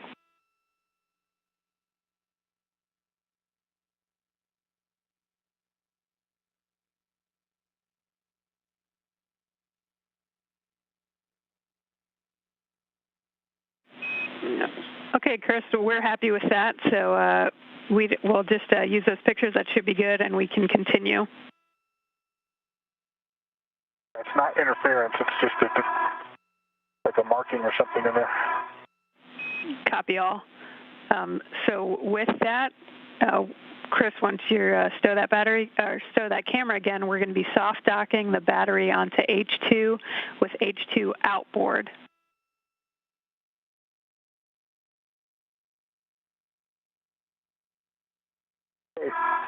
We're oriented correctly. H2 is outboard. And Chris, if you could just let me know if it's clear there. That crew lock bag and stuff is up there. Clear the crew lock bag. You need to bring, you're still over the edge a little bit, so down towards your knees. There you go. There you go. Clear, clear, clear. All good.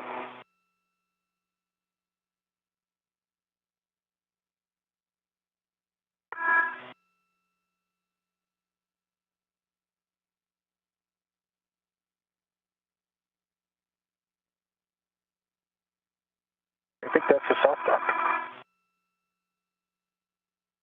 Lined up. And you're looking for PGT. Okay, yep, Chris, you'll transfer your PGT, and Bob, look for Alpha 7, clockwise 2.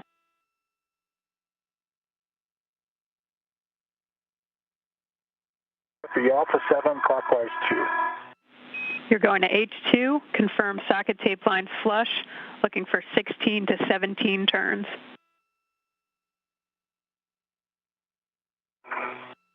Alpha 7, clockwise 2, on H2.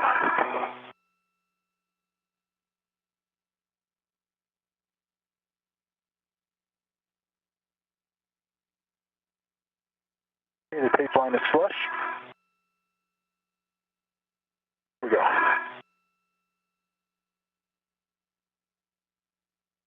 Indicator's moving.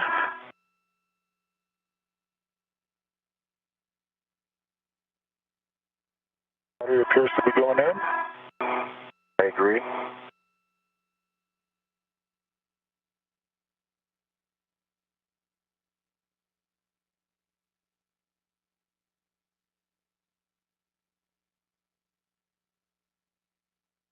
This one seems snugger up against the wall than the other guy.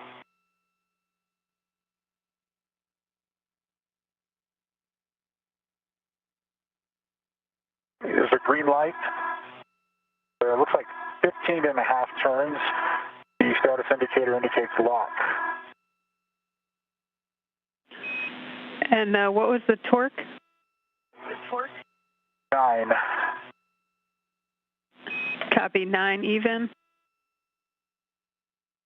Yes, 9.0. Okay, that's slightly low on the turn count, so we're just checking real quick down here.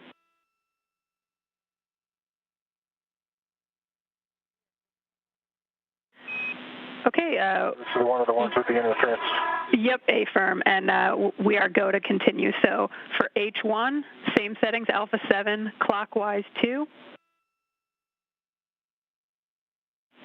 You'll confirm the tape line flush, looking for 4 to 5.5 turns. Copy. Indicator's moving.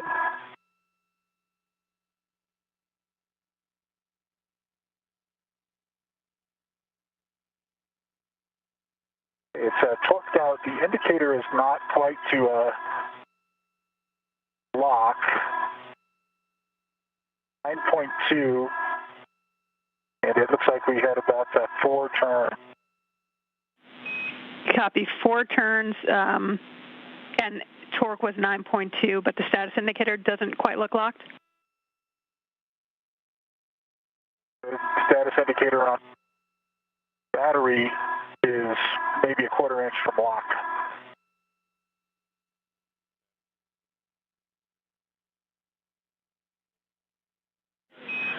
Okay, we're good with that. You can hand that PGT back to Chris to stow on a swing arm and release that ret. Copy.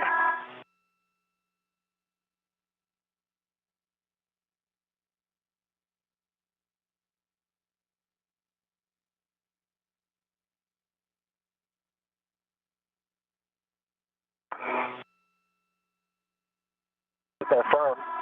Yep. Flush with the adjacent battery. Everything looks straight. And Where do these scoops go? with that, so you actually moved one of the scoops we already needed over, so we're going to relocate the APFR. And so for now, the scoops can stay. And it sounds like we're far enough ahead that we can move on to the first block from EVA 2 if you're both good with that. Yeah, good. Okay, copy. So that being said, we'll relocate the APFR to WIF 22. Clocking is 12.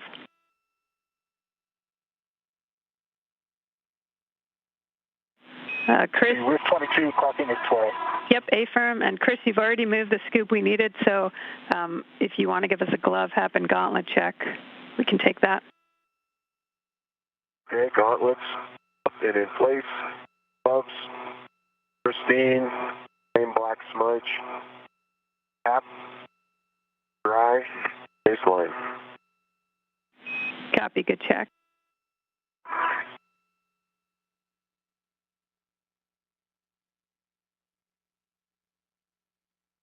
Jazz, my radio was a little crackly when you were just talking. Did you hear perfectly fine all those words? Yeah, the same as it's been the whole time. Okay. Yeah, Josh, I missed about 50% of the words that I heard Bob. I heard you say, Bob, to move the APFR, but I missed some other stuff, so maybe tag me up one more time. Yeah, okay, Chris. So Bob's relocating the APFR, and then we're going to move into moving battery 4 to EP slot Bravo. Copy that. So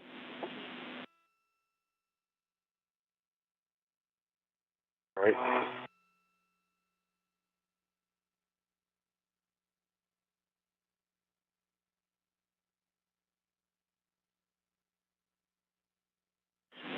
Chris, before you do anything else, can we get you to take some pictures of that slot interference with the bracket, the one in slot 3 that you just installed? Certainly.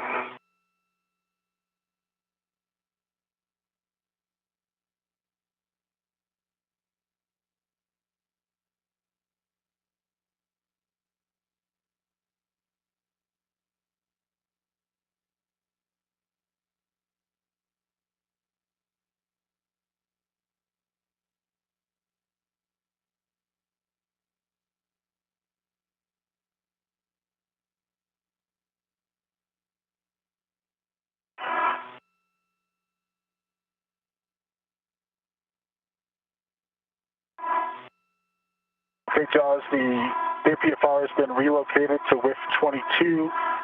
Yeah, clocking is 12. Black on black. Got a good pull and a good twist test.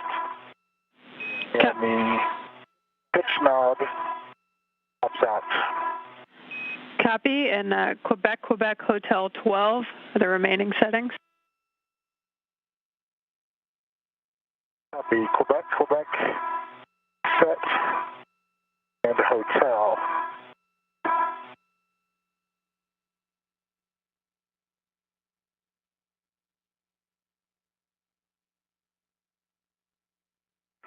Hotel set. Copy. Hotel 12 set. With that, Bob will take a glove, hap, and gauntlet check. My hap is the baseline. Change. The gauntlets are both up. My right glove is pristine except for a small head on my index finger on the inside. Just a small thread, or maybe it's a piece of that's just a piece of like overflow RTD. And the left glove is pristine. Okay, copy that, Bob, and we could see that in the WVS.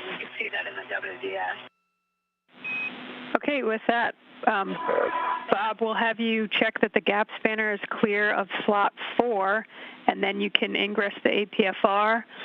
And Chris, once you're done with the photos, you can get in a good position to assist with battery 4 and have the ratchet wrench handy, unless you want to go ahead and start breaking torque. Okay, copy. I'm going to ditch the camera and before you ditch it, take a picture of a dragon out there. It's a good, good location, good time. I don't know if we're going to make it through another day-night cycle. Yeah, you can go for it now if you'd like. Oh, yeah, that's good.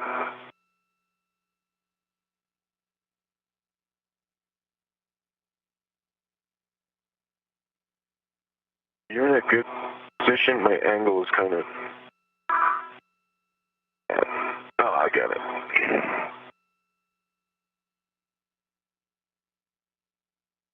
I bumped your yaw. I fixed it, thanks.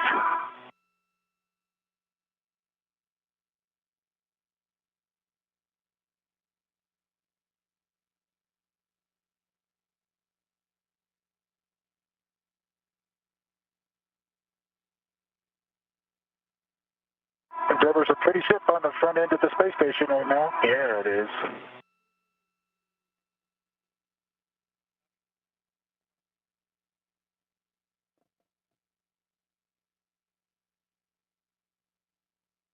I don't have good tactile feel of this button. Yeah, I could see the click to see the shutter move when it was pointed at me, but I don't have good tactile feel on the button either.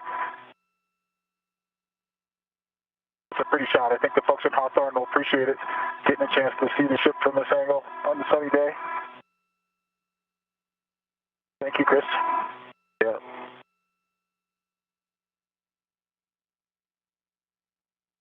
With that, Jaws, do I have a go to ingress the APFR?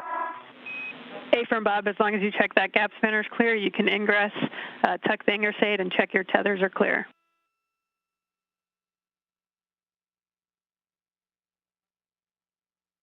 Okay. The battery 4 location is well clear of any gap spanners at this time. After I'm ingress, I'll move the ingress aid. Copy. On your way, Bob? Oh, nope.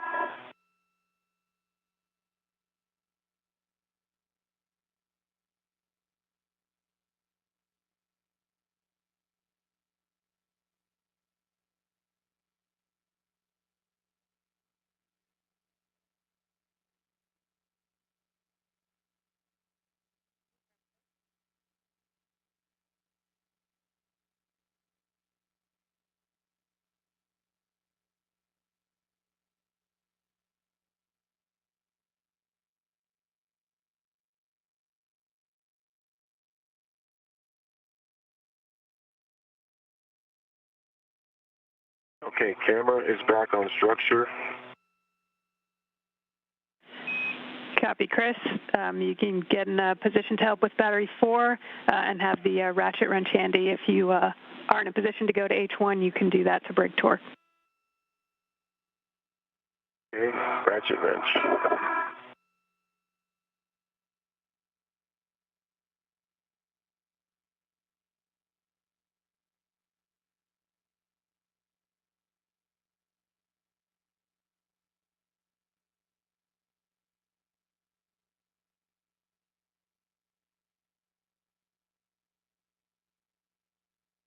I've ingressed the APFR.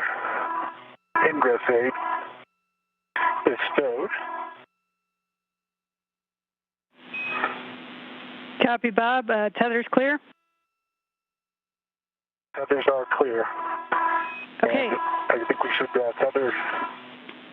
We'll take the serial number and then a ret to the H1 scoop. Serial number is 0092, and I'll ret to the H1 scoop. Copy. I am retted to the H1 scoop.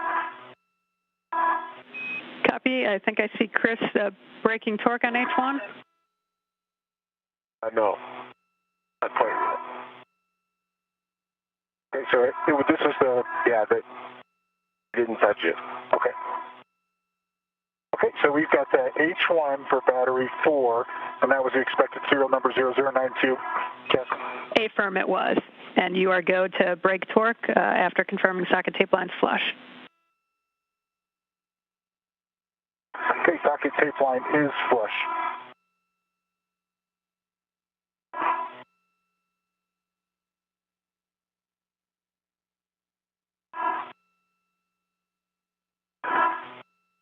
H1 torque is broke. Copy. Same for H2. Confirm the tape lines flush. Brake torque less than 1 turn. Copy.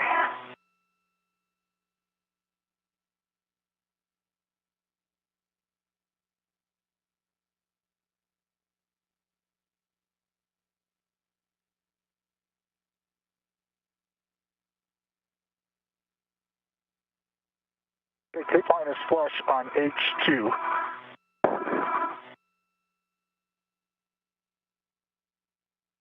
Torque is broke on H2. Got it. You got it, Chris? Okay, and Chris, you can send that back to the crew lock bag and hand off your PGT with the 6-inch. Okay, I have the PGT, and I will. Velcro keeps coming up. Yeah.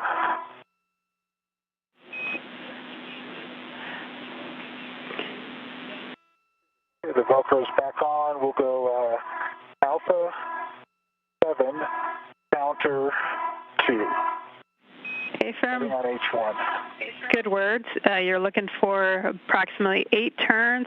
And Chris, you can relocate that PGT with a hex driver in the meantime to battery 3 H1 scoop using that adjustable equipment tether. Battery 3 H1 scoop. Affirm. Turn in on H1. Indicators moving.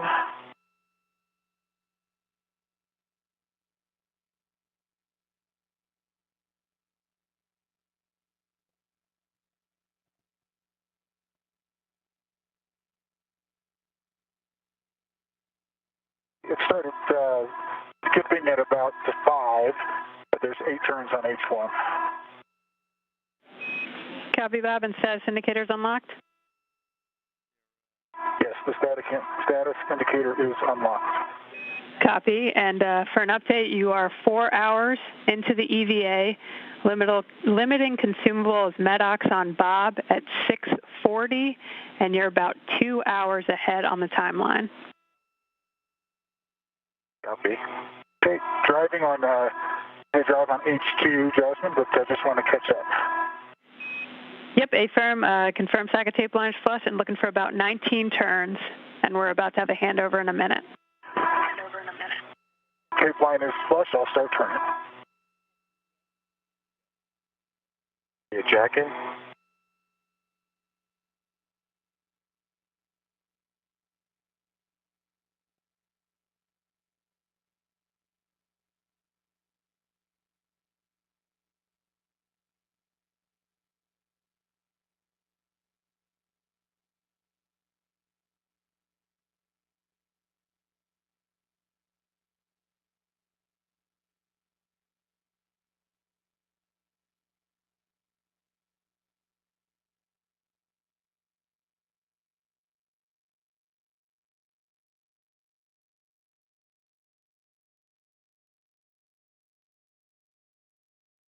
There's 18 turns. Status indicator is unlocked, and it was unlocked the last 3 turns.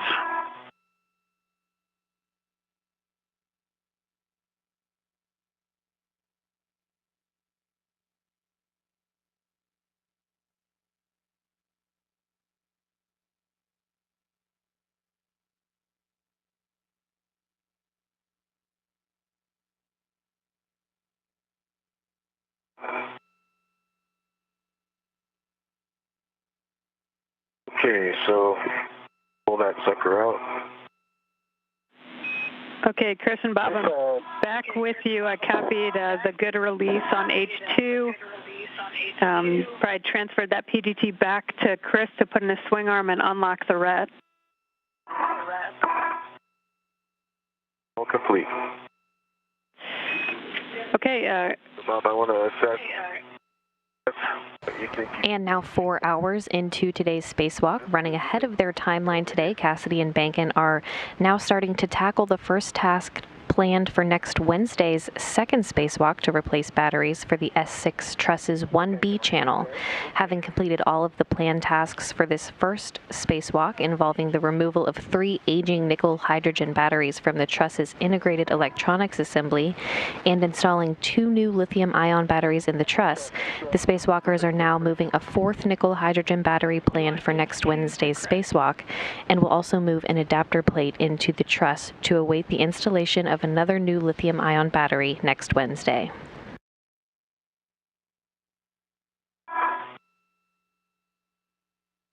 All right, and I'll take a red, I guess. Wait for you to maintain control while you get a red on. All right, my red's in place and I have control. Okay, I will remove my red.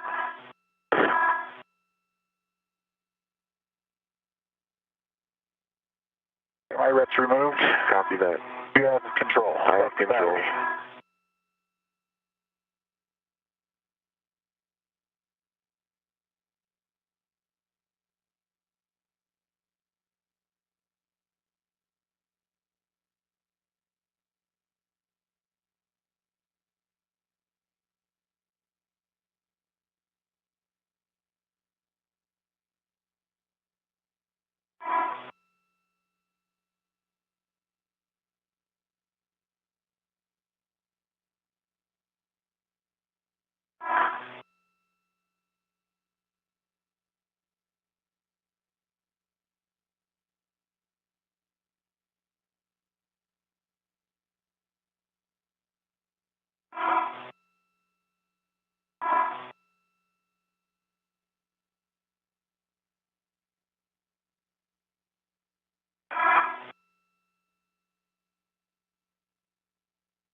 You scrunch down the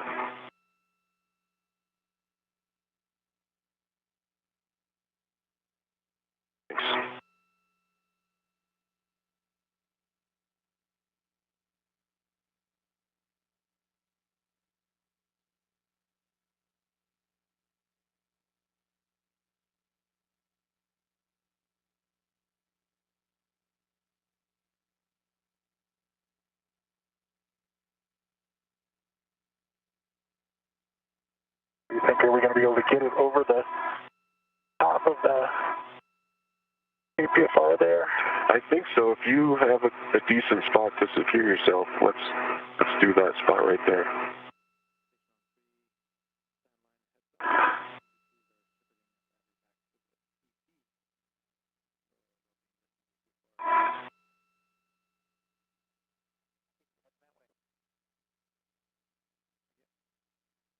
You ready? I am ready. Okay. I'm in your way. Okay, I have the battery. You have the battery. I have the red.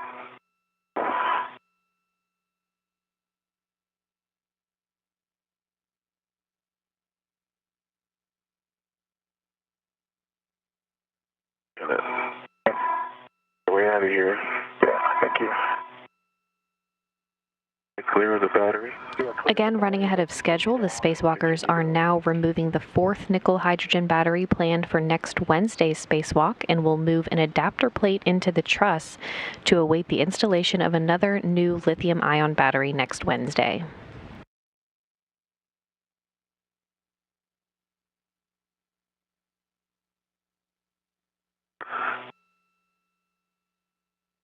I have control. I have control of the battery.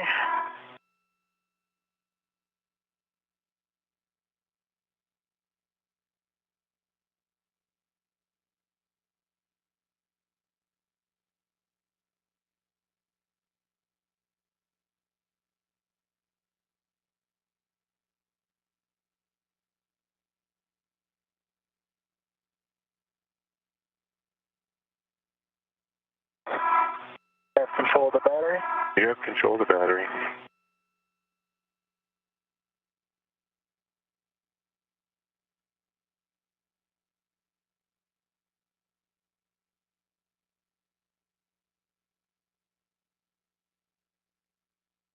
I have control.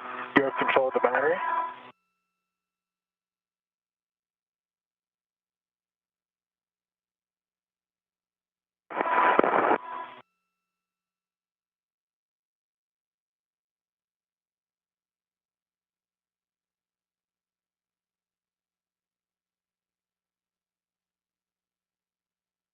I have control of the battery. You have control of the battery.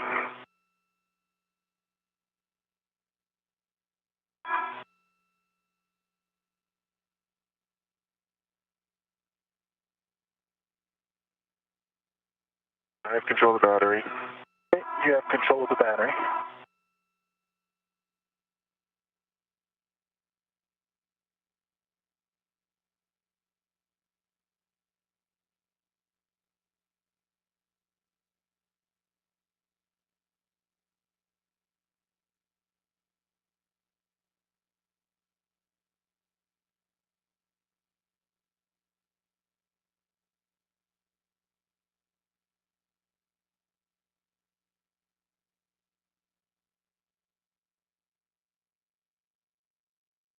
I have control of the battery. You have control of the battery.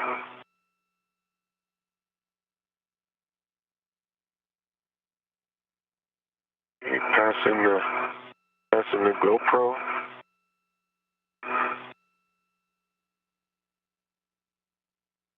I have control of the battery. You have control of the battery.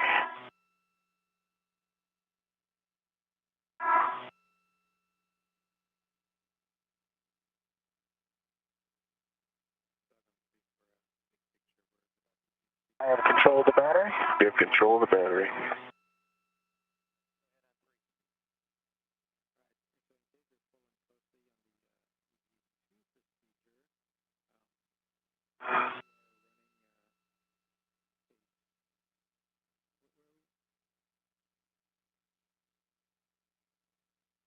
I have control of the battery. You have control of the battery.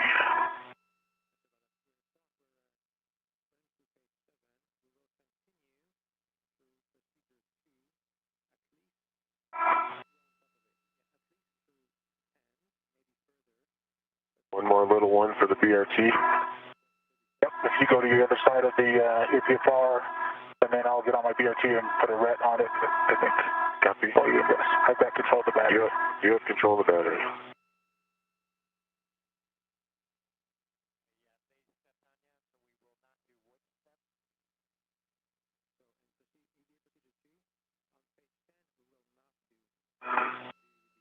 I have control of the battery. Okay, you've got control of the battery.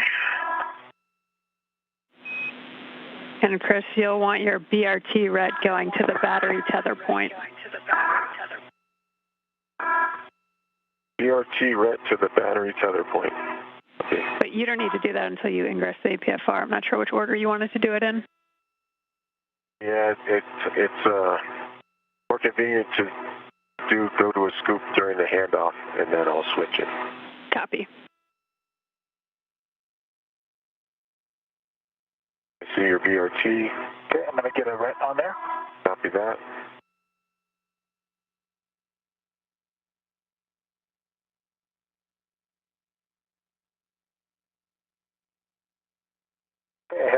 onto the battery. I have control of the battery. You're ready. You have control. Releasing my ret. Released. And Chris, your go to ingress. APFR. Your go to ingress to APFR, and a reminder to assess your reach to the tools. That's my reach to the tools. Copy that.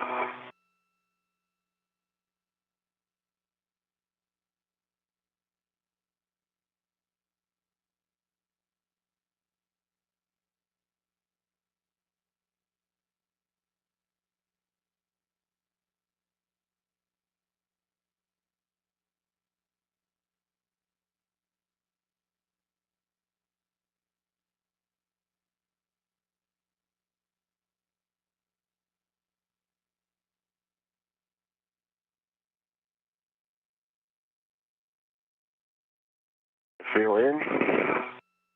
Stand.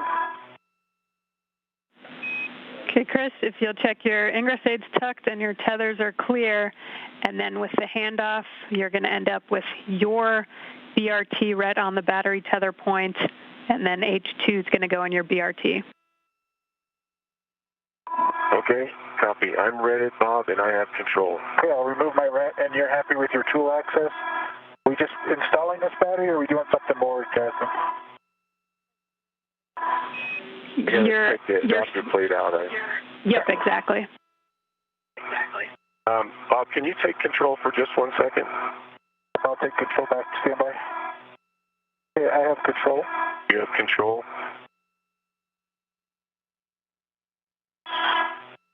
So we're in a different get ahead than was in our procedure. We're doing another adapter plate. Yeah, A-firm, you're going to do the full swap. So, Bob, you'll end up with the adapter plate on your BRT, taking it back over to the IAA and installing it in slot 4 while Chris installs the battery that's going on his BRT into slot Bravo.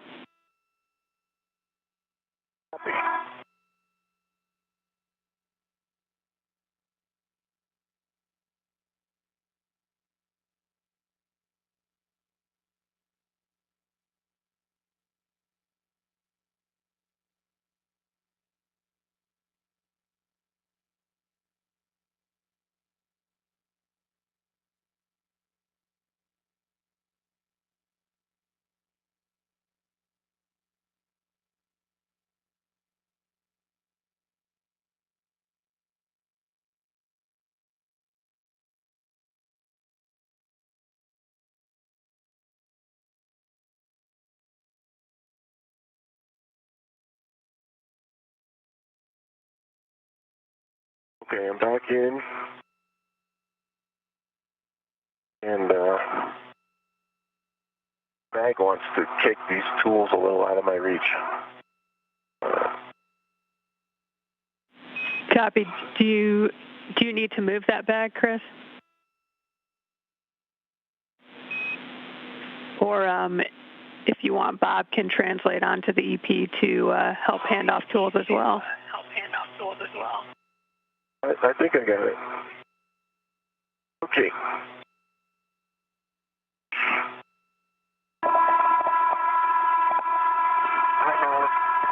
I have control. Okay, and it looked like that ret might be... yeah, that ret got a little... I've got control if you want to fix it, or just let me know. All right. It's fixed, and I have control. You've got control of the battery. Okay, Chris, you want to put the H2 scoop in your BRT. H2 to my BRT. BRT ret to the middle. A-firm.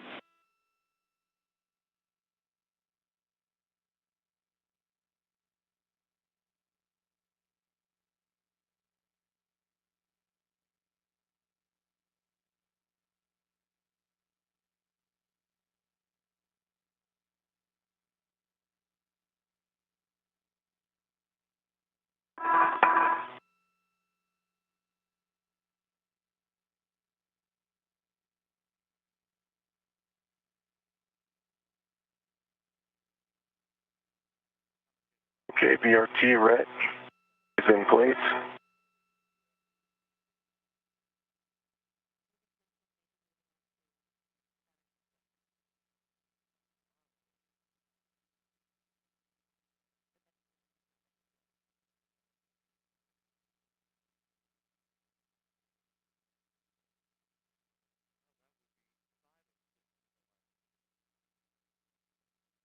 BRT on H2. Copy, Chris. You can move that battery out of the way, and we'll work on removing the adapter plate.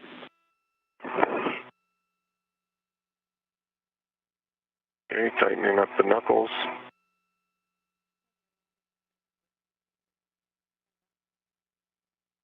Okay. Okay, Chris, Ready you're for gonna adapter plate. you're gonna ret to the adapter plate heater mat tether point. That's the one towards your head.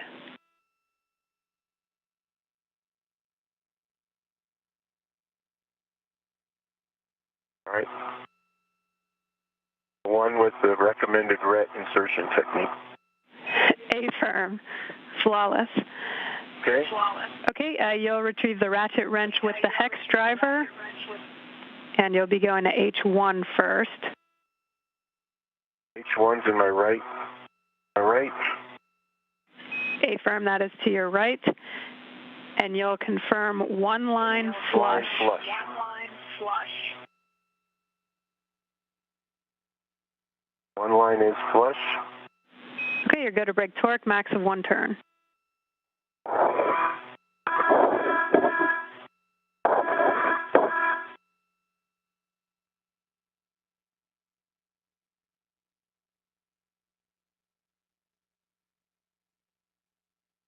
H1 torque is broken. Quarter turn. Copy, it'll be the same for H2, one line flush. One line flush. Okay, brake torque, less than 1 turn. Broken. On an eighth of a turn. Okay, you can send that ratchet wrench back to the ORU bag and grab the PGT with the hex driver. PGT with hex. And for Alpha 7, counter 2.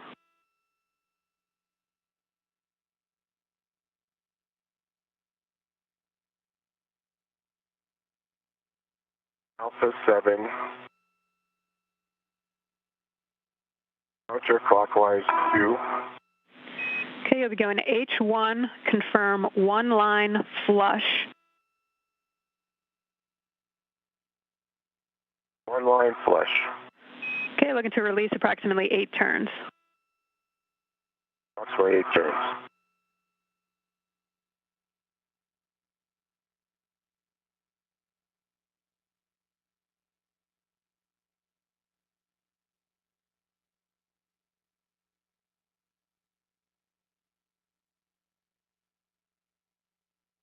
Okay, there was 8. It was released at 6. Copy, same settings. Alpha 7, counter 2 for H2, looking for one line flush. Alpha 7, counter 2. Looking for one line flush. That's one line flush. Here we go. Looking for 19 turns.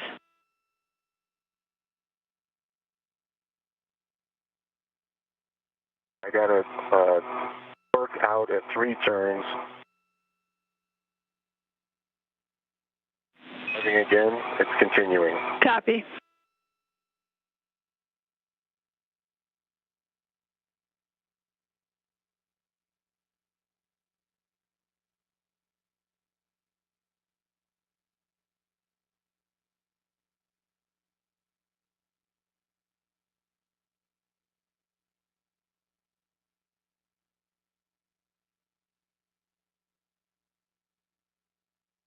Okay, there's 17 turns. It's free. Copy. You can switch the power on the PGT off. That's to the left. And send that back to the ORU bag. Power on the PGT is off. Bring it back to the ORU bag. Copy. And with that, if Bob's in a good position, you can remove the adapter plate from soft dock and transfer it to Bob, looking to hand off, the adapter plate handrail tether point is where Bob's going to want to attach his BRT ret, so the opposite end of where you have your tether. Copy all. Whenever you're ready, just let me know. I'm ready.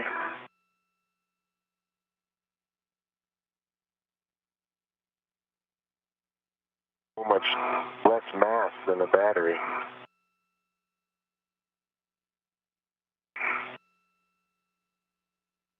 Let me know if you need me to rotate it. You can come on, yeah, rotate it this way. Yep.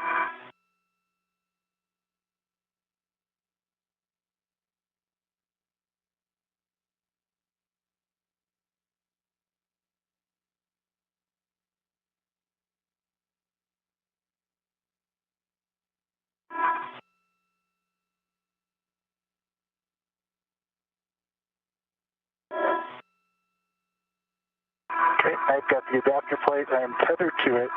And it's on my BRT. All right, I'm going to remove my tether. My tether is removed. Copy. Okay, Bob, as you said, you can stow that on your BRT and start heading back to the IEA. Copy.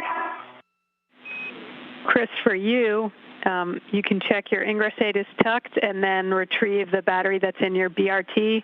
You want H2 in your left hand. Copy. H2 in my left hand.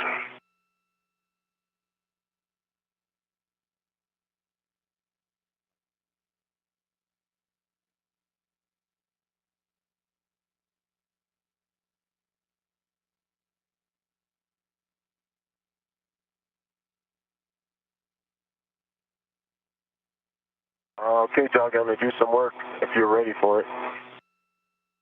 Brakes are on, you're clear to maneuver. All right. Coming in.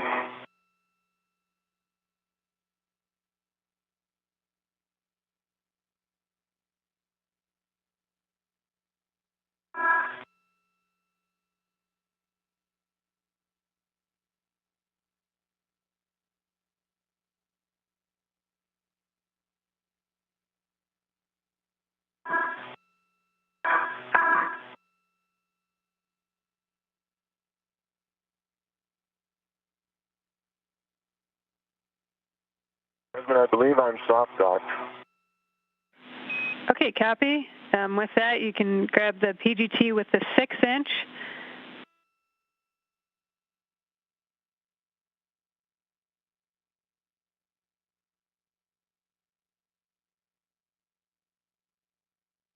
How's that translation, Bob? That's going a little bit slow. I just want to not move the adapter plate into anything, so. Copy.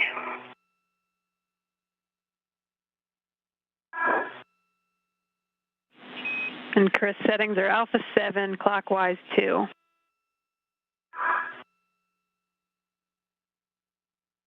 Alpha 7, clockwise 2.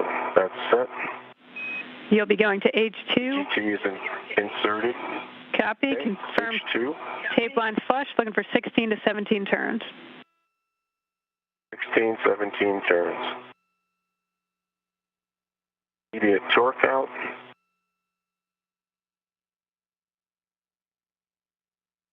At 9.1 foot-pounds. Now it's moving. Okay. Copy. 4 for 19.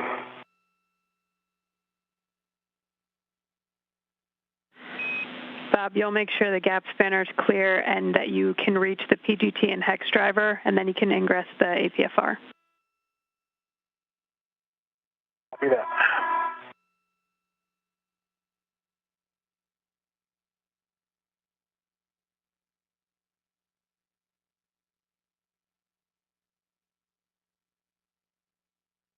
Between 0.6 turns, 9.2 foot-pounds. The locking indicator is locked. Battery is flush with battery Bravo. Copy. And Chris, did you say 16 turns? Yeah, 16.6 is what's on the PGT. Copy. Okay, you can release the RET, stow your PGT, and then you'll be retrieving those scoops and stowing them on your mini workstation. Where are they going? They'll be going to battery Delta. Battery Delta. So that's kind of towards your feet. over to the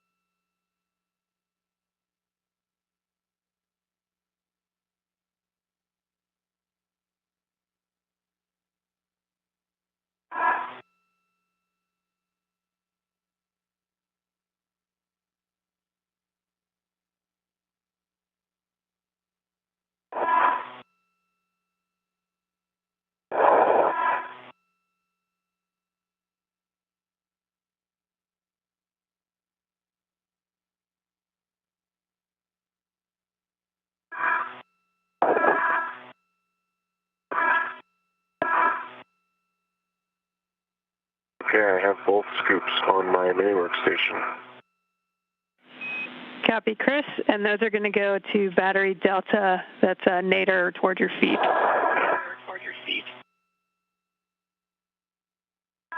Okay, so you want me to egress the APFR, translate onto the pallet, and install those? Affirm. Do that. Missing. Okay, Jaws, I'm in the APFR and ready to copy. The F spanner is clear, and I can reach the PGT. Copy, Bob. Make sure your ingress aids tucked, tethers are clear, and then we'll take an inspection on the IAA bolts and blind mate connectors.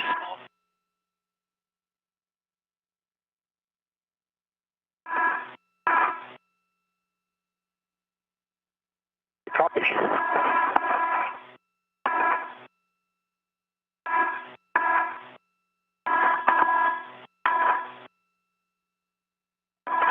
The ingress aid is stowed.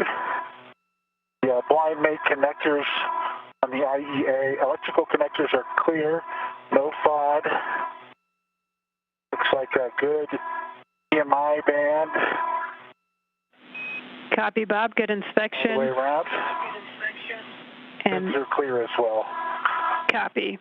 And now we'll take an inspection on the adapter plate, bolt interfaces, and blind mate connectors.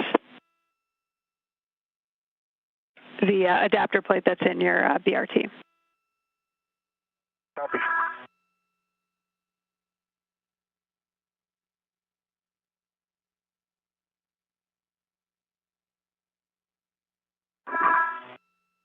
Okay, Battery Delta. Okay, Chris, Clocking. let me know if you want H1 or H2 first. Pick H1. Copy. H1 is at the 10 o'clock, so kind of down and to the left.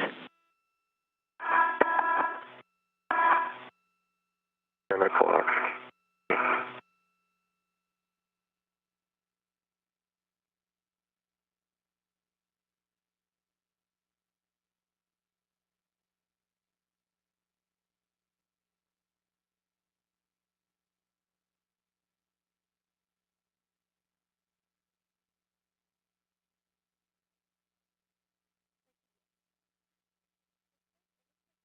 All right, H1 is installed. Copy, Chris. H2 will be at 3 o'clock, which will be up.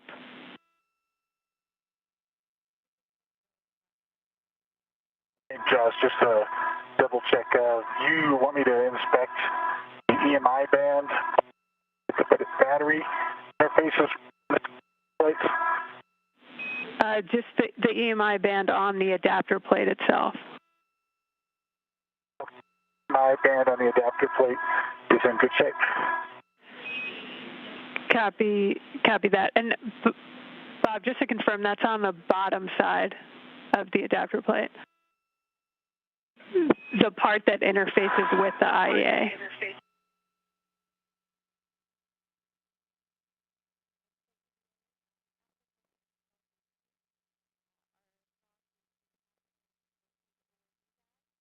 That EMI band is good as well. And the electrical connectors are clear. Copy that, Bob. You can You want the blind mate connectors oriented station outboard, and you can soft dock that adapter plate into slot 4. Copy. H2 scoops installed.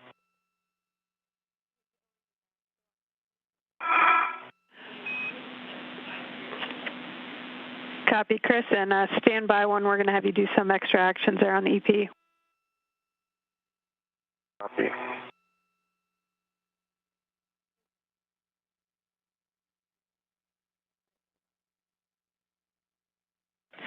Okay, Chris, while you're on the EP, we'll have you stow the tools in the ORU bag.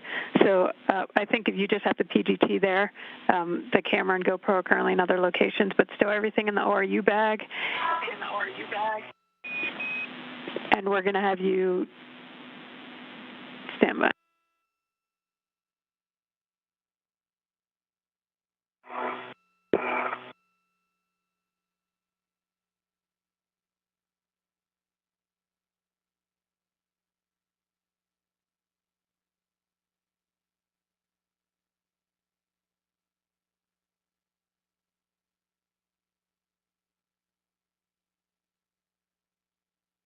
And Jaws, I'm ready with PGT settings for H2 on the adapter plate.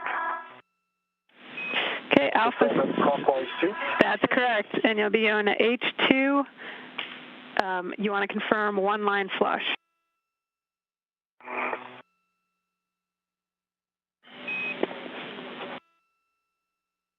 Okay, that's one line flush on H2. Copy, you're driving 16 to 17 turns. 16 to 17 turns.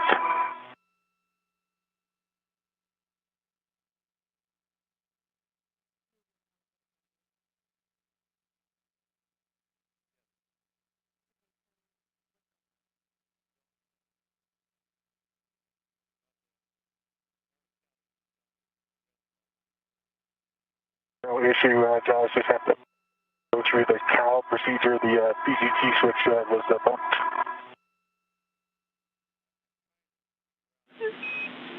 Say again, Bob, I think you said you're recalling. Yes. Copy. Alpha 7. Clockwise 2. Clockwise 2. And H2, looking for Line flush. one line flush, A-firm 16 to 17 turns. Thank you. 16 to 17 turns, here it comes.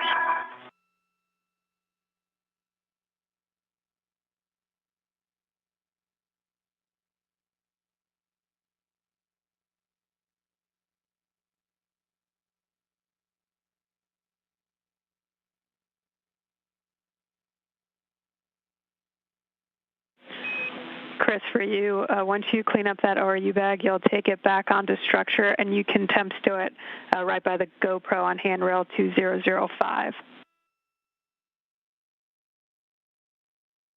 Okay. No inventory needed. We'll do that after.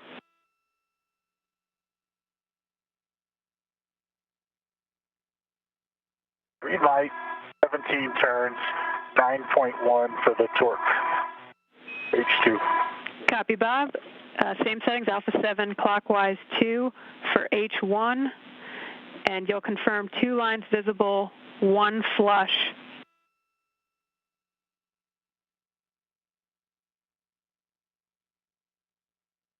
Okay, 2 lines visible, 1 flush. Looking for 4.5 to 5.5 turns, and we have a handover in 1 minute.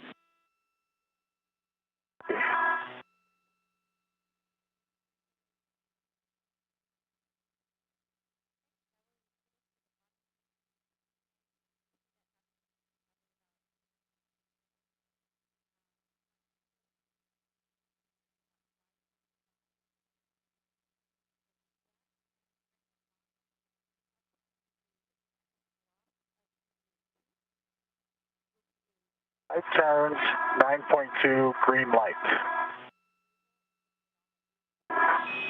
Copy, 9.2, I think you said 5 turns and green light. You can stow that PGT with the hex driver on DCSU, on the DCSU H2 scoop, and then you can release your RET. Okay, I'm going to release my RET and egress the APFR, and then I'll move the PGT over there. Is that okay? Stay firm.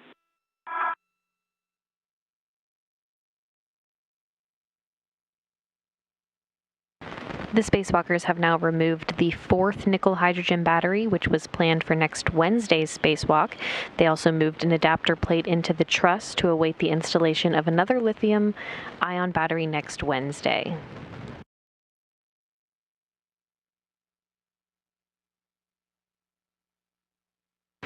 With the crew now running through these get-ahead tasks so quickly, we're standing by to see what their next step will be.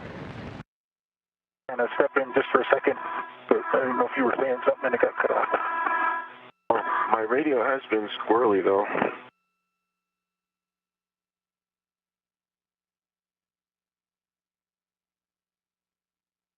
What do you think we're doing next? Okay, Kristen. Cleaning up because we can't. Oh, sorry, guys. Back with you after the handoff. And Chris, where were you at on the bag? The bag is stowed. Both tools are in the bag. It is on my PRT. I'm looking around. There's no remaining tethers visible. Everything's in the bag or on me. And I think I'm ready to hop back over to the APFR. Yeah, Chris, we'll have you make sure the ingress aid is stowed on the boot plate. And yeah, and you can go back over to structure onto the APFR, stow that ingress aid, and then check tethers are clear. And when all that's true, you can give SSRMS the go to back off.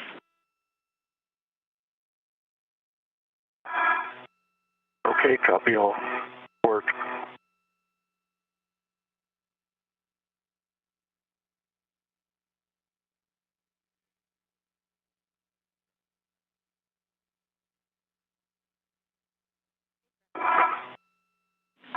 And Bob, to tag back in with you, I think you stowed that PGT and are working the TA clamps now?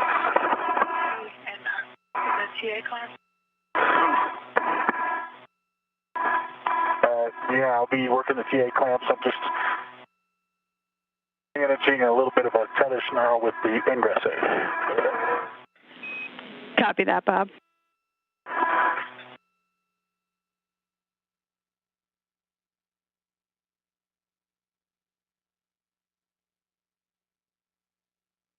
Okay, the PGT has got the adjustable tether going to H1 on the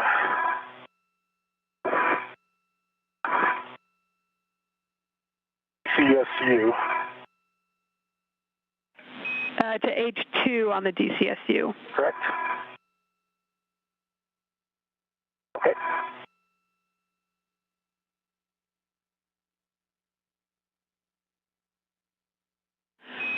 And Bob, you can temp stow that ORU bag at handrail 2005 by the GoPro, or Chris rather.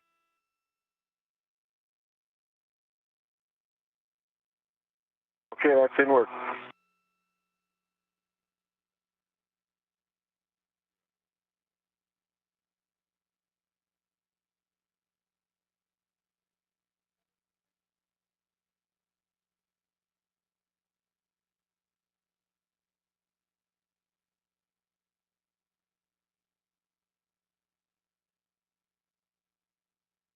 Joe, I was just trying to catch up with you as to, are we cleaning up right now? Is that the situation here, or are we moving towards doing another? Yeah, I was just about to call and ask you both. We should have time to move battery 6 to adapter plate Bravo in slot 4 if you both are good to continue. What's our PET?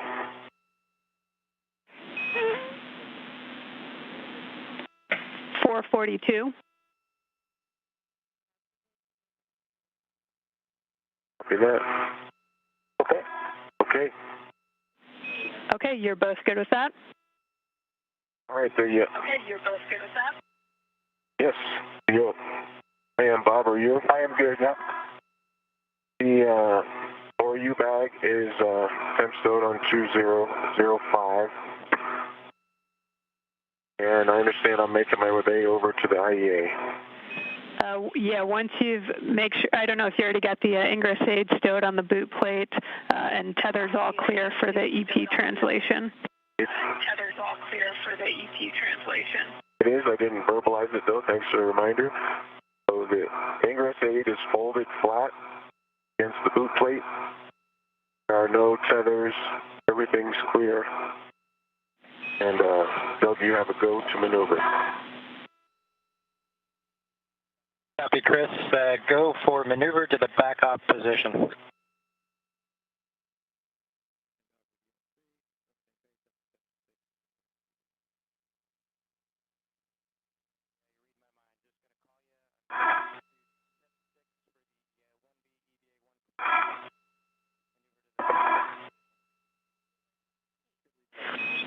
Okay, so Bob is currently working the adapter plate TA clamps and that connection. That will go from the battery to the adapter plate, and then we'll step into battery 6.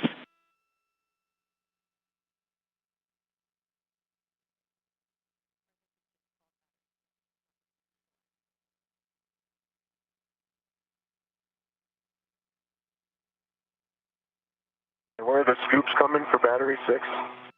Coming from? I'll move them. Checking.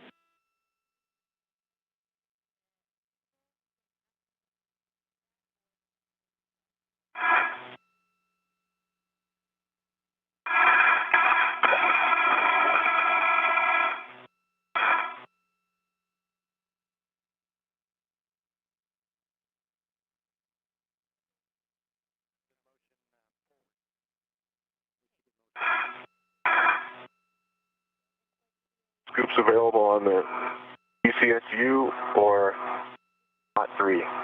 Chris, they're coming from the battery that's in slot 3 right now. So you'll take both the scoops off the battery currently in slot 3. So you'll take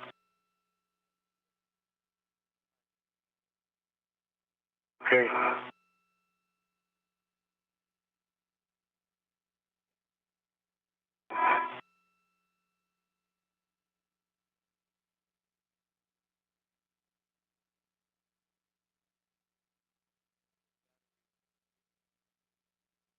The TA clamps are released. Copy, Bob. You can demate the adapter plate connector from P4.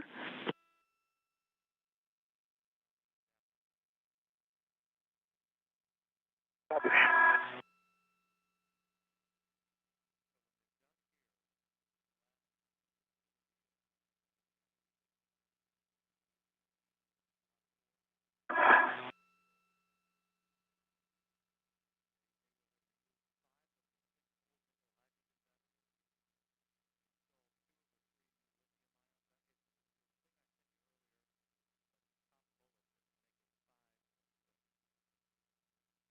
Hey, Bob, your waist tether is, I'll just, if you can pass me the scoop later on when you're done with it from your waist tether. Oh, you need that?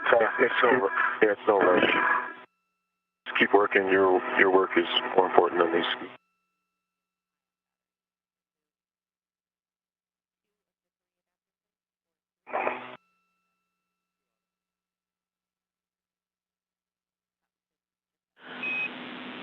Okay, Bob, I see you've got that demated. That's going to go to the adjacent lithium-ion battery. Just make sure the gap spanner stays clear of it inboard, and get a good inspection on it, and let me know if you want the instructions for the twist in the cable.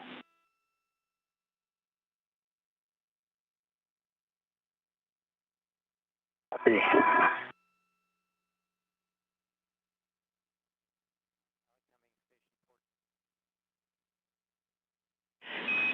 And Bob, I should mention you need to remove that connector cap first, so you can RET2 and remove that.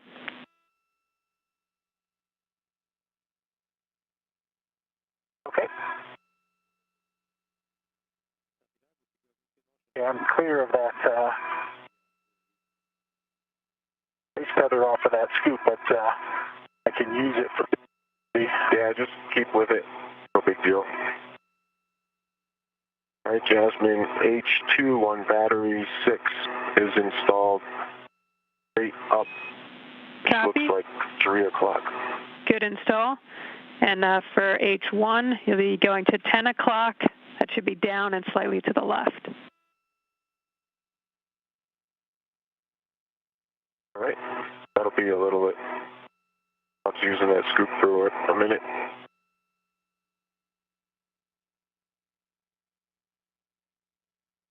J4 looks clear, and B4 looks clear, and the EMI band looks good. Do you say the words about the twist in the cable? With the pins towards structure, you would want to rotate no more than 1 turn clockwise.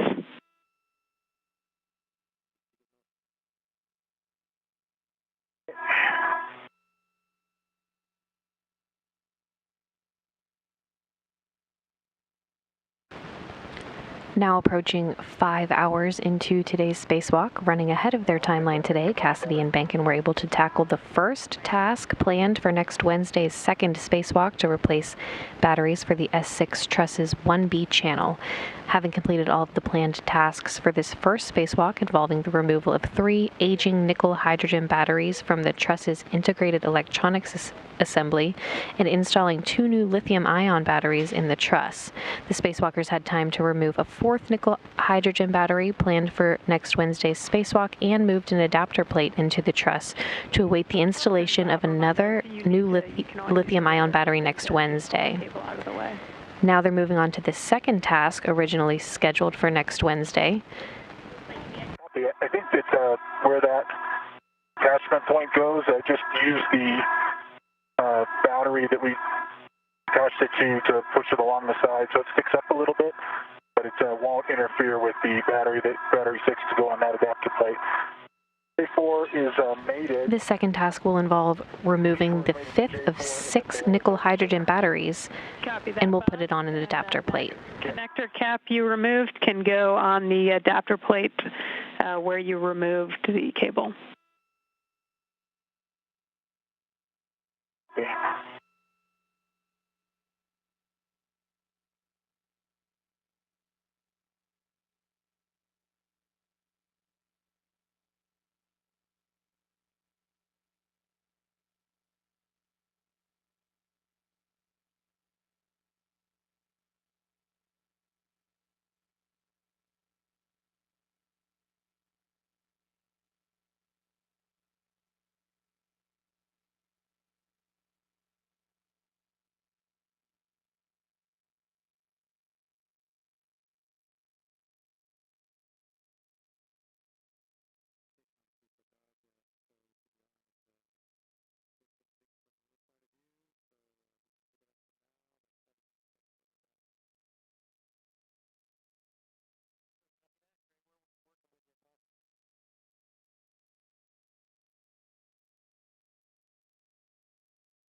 Okay, the cap is reinstalled. Copy that, Bob. And Chris, did you get that second scoop on H1 already? I picked it up. I'm working my way there right now. Copy that, Chris.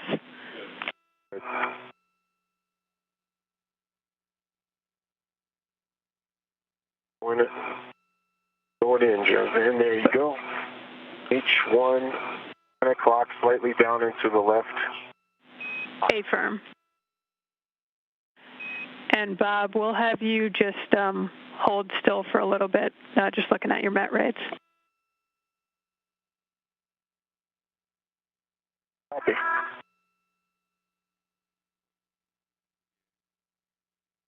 Jasmine, I can break work on H1 if you'd like me to.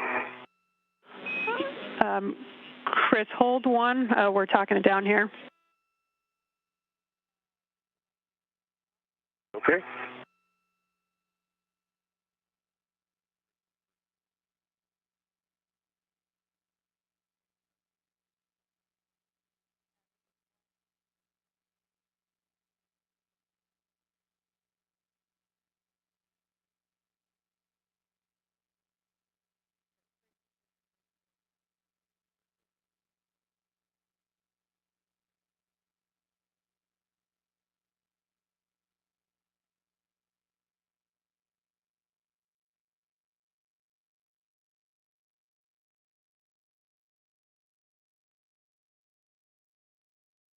And then our cheat sheet, Bob, it looks like one APFR comes over, one more.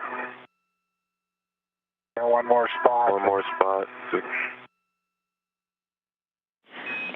Okay. And then we can get the battery out. Yeah. Chris and Bob, I'm back with you after a little handover. We'll take a glove, hap, and gauntlet check from both of you, and then Chris, your go to break torque on battery 6, but we're not going to go with the PGT yet. We're just discussing time down here. Copy that. My gauntlets are in place. The hap is dry. Gloves, all the RTV is in good shape. Got a little more black smudge pieces, but the RTV is great shape. Copy, Chris. Hap is baseline. My gauntlets are up, and my gloves are still in pristine shape except for those smudges. Copy, Bob. Okay, so Chris, with that, if you can make sure the gap spanner is clear of slot 4.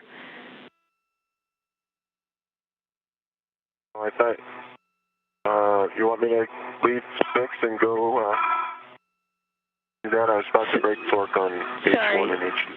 Sorry, not 4. Just, yeah, sorry, break torque first. So you can go to H1. On H1, battery 6. A firm, you'll confirm the socket tape line's flush, and you can break torque less than 1 turn. Socket tape's flush, it was about 1/8 of a turn. Copy. You can go to H2, and Chris, can you report the serial number when you get a chance? Yeah, just give me a second.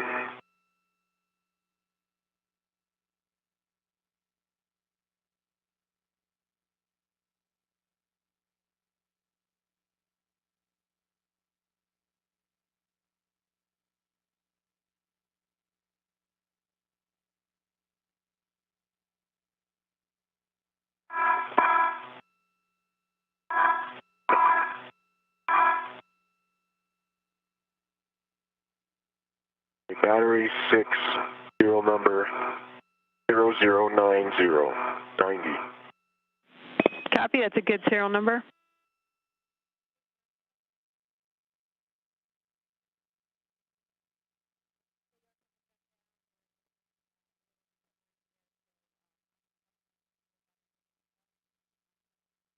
Tool is inserted to the tape. Copy, Chris, you go to break torque on H2.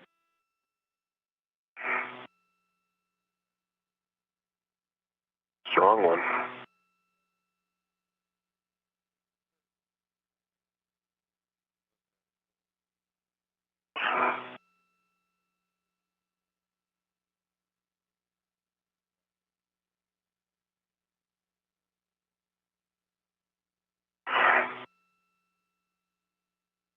Quarter of a turn.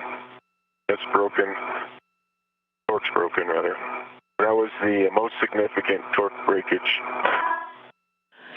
I felt. Copy that, Chris. This one. And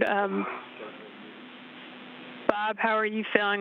Your met rates are starting to come back down. I feel fine. I didn't notice that my met rate was high, so I feel fine. I just don't. You guys must be managing CO2 or NOx. Copy. Okay. If that's the case, then we can pick up and continue with moving battery 6 to slot 4. Okay. So that being said, if we can make sure the gap spanner is clear for the battery install onto the adapter plate in slot 4. And then, Bob, you can ingress the APFR.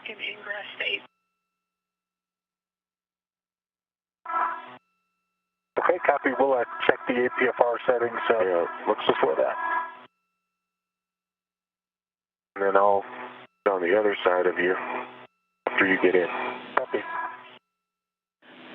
And Bob, it's up to you if you want to roll the APFR first or ingress and then roll it. But if you want to roll it first, we're looking at a setting of delta.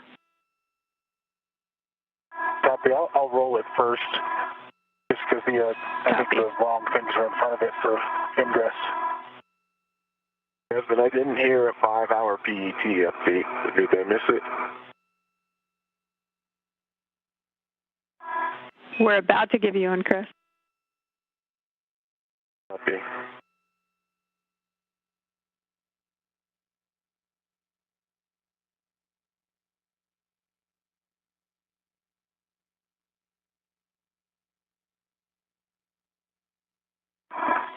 The torque's broken, Bob. It's just straight to the PG. Thank you.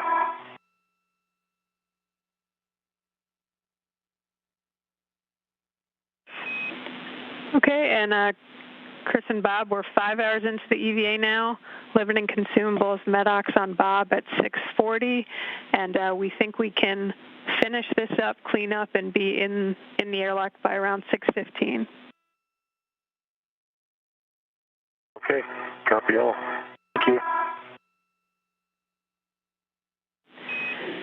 And Chris, if you can verify the PGT with the hex drivers clear of the slot 6 install location, and that the adapter plate connector cable is clear of slot 4. Let that be forward work for me, because a little far away. I'll make sure that's the case, though. Okay.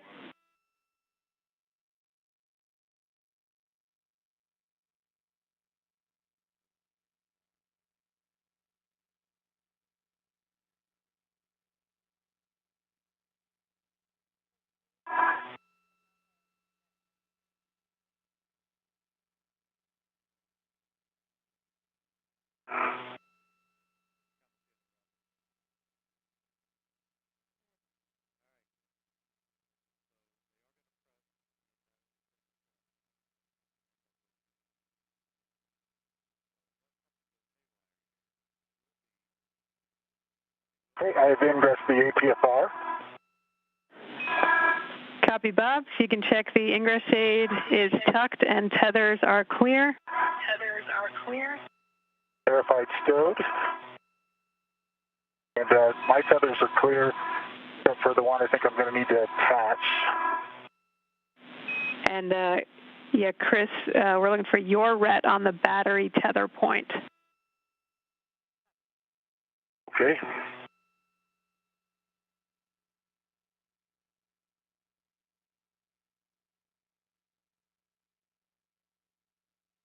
This ret is on the battery tether point. Copy. Chris, you can hand your PGT with a 6-inch to Bob. Bob's settings are alpha 7, counter 2. Okay, alpha 7, counter 2. Copy. You'll be going to H1. Affirm, looking for 8 turns. And Chris, you can reposition to the radiator side of the IAA for that battery transfer.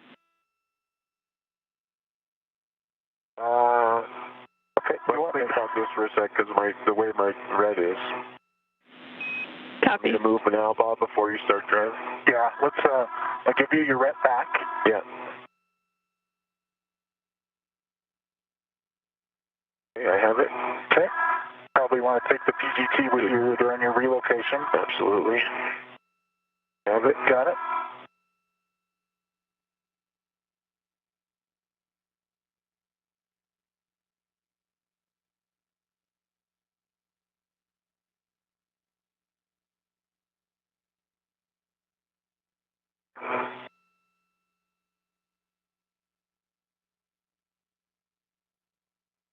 You built your little nest and now you got to relocate it.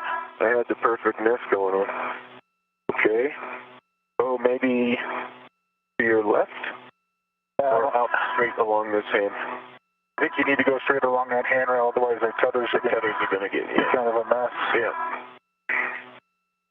You moving over? The crew is now moving to the second get-ahead task, originally scheduled for the spacewalk next Wednesday. The crew will remove the fifth of 6 nickel hydrogen batteries and will put it on an adapter plate. So this will be moving battery number 6 to slot number 4. Got it? I got it. Oh, my feet are over your head. Copy. Keep coming back down.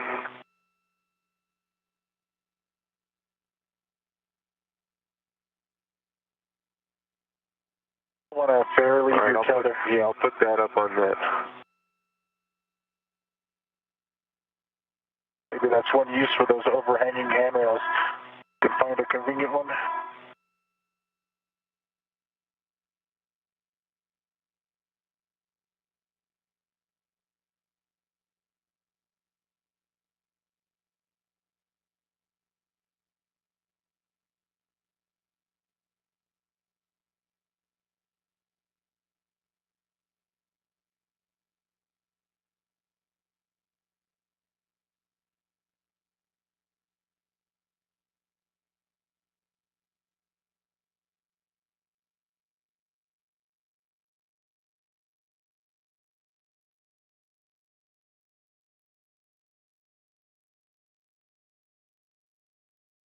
Might as well use these wires since we got them out here.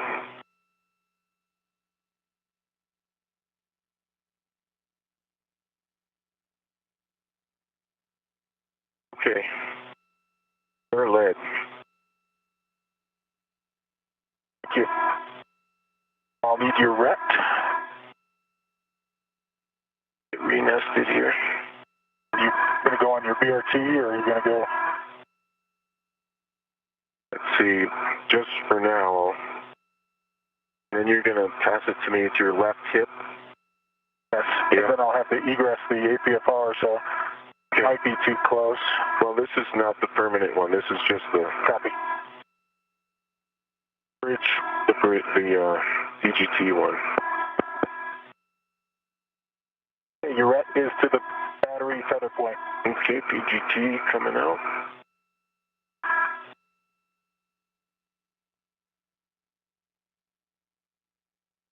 don't know which side. I've got it. Got it? Okay. You might want to lock this one. Okay. Roger that. Lock. Bob, you're looking for Alpha 7 counter 2. Yes, he's definitely coming in broken. Understand Alpha 7 counter 2 A-firm. H1. A-firm, you'll confirm the socket tape line flush, looking for about 8 turns. This tape line is flush. You copy me loud and clear, Chris? I do, yep, absolutely. Okay, she's just coming in broken. Yeah. It might be this spot on the structure. Yeah. Because it's where I keep having the issues. Okay. Here we go on H1. Indicators moving.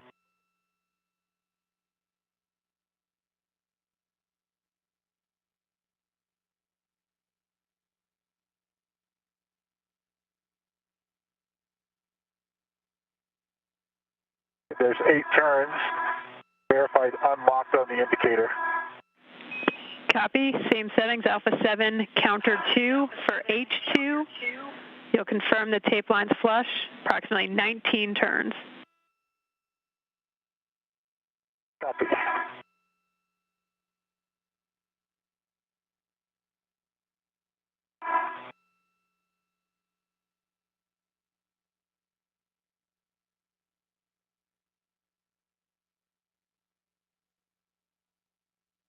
Yeah, I can't see the indicator. Can you see indicator, Chris? Give me a sec.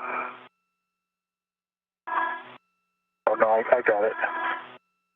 This was, it looked the same color. Okay, thanks for your light. There we go. I like the valves in Dragon.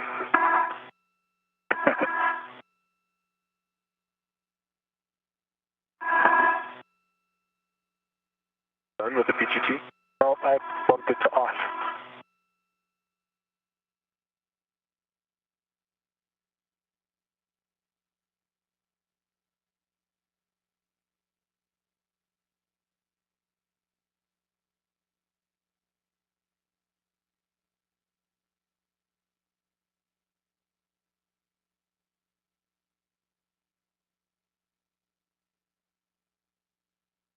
There we go.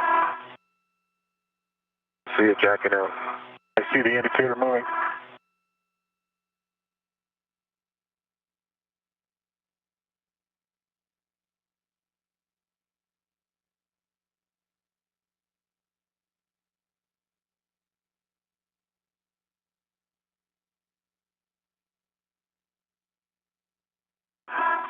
Looks kind of low in your work envelope.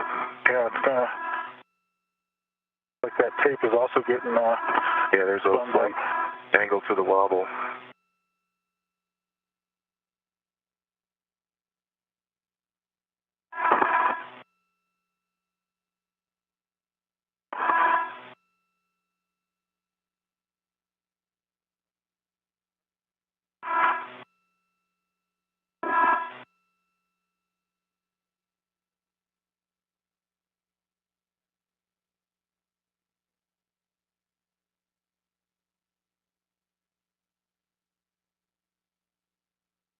this is not a good body position for that install. Oh, yeah.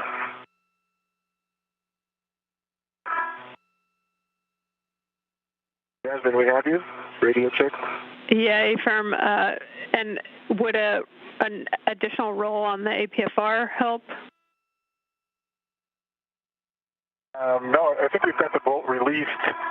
The gauge 2 is just really low in the work envelope.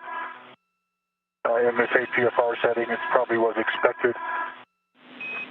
Yeah, so there's a different APFR config, but I think roll's not going to be enough. Copy. And you said status indicators unlocked, and how many turns? 18 turns, and the status indicator was unlocked, and it clicked up there 2 or 3 times. Copy. You can hand the PD2 back to Chris to store on a swing arm, and can remove the battery and hand it off to Chris, looking to hand H2 outboard. Copy. Let me know when you're ready for it, Chris. All right, I'm throwing a BRT down.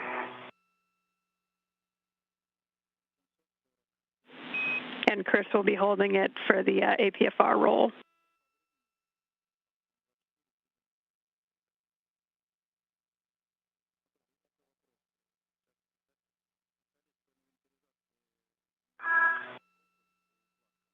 Yes, sir, I'm ready. And it couldn't break. Here it comes. Just watch my safety tether, it popped off. Yeah, the edge.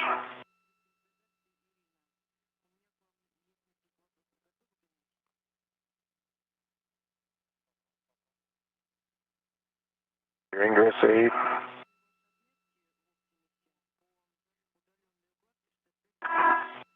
Yeah. Yep.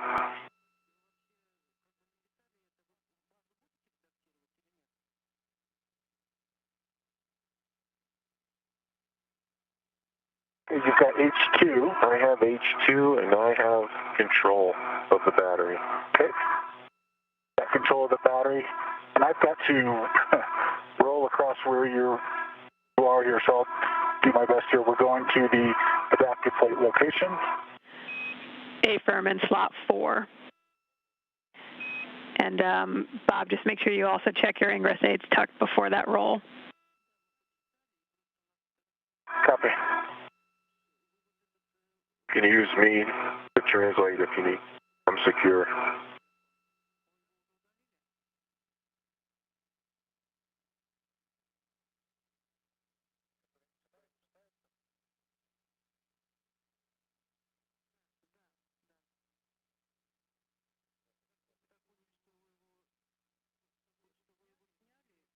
The roll is complete. Copy, Bob.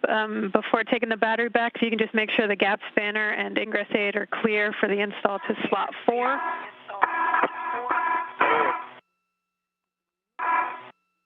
The gap spanner is clear.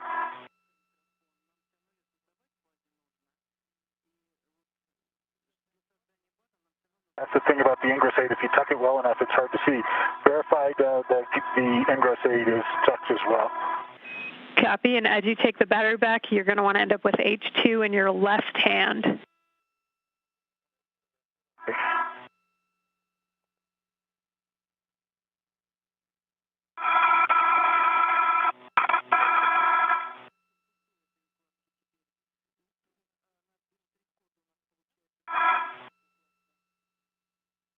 Your vector somewhere.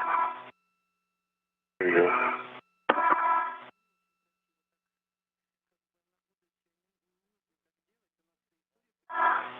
Okay. And back. You have it? I have the battery.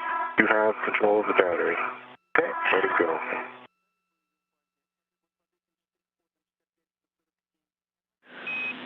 Okay, Bob, once your alignment's good, you go to soft dock that battery onto H2.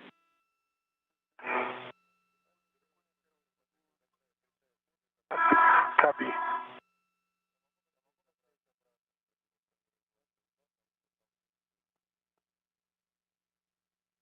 Again, the crew has removed the 5th of 6 nickel hydrogen batteries.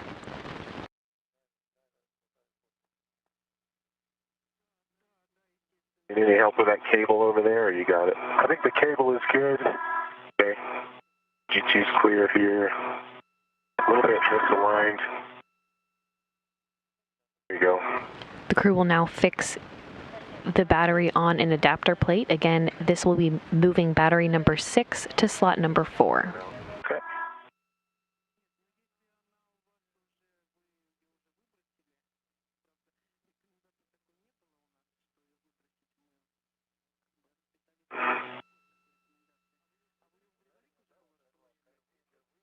I believe we're soft docked. I think so. Okay, copy. With that, Chris, you can hand off your PGT with the 6-inch. Bob, settings are alpha 7, clockwise 2. Okay. Clockwise 2.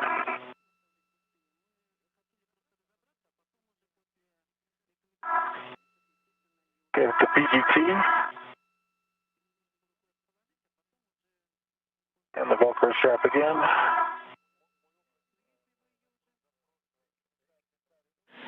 And you'll be going to H2, confirm the socket tape line flush, looking for 16 to 17 turns.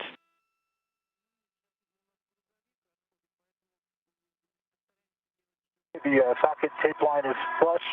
Understand 16 to 17 turns. And Rick, Chris, let me know if you can see it. Checking in. Roger that.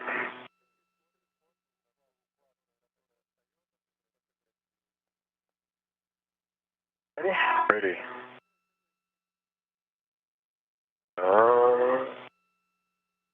Couldn't quite tell. I think I see it going down. Yep, confirmed, going down.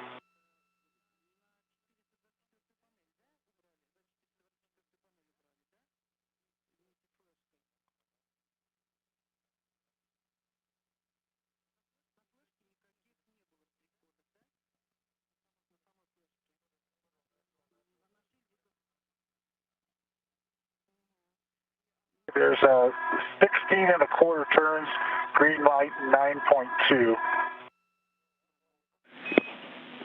Copy, and same settings, Alpha 7, clockwise 2 for H1.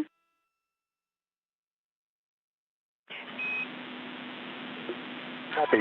And Bob, status indicator was locked on H2, correct? Status indicator shows locked on H2. Copy, thanks.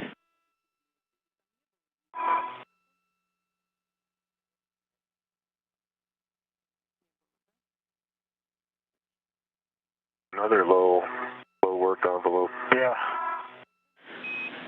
Copy. And you're looking for 4 to 5.5 turns.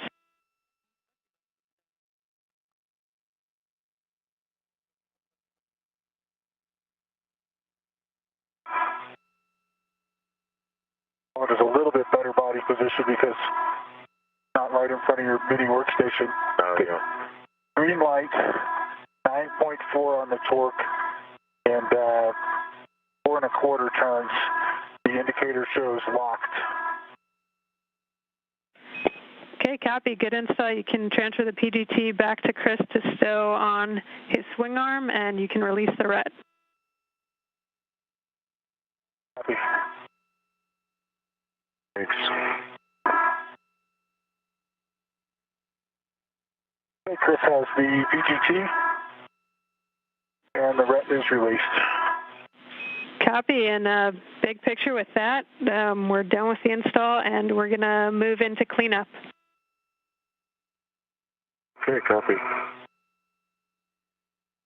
Okay, so cleanup is bag inventory, basically, Jaws, or do you have something else to do as well?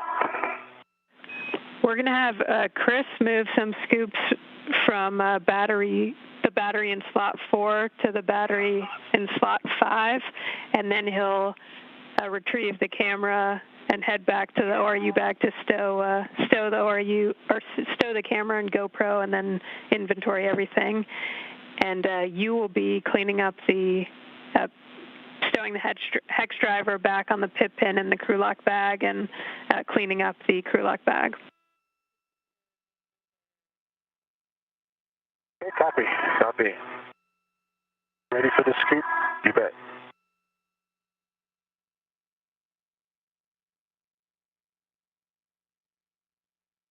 And as you just heard, the crew has finished their tasks for the day. 2 of those tasks were get-ahead tasks originally planned for next Wednesday's second spacewalk to replace batteries for the S6 Truss's 1B channel. In summary today, the crew removed 5 of the 6 aging nickel-hydrogen batteries, installed 2 of the 3 lithium-ion batteries, and moved 2 of the 3 adapter plates into the S6 1B channel. Thank you. All right, good news.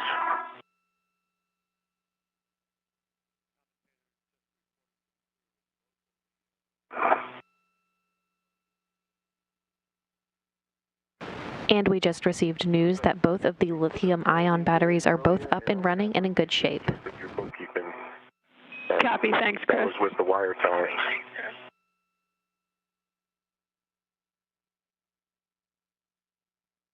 Chris, it looks like your safety tether is not retracting right now. Yeah, I noticed that. Let me give a body position, and I'll look at the Ircum.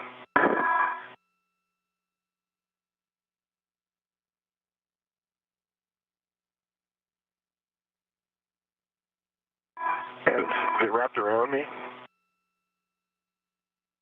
Kind of, it has some dynamics with it right now. It's not wrapped around you anymore. Okay, copy. The reel had gotten bumped, locked. Feel it reeling in. Okay, it looks good now. Look good? Yeah, thank you for bringing that up. And Jaws, do I head to the crew lock bag? Hey, from Bob, you'll head to the crew lock bag, stow the hex driver on the pit pin ret, and then you can retrieve your PGT with the ret series and the adjustable and put it back on your swing arm. Copy.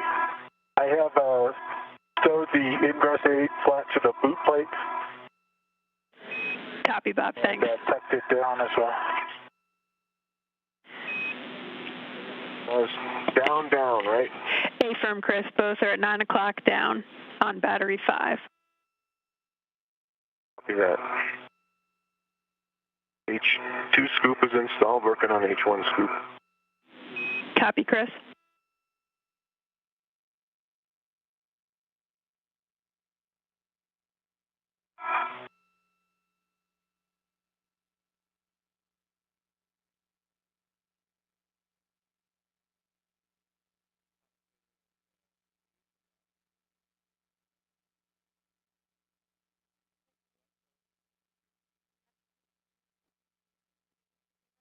H1 scoop installed and locked. Straight down.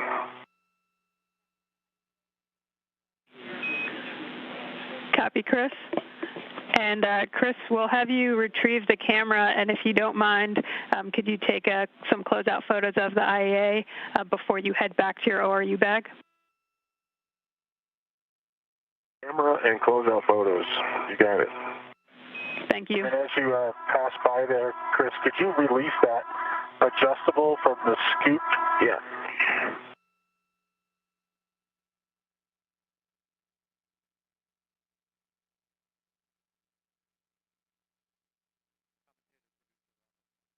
Clear to let it go? Yes. Thank you. Yep.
Okay, Jaws, I have retrieved the 9-inch X socket.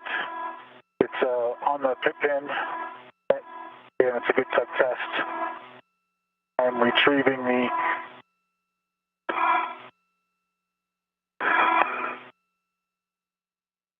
BGT at this time. Copy, Bob. And as you put that on your swing arm, if you could just report the tethers on the PGT to us. Okay.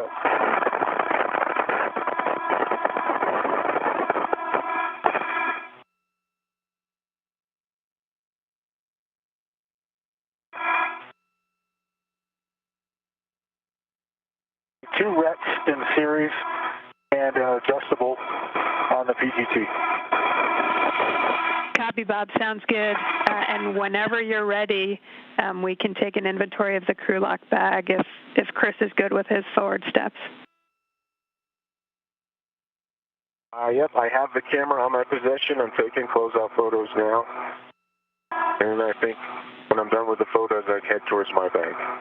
Yep, A-firm, you'll head back, stow that camera as well as the GoPro into the ORU bag, and then we'll take your inventory once you're ready as well. Okay, copy all. Okay, I have a ret series connected to the ratchet wrench with a wobble socket and a palm bar in the crew lock bag. Copy.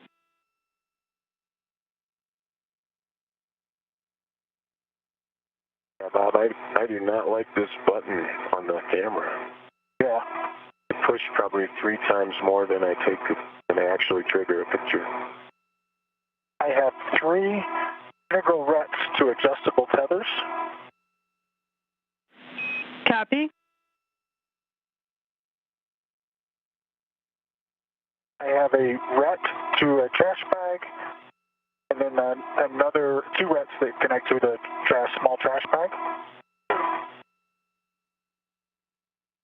That's got a gap spanner combo that is on a RET. And a second gap spanner combo that's to the internal RET. Copy. And I have the long duration tie down tether to bring inside of the crew lock bag. And I have the 9-inch hex, the pit pin on a RET. Anything else you need? That's everything inside. The outside after I close it up, if that's okay. Okay. Yep, that's everything on the inside, Bob, and then whenever you're ready, we'll get the outside. Okay. Pictures taken parting the IEA.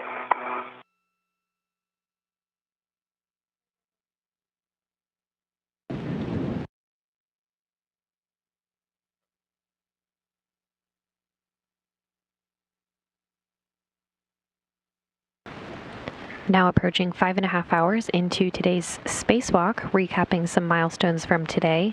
Chris Cassidy and Bob Behnken were assisted in the Quest airlock this morning by NASA astronaut Doug Hurley and Russian cosmonaut Ivan Wagner, who helped the spacewalkers get suited up and run through various checks before stepping out into the vacuum of space. Doug Hurley closed the hatch at 5:46 a.m. Central Time this morning to begin depressurization. After depressurization, Chris Cassidy and Bob Behnken's suits were placed on internal battery power, officially marking the start of today's spacewalk at 6:32 a.m. Central Time. Following the official start of the spacewalk,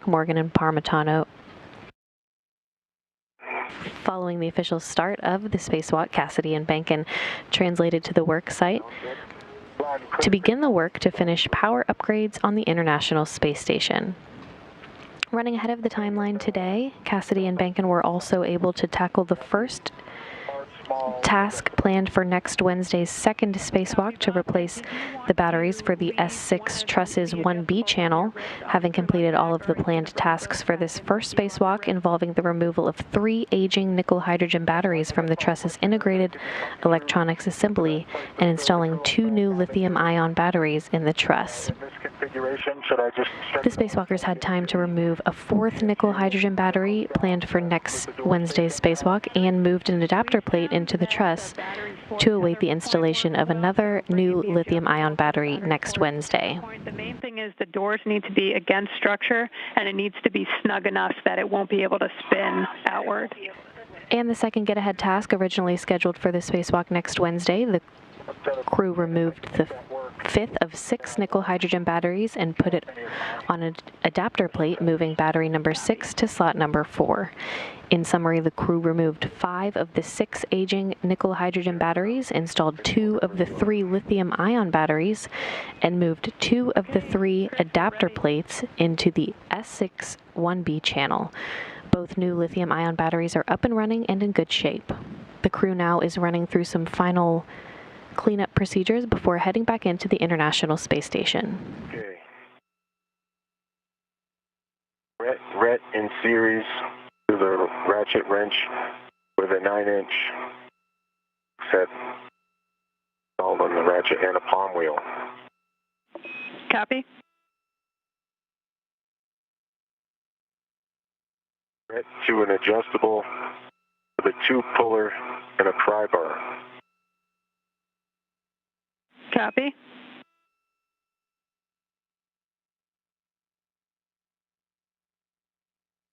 RET with my trash bag.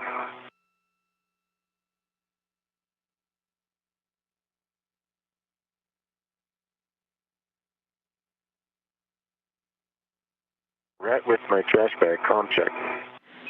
Okay, copy. RET to your trash bag. An extra adjustable.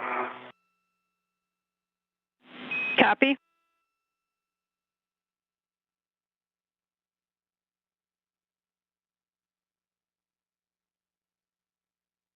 A RET and a RET with a pit pin on standby for nothing on them. Copy. RET in series GT number 8 which is in the off position. It does have a VGT battery, and it has a 9-inch hex head at the end of it. Copy, and does that have an adjustable equipment tether on it? It does, yep, thank you. Copy. And Charles, I'm going to have to add another tether. This bag kind of can just spin. Okay, Bob, so you're going to take one of the adjustables off your wrist? Correct. Copy.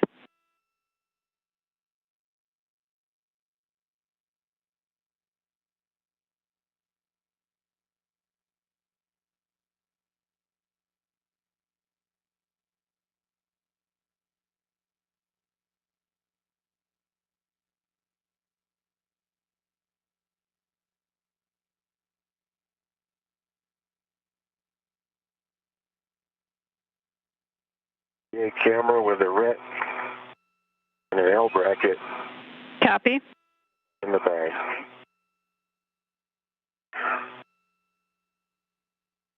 And I'm going to carry the GoPro on me.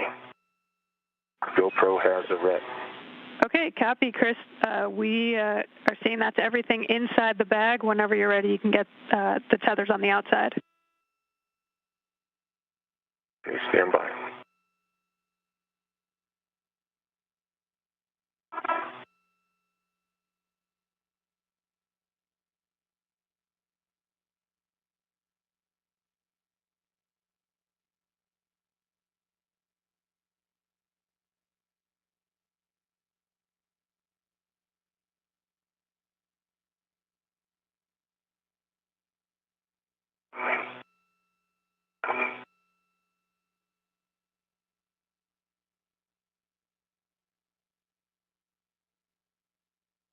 ET, Jasmine?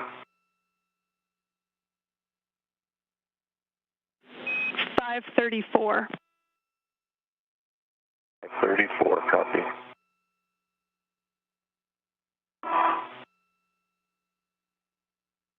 Okay, Jasmine, I have a additional adjustable for my right wrist that's going to the PFCS tether point, and that keeps pointed towards the battery underneath the crew lock bag. Okay, copy that, Bob. And with that, if that crew lock bag looks good to you, you can retrieve your green hook. Copy.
Okay, the GoPro is on my mini workstation. Copy that, Chris. So my next action is to bundle, get the BRT on the ORU bag. Yeah, and Chris, we just need, what tethers are on the outside of the ORU bag? Oh yeah, thanks for the. There's one normal adjustable and one large small adjustable. Okay, that's a good check, and yep, you can put that on your BRT now.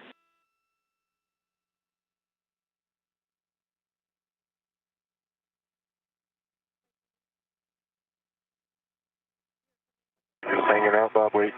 I'm just hanging out. Copy. I'm going to come down there a little bit further, past the APFR here.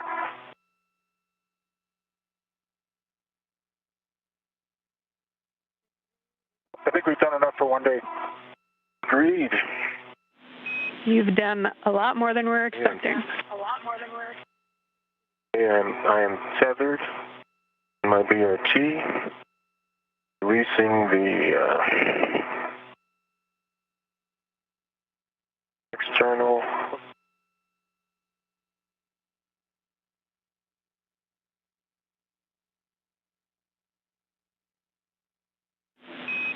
And Chris, once you've got that in a good position on our BRT, you can retrieve your green hook.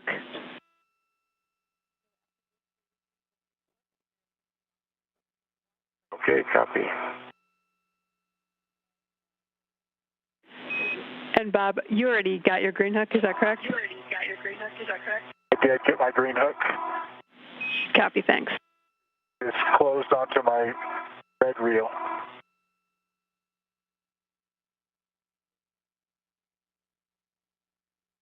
What are we flying over right now, Jess? Okay, so with that, you can both start translating towards the airlock. We've got a handover in about 30 seconds. So Bob, just a reminder as you head inboard to press the CETA brake release twice. Copy the CETA brakes. All right. Paddles 2 times.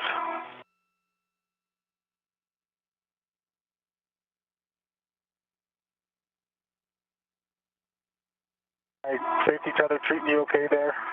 Yeah. Yeah.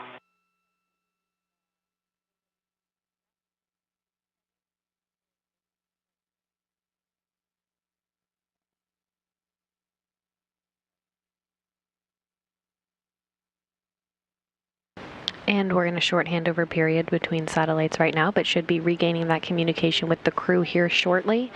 Again, the crew is just finishing up some cleanup procedures before they head back into the International Space Station. Translation pass without a battery or a adapter plate. Yeah, no kidding.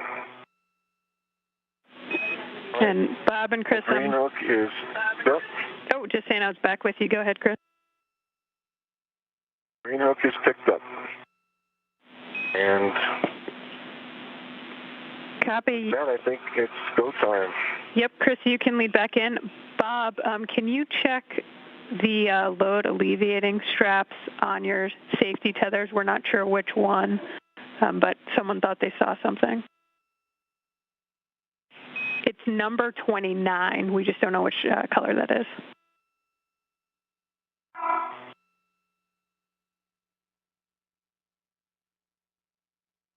Looks okay to me. I don't know if you can something else to see on there or not. Did they think they saw?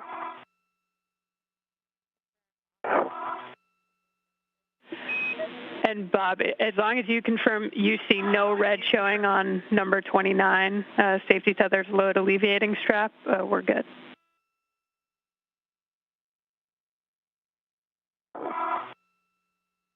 Yeah, there's no red on number 29. There's a red stripe on it, but that's on the outside of the whole buildup.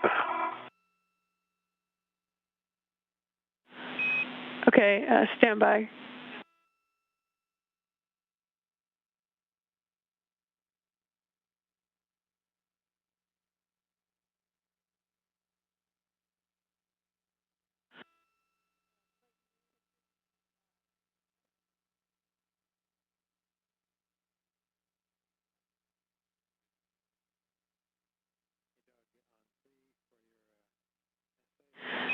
Okay, Bob, it is on the one that's coming back in, so we'll take a closer look at it afterwards inside. Copy.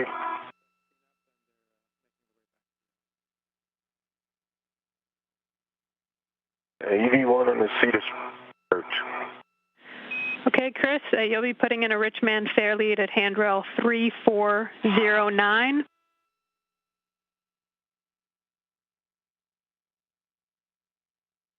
Three 409.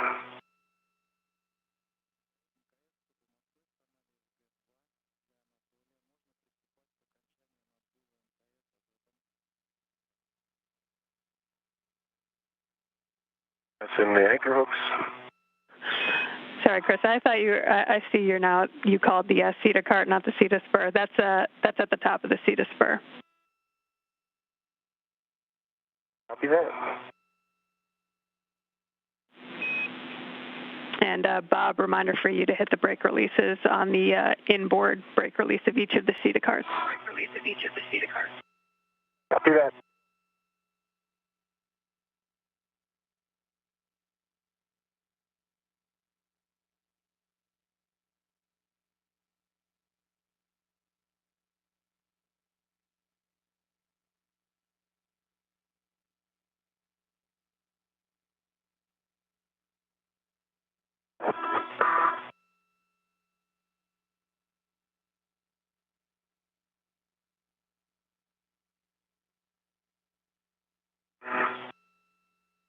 Going under the inboard CETA cart.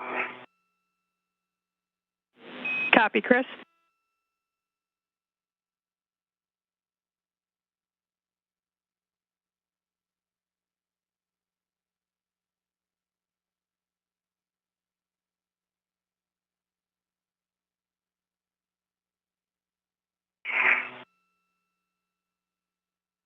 Phase 1.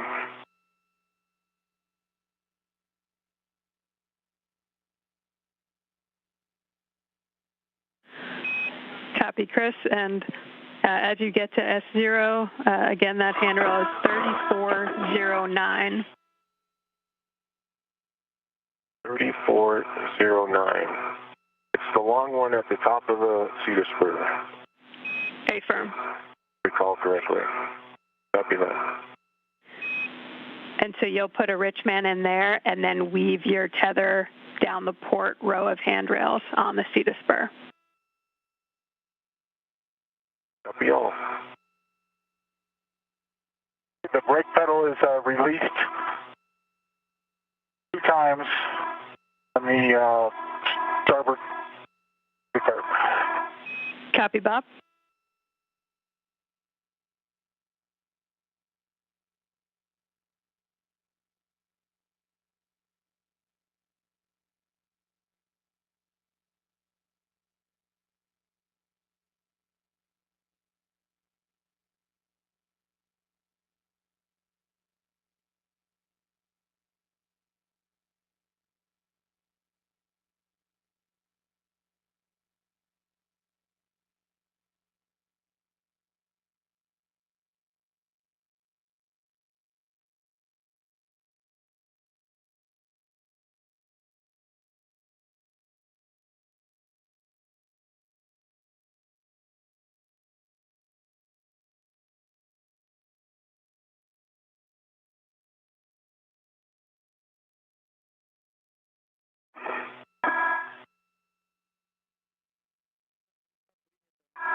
And 2 times on the port cart. Copy that, Bob.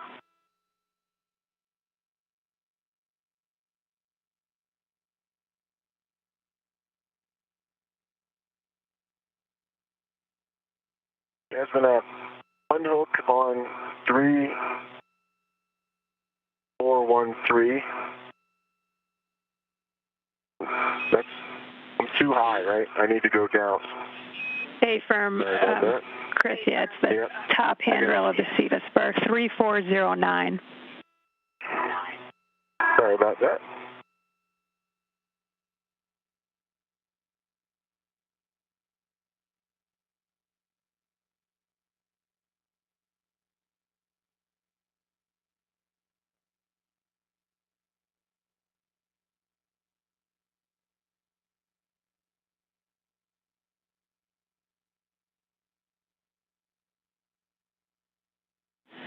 And Bob, as you get over to S0, you'll be putting in a rich man fair lead at 3410. The adjustable should already be there for it. Thank you, Josh.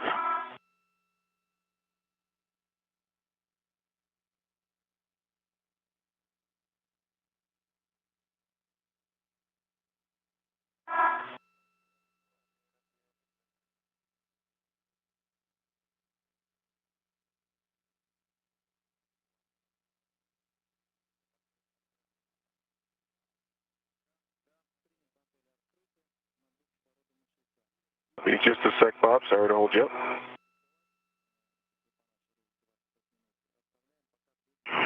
No worries, Chris. My comm is a little bit quiet. It created during the translation coming here. Okay. Copy that, Bob. I do hear you, so.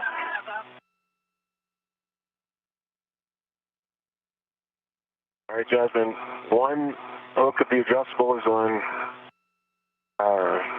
3409. It wraps around the cable and back onto the D-ring of the adjustable. Okay, copy. That sounds good, Chris. And as you head down the CETA spur, you'll weave your safety tether down the port row of handrails.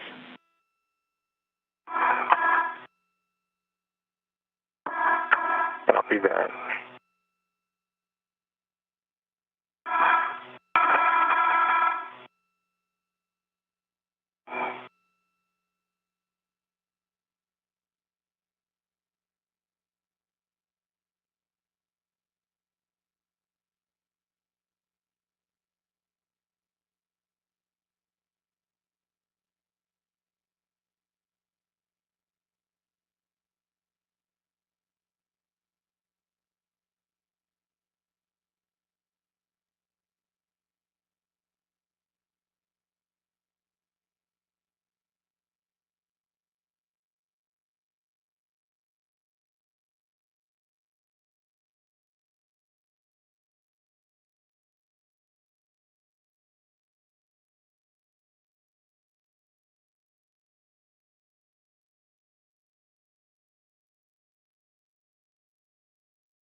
Bob, as you come down, if it pops off, if my tether pops off, can you tidy it up? Yeah, I'll try to back it back up there.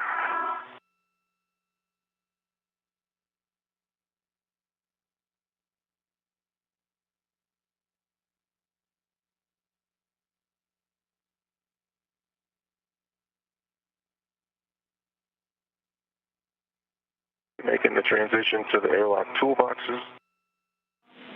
Copy, Chris. And your go to open the hatch thermal cover.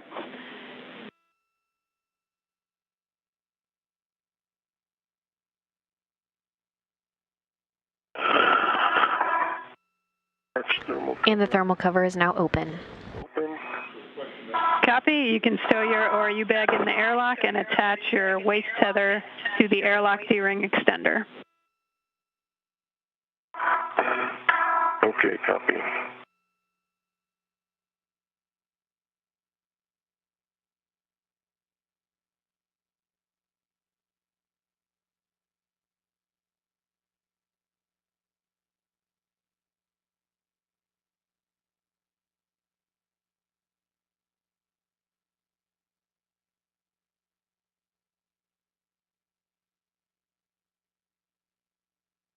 ORU bag is tethered inside the airlock. Copy.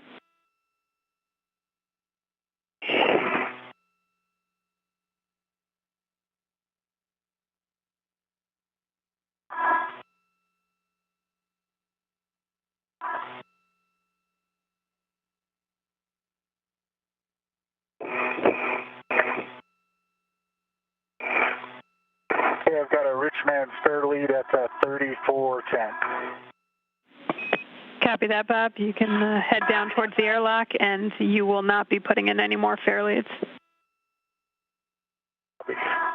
All right, I confirm my right D-ring extender has a waist tether, which is gate closed and locked on both ends. The big hook is connected to the airlock D-ring extender. Copy that, Chris. With that, you will be taking your green hook to the aft external airlock D-ring. Just make sure you tether to it first. I'm going to the aft. Copy with tethering. Affirm.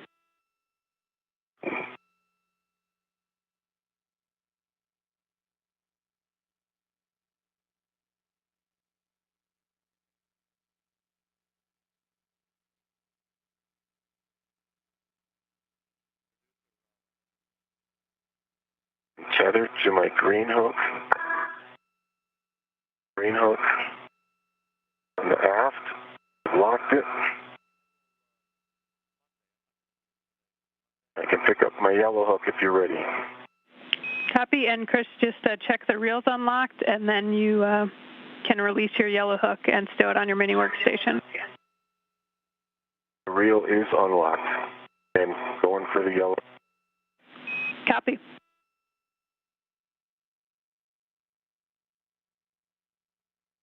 I'm at the airlock toolboxes. Copy, Bob. You'll also be attaching your waist tether to the airlock D-ring extender. Copy.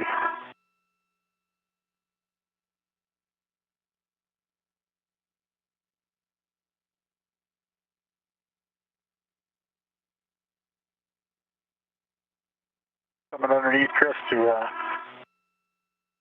put my waist tether in. Copy that.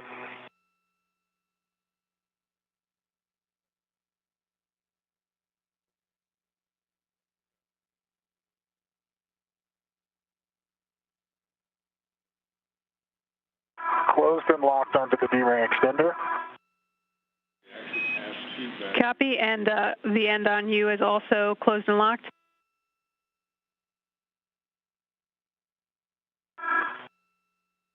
Verified, closed and locked to my D-ring extender as well.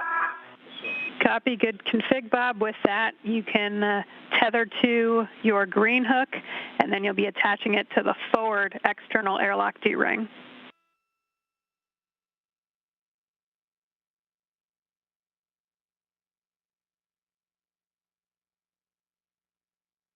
Copy.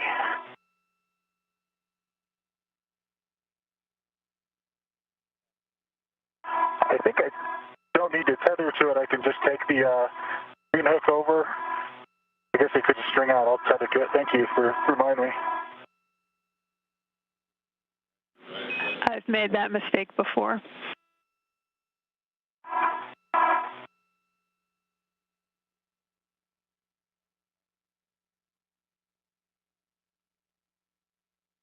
My green hook is close onto the forward ring. Copy, and copy, hook's locked and reel unlocked.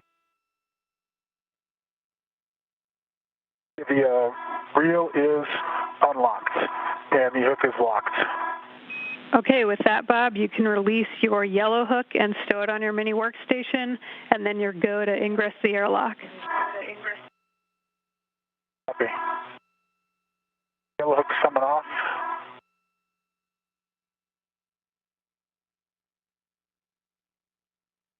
On my mini workstation. Tether is really taut. Chris, this one, not much slack left in it. Not much left. Copy, and that is expected.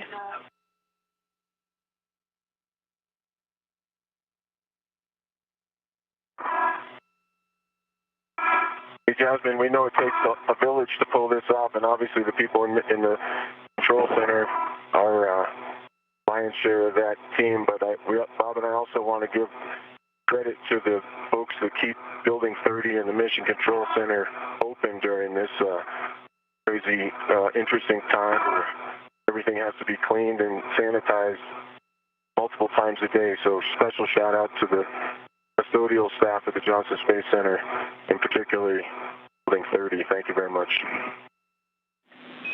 Absolutely, Chris. And we heard it was Kirk Shireman's final day at NASA, and just want to thank him for his service as well. I'm sure we'll run into him in his future line of work. Thank you, Uncle Kirk.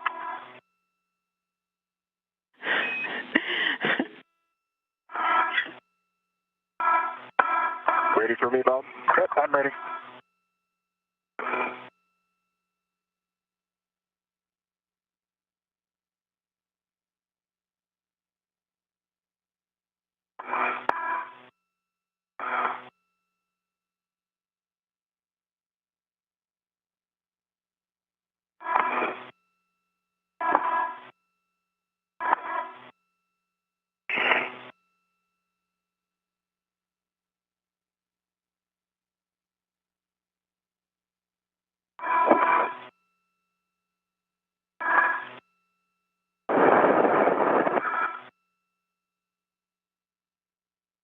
Okay. Thermal cover closed. Copy. Thermal cover is closed. With that, you can both remove your SUs from their pouches, remove your DCM cover, and Velcro to the DCM, and connect your SUs to the DCM. Copy all, in work.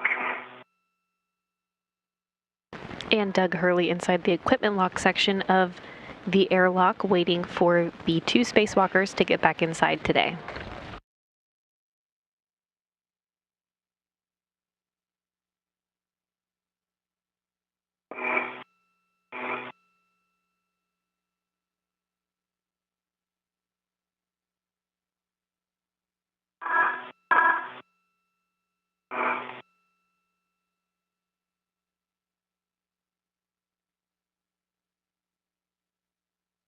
SCU closed and locked for EV2. Copy, Bob.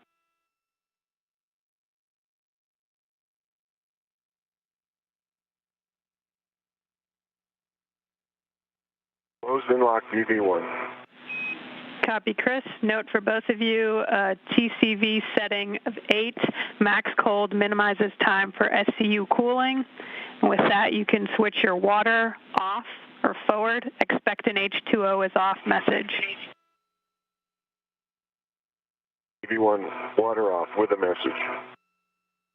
EV2, water is off. The message. Copy. We'll hold for 2 minutes. Caution, do not close hatch until EMU water is off for 2 minutes. Copy.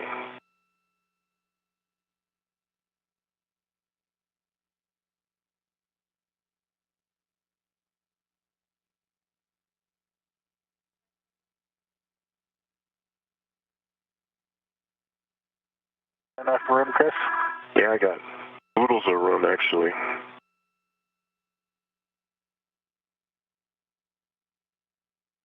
about you?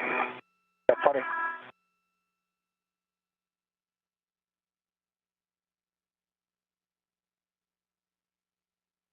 Sorry, anything I need to pull up that's... No?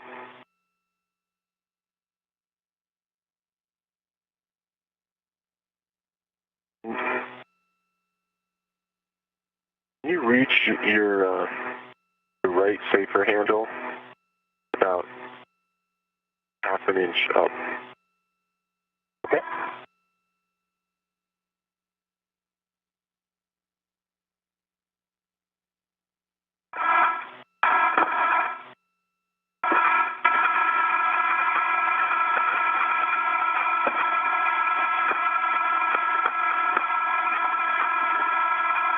Yeah, there you go, you got it. Thank you.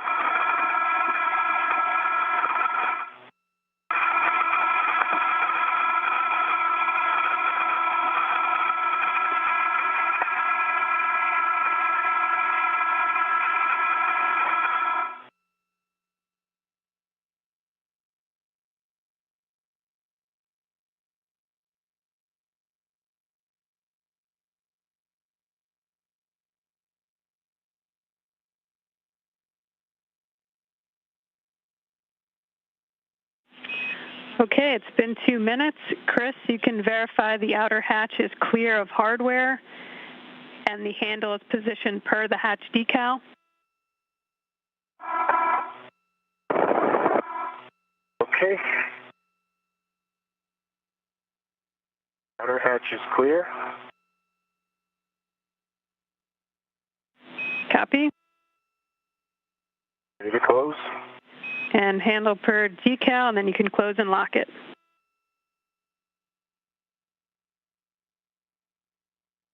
Copy that.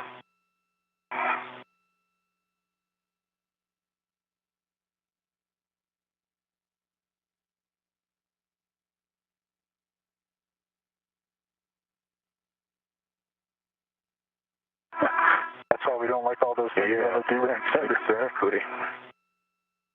All right, double checking around the hatch. Everything looks good. I'm cranking latch direction. Copy.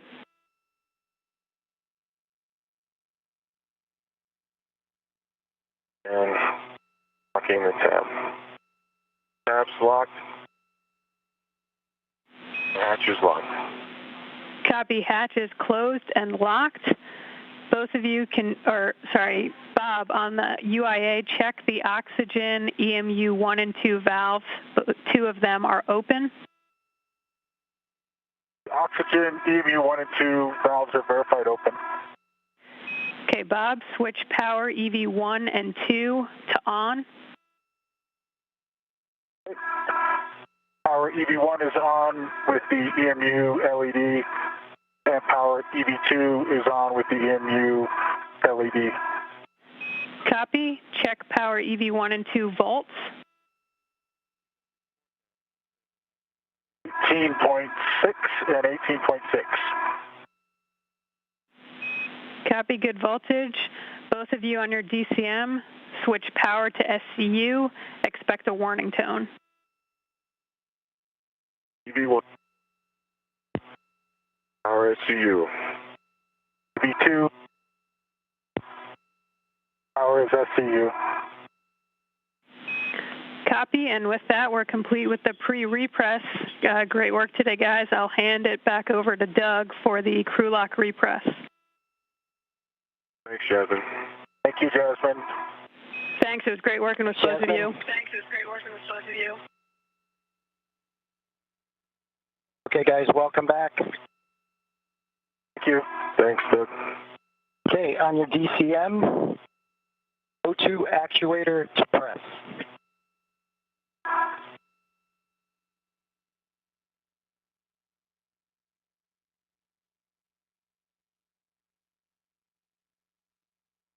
Okay, for EV2, O2 position is pressed.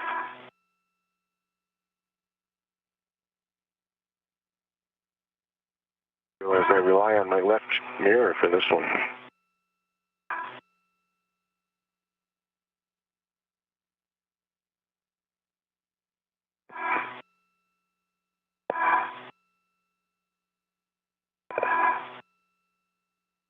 EV1 in press. Copy in press, and could you check the EV hatch MPEV closed? EV hatch MPEV is confirmed closed. Copy closed. Okay, next I'm going to start to throttle the IV hatch equalization valve. Expect an alert tone, and just to give me a call if it's too much or too little. I'll just crack it initially, and then we'll take it from there, and I'll just go on your call. Copy. Copy. Okay, here we go.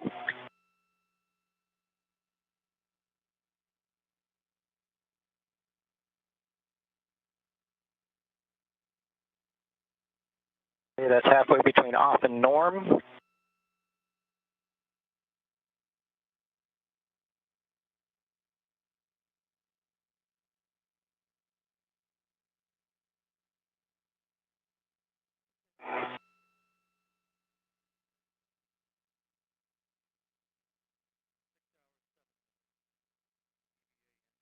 You guys are good with it? I'll take it all the way to norm. I'm good. I'm good. Yeah, the comm is really weak for me. I don't know if you can hear me. I've got you loud and clear. Got you loud and clear, Bob. How me? And repressurization is officially underway, marking the official end time for today's spacewalk at 12:39 p.m. Central Time, bringing the spacewalk total time to 6 hours and 7 minutes. Yeah, you're coming across loud and clear. Repress rate is good for me. Good for me as well. You're in norm.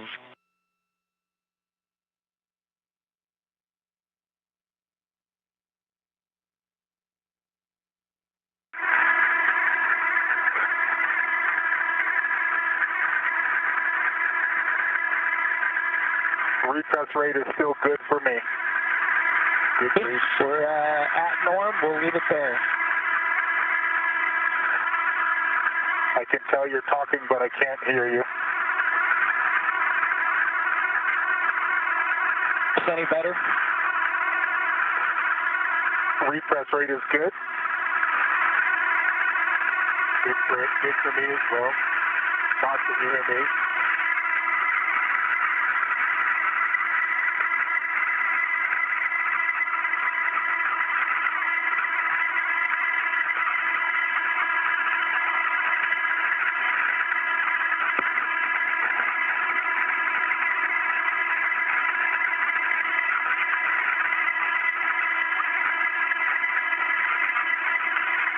Repress rate is still good for me.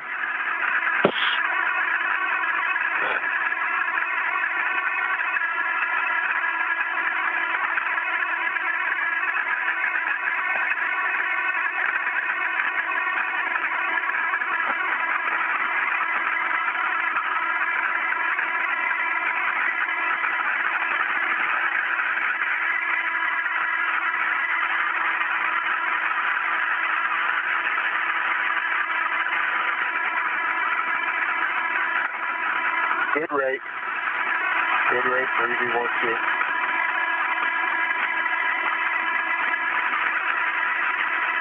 Good rate.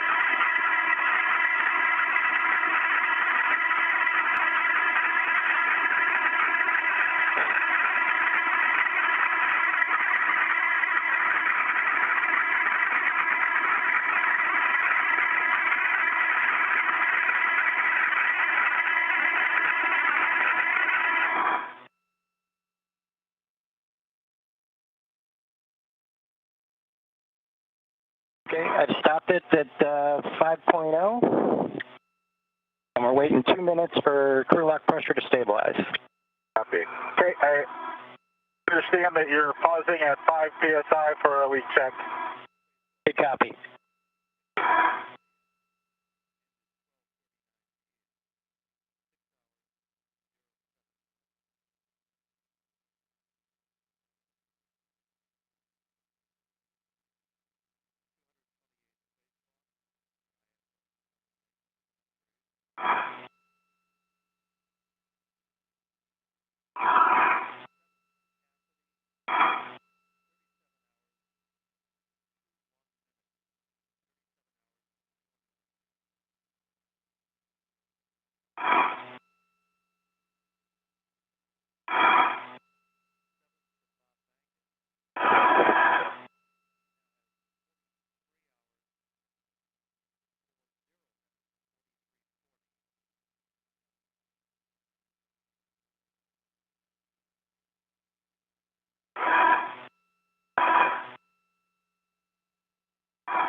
We've waited 2 minutes. We're recording the crew lock pressure, then we'll wait another minute and just double check. Copy.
Hey, Houston, airlock looks like a good leak check. I'm going to proceed to step 8. And we concur, good leak check.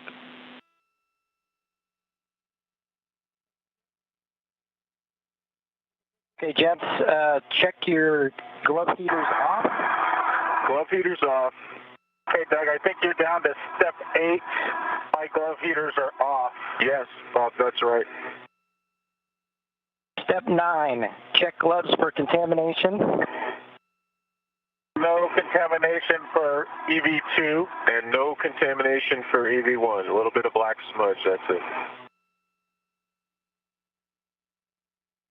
Okay, copy that. On your DCMs, O2 actuator to IV. O2 actuator to IV. Copy, O2 actuator coming to IV. Copy both in IV. I'm going to take the IV hatch equalization valve slowly back to normal, and we'll take it down to, basically take it down to equalization. Expect an alert tone at DPDT at 0. So are you step 11? The spacewalk today was the 228th spacewalk in support of International Space Station assembly and maintenance. The official end time of today's spacewalk came at 12:39 p.m. Central Time, bringing today's spacewalk to 6 hours and 7 minutes. It was the 7th spacewalk for Space Station Commander Chris Cassidy, bringing his total spacewalk time to 37 hours and 21 minutes. The spacewalk today was also the 7th for NASA astronaut Bob Behnken, bringing his total spacewalk time to 43 hours and 40 minutes. The 228th spacewalk brings a total time of 1,434 hours and 33 minutes, which is the equivalent of 59 days, 18 hours, and 33 minutes of spacewalking time in support of International Space Station assembly and maintenance. The new lithium-ion batteries that were involved in the spacewalks today and will be involved in the spacewalk next Wednesday and again in the mid-July timeframe were carried to orbit on the last of the Japanese cargo ships, HTV-9, in May for installation into the integrated electronics assembly on the starboard 6 truss. These battery power upgrades began in January of 2017 with a pair of spacewalks for the starboard 4 truss power channels. They continued in March of 2019 with a pair of spacewalks for the port 4 truss power channels, and most recently continued in October of last year with 4 spacewalks to upgrade the power channels on the port 6 truss of the station. Today the crew went all the way to the other end of the truss to begin the work to finish these power upgrades. In all, when the work is completed next month, 48 older nickel-hydrogen batteries will have been replaced by 24 new lithium-ion batteries.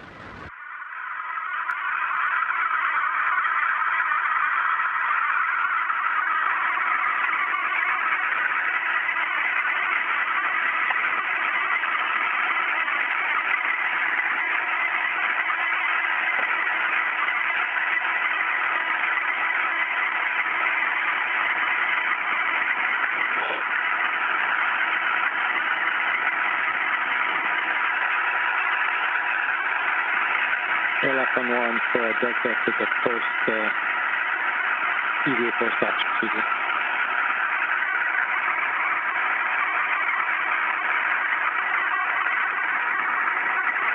Yes. All right, heads up. When you're working the post-op procedure, before step 4, we'll need Bob to move his comm to alt.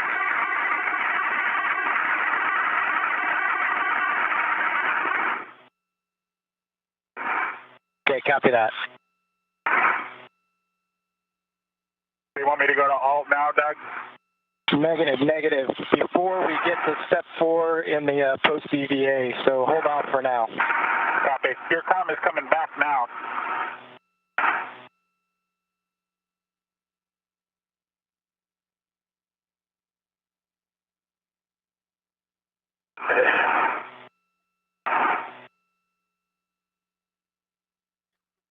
Chris, have you been able to hear me the whole time? Yeah, the whole time, loud and clear. Yeah, you're loud and clear now. Oh, okay. I got you loud and clear, Bob. I've got you loud and clear as well.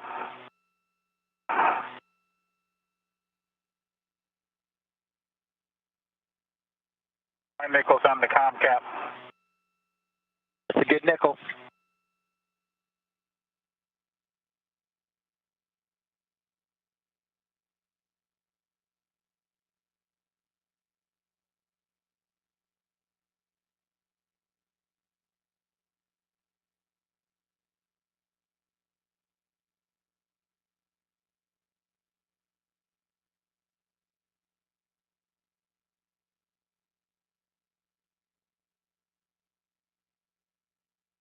All right, we should be getting close.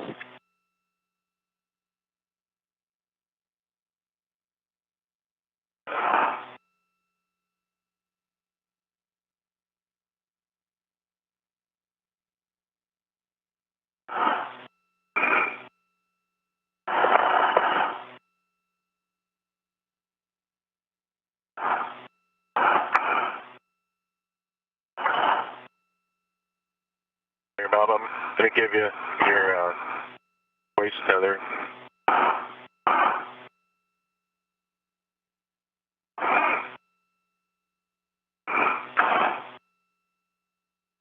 Okay, anybody get the EV alert tone DPDT?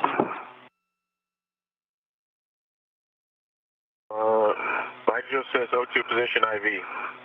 Yeah, we get a little tone every time it clicks through, like I clicked on the airlock key or something, but not nothing that was happens so often you hardly notice it. Yeah, exactly. Okay, looks like we're pretty well equalized. Houston, if you can confirm, we're ready to open the hatch. We agree with you. We're stable pressure. Go to open the hatch.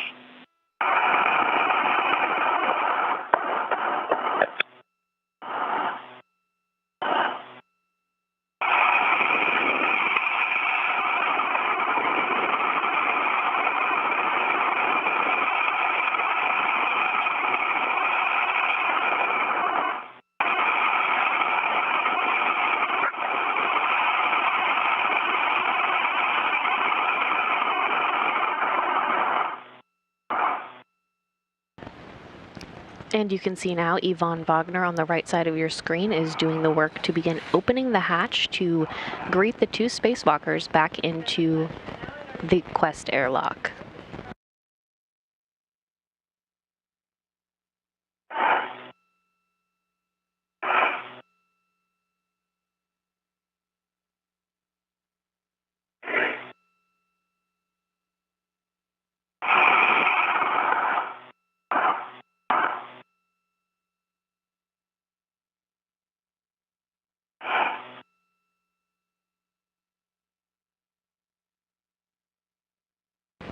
And the hatch is now opening.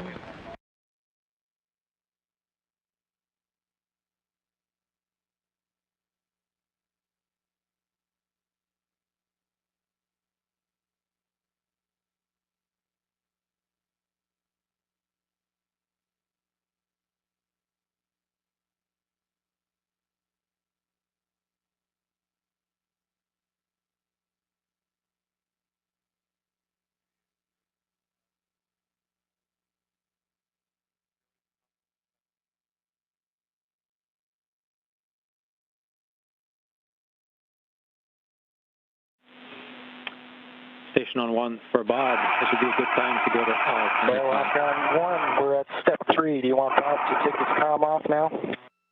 Affirm, comm on alt for Bob.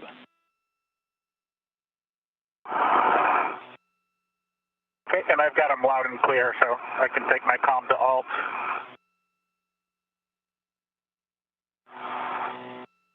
And Houston, comm check from EV2 on alt low. We have you loud and clear. How us?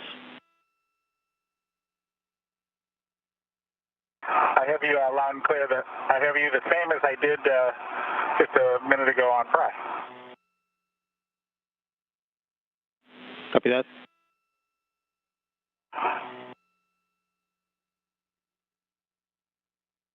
Hey, Houston, if you're good with the step 4, we'll go ahead and proceed to safer doffing.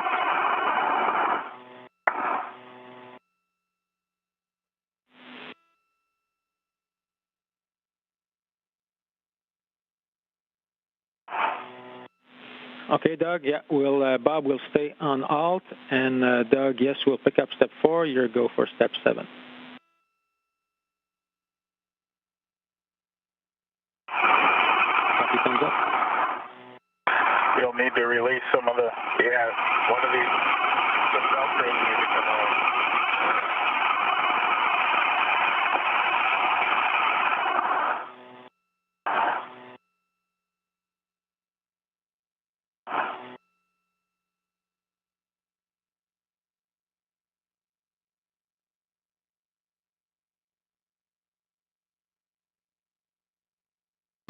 And moving through the hatch now is Bob Bankin, again wearing the suit bearing no stripes.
Yvonne Wagner has removed Bob Bankin's safer jetpack.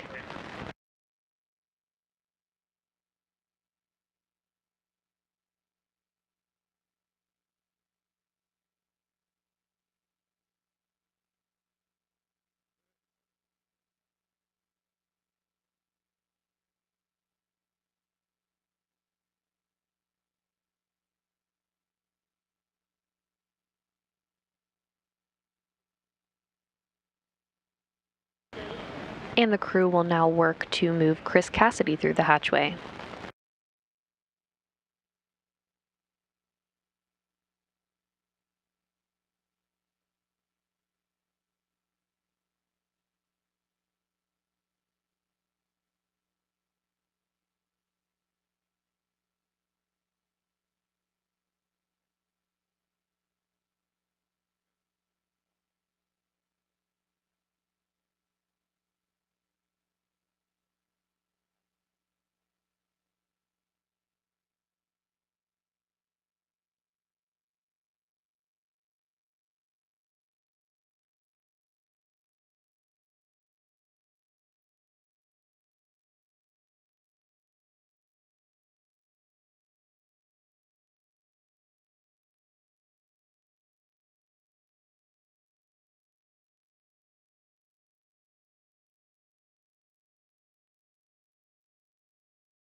And Russian cosmonaut Anatoly Ivanishin is now in the bottom left side of your screen, popping in to say hello to the crew as they come back in to the International Space Station.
Station on 1 for the airlock with a request for photos.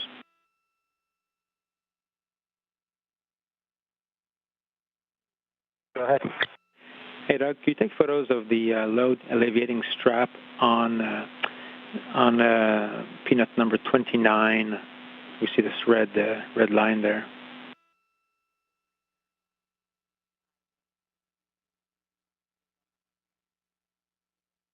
I think you just put it in the crew lock. Take care of it. Thank you.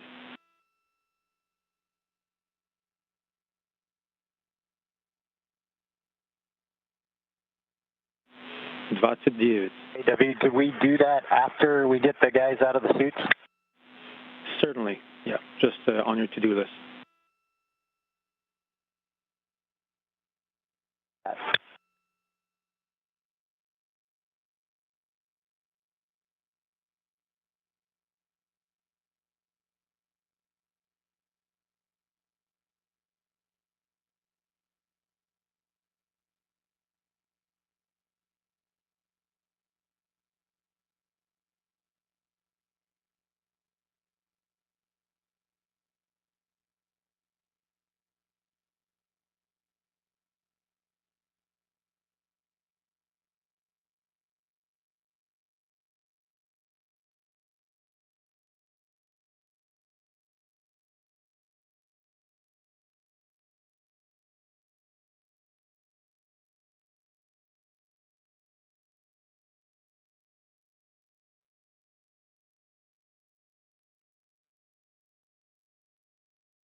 Bob Bankin and Chris Cassidy's gloves have now been removed. They'll now move to remove their helmets.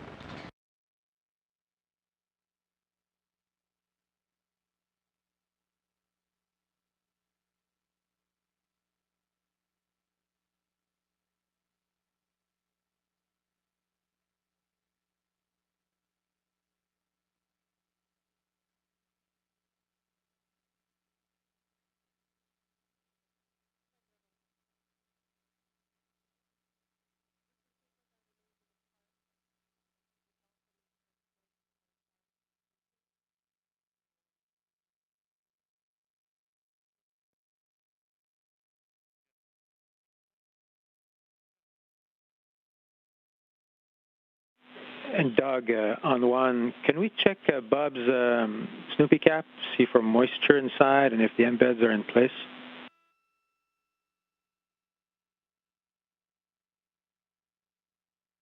Yeah, he's looking at it right now.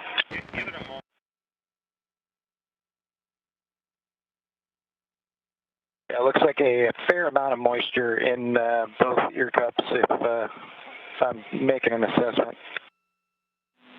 Okay, thanks. And are the embeds in place, those little stickers?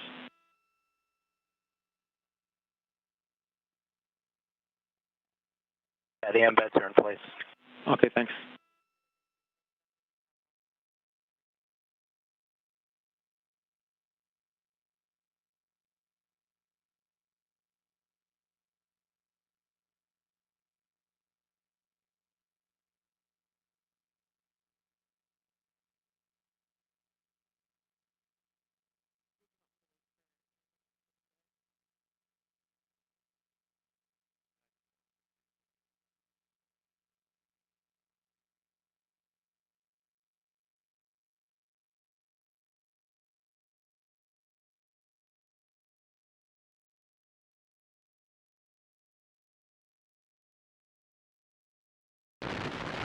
Recapping some milestones from today, Chris Cassidy and Bob Bankin were assisted in the Quest airlock this morning by NASA astronaut Doug Hurley and Russian cosmonaut Ivan Wagner, who helped the spacewalkers get suited up and run through various checks before stepping out into the vacuum of space. Doug Hurley closed the hatch at 5:46 a.m. Central Time this morning to begin depressurization. After depressurization, Chris Cassidy and Bob Bankin's suits were placed on internal battery power, officially marking the start of today's spacewalk at 6:32 a.m. Central Time. Chris Cassidy's mirror on his left wrist became detached on his way out of the hatch, and there was no risk to the crew or the spacewalk. Cassidy was still able to use the mirror on his right wrist for the duration of the spacewalk today with no issues.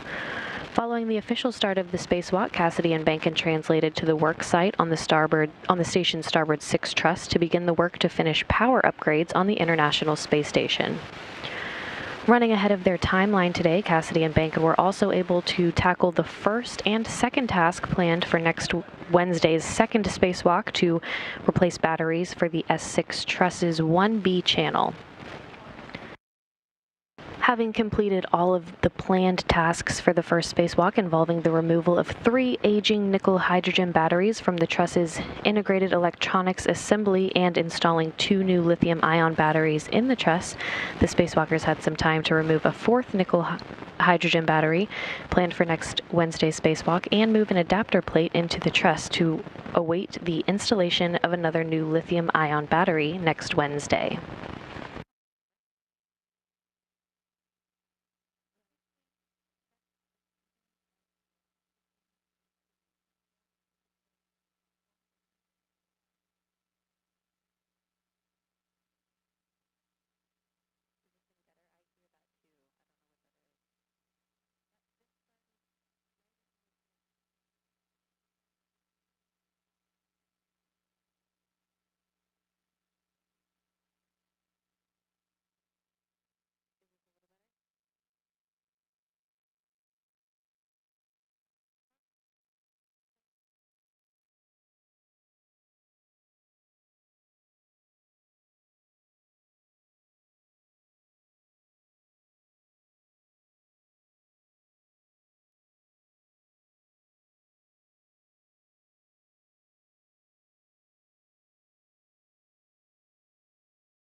Airlock on 1 for Doug with one more request.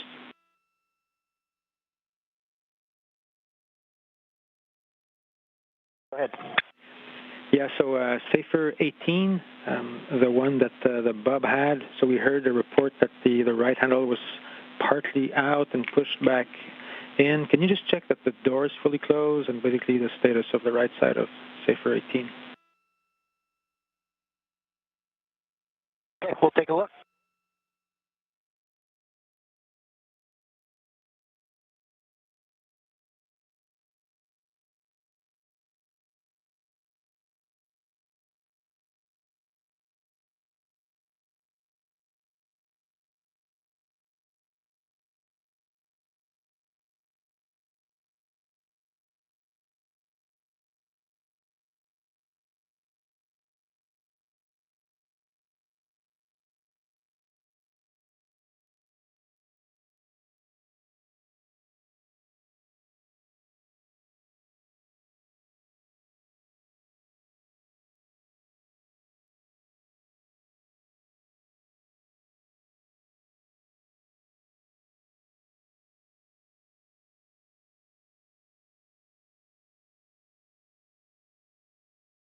Just an airlock on 1. The right side of Safer 18 looks fine. Door is closed. No issue whatsoever.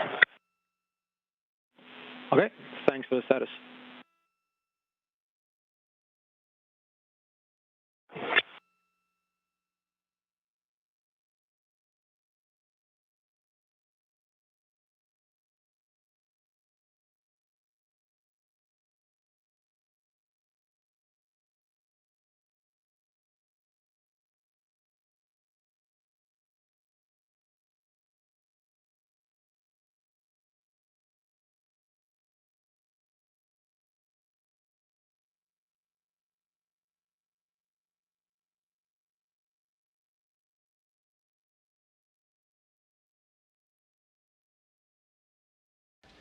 In summary, the crew today removed 5 of the 6 aging nickel hydrogen batteries, installed 2 of the 3 new lithium-ion batteries, and moved 2 of the 3 adapter plates into the S6 1B channel.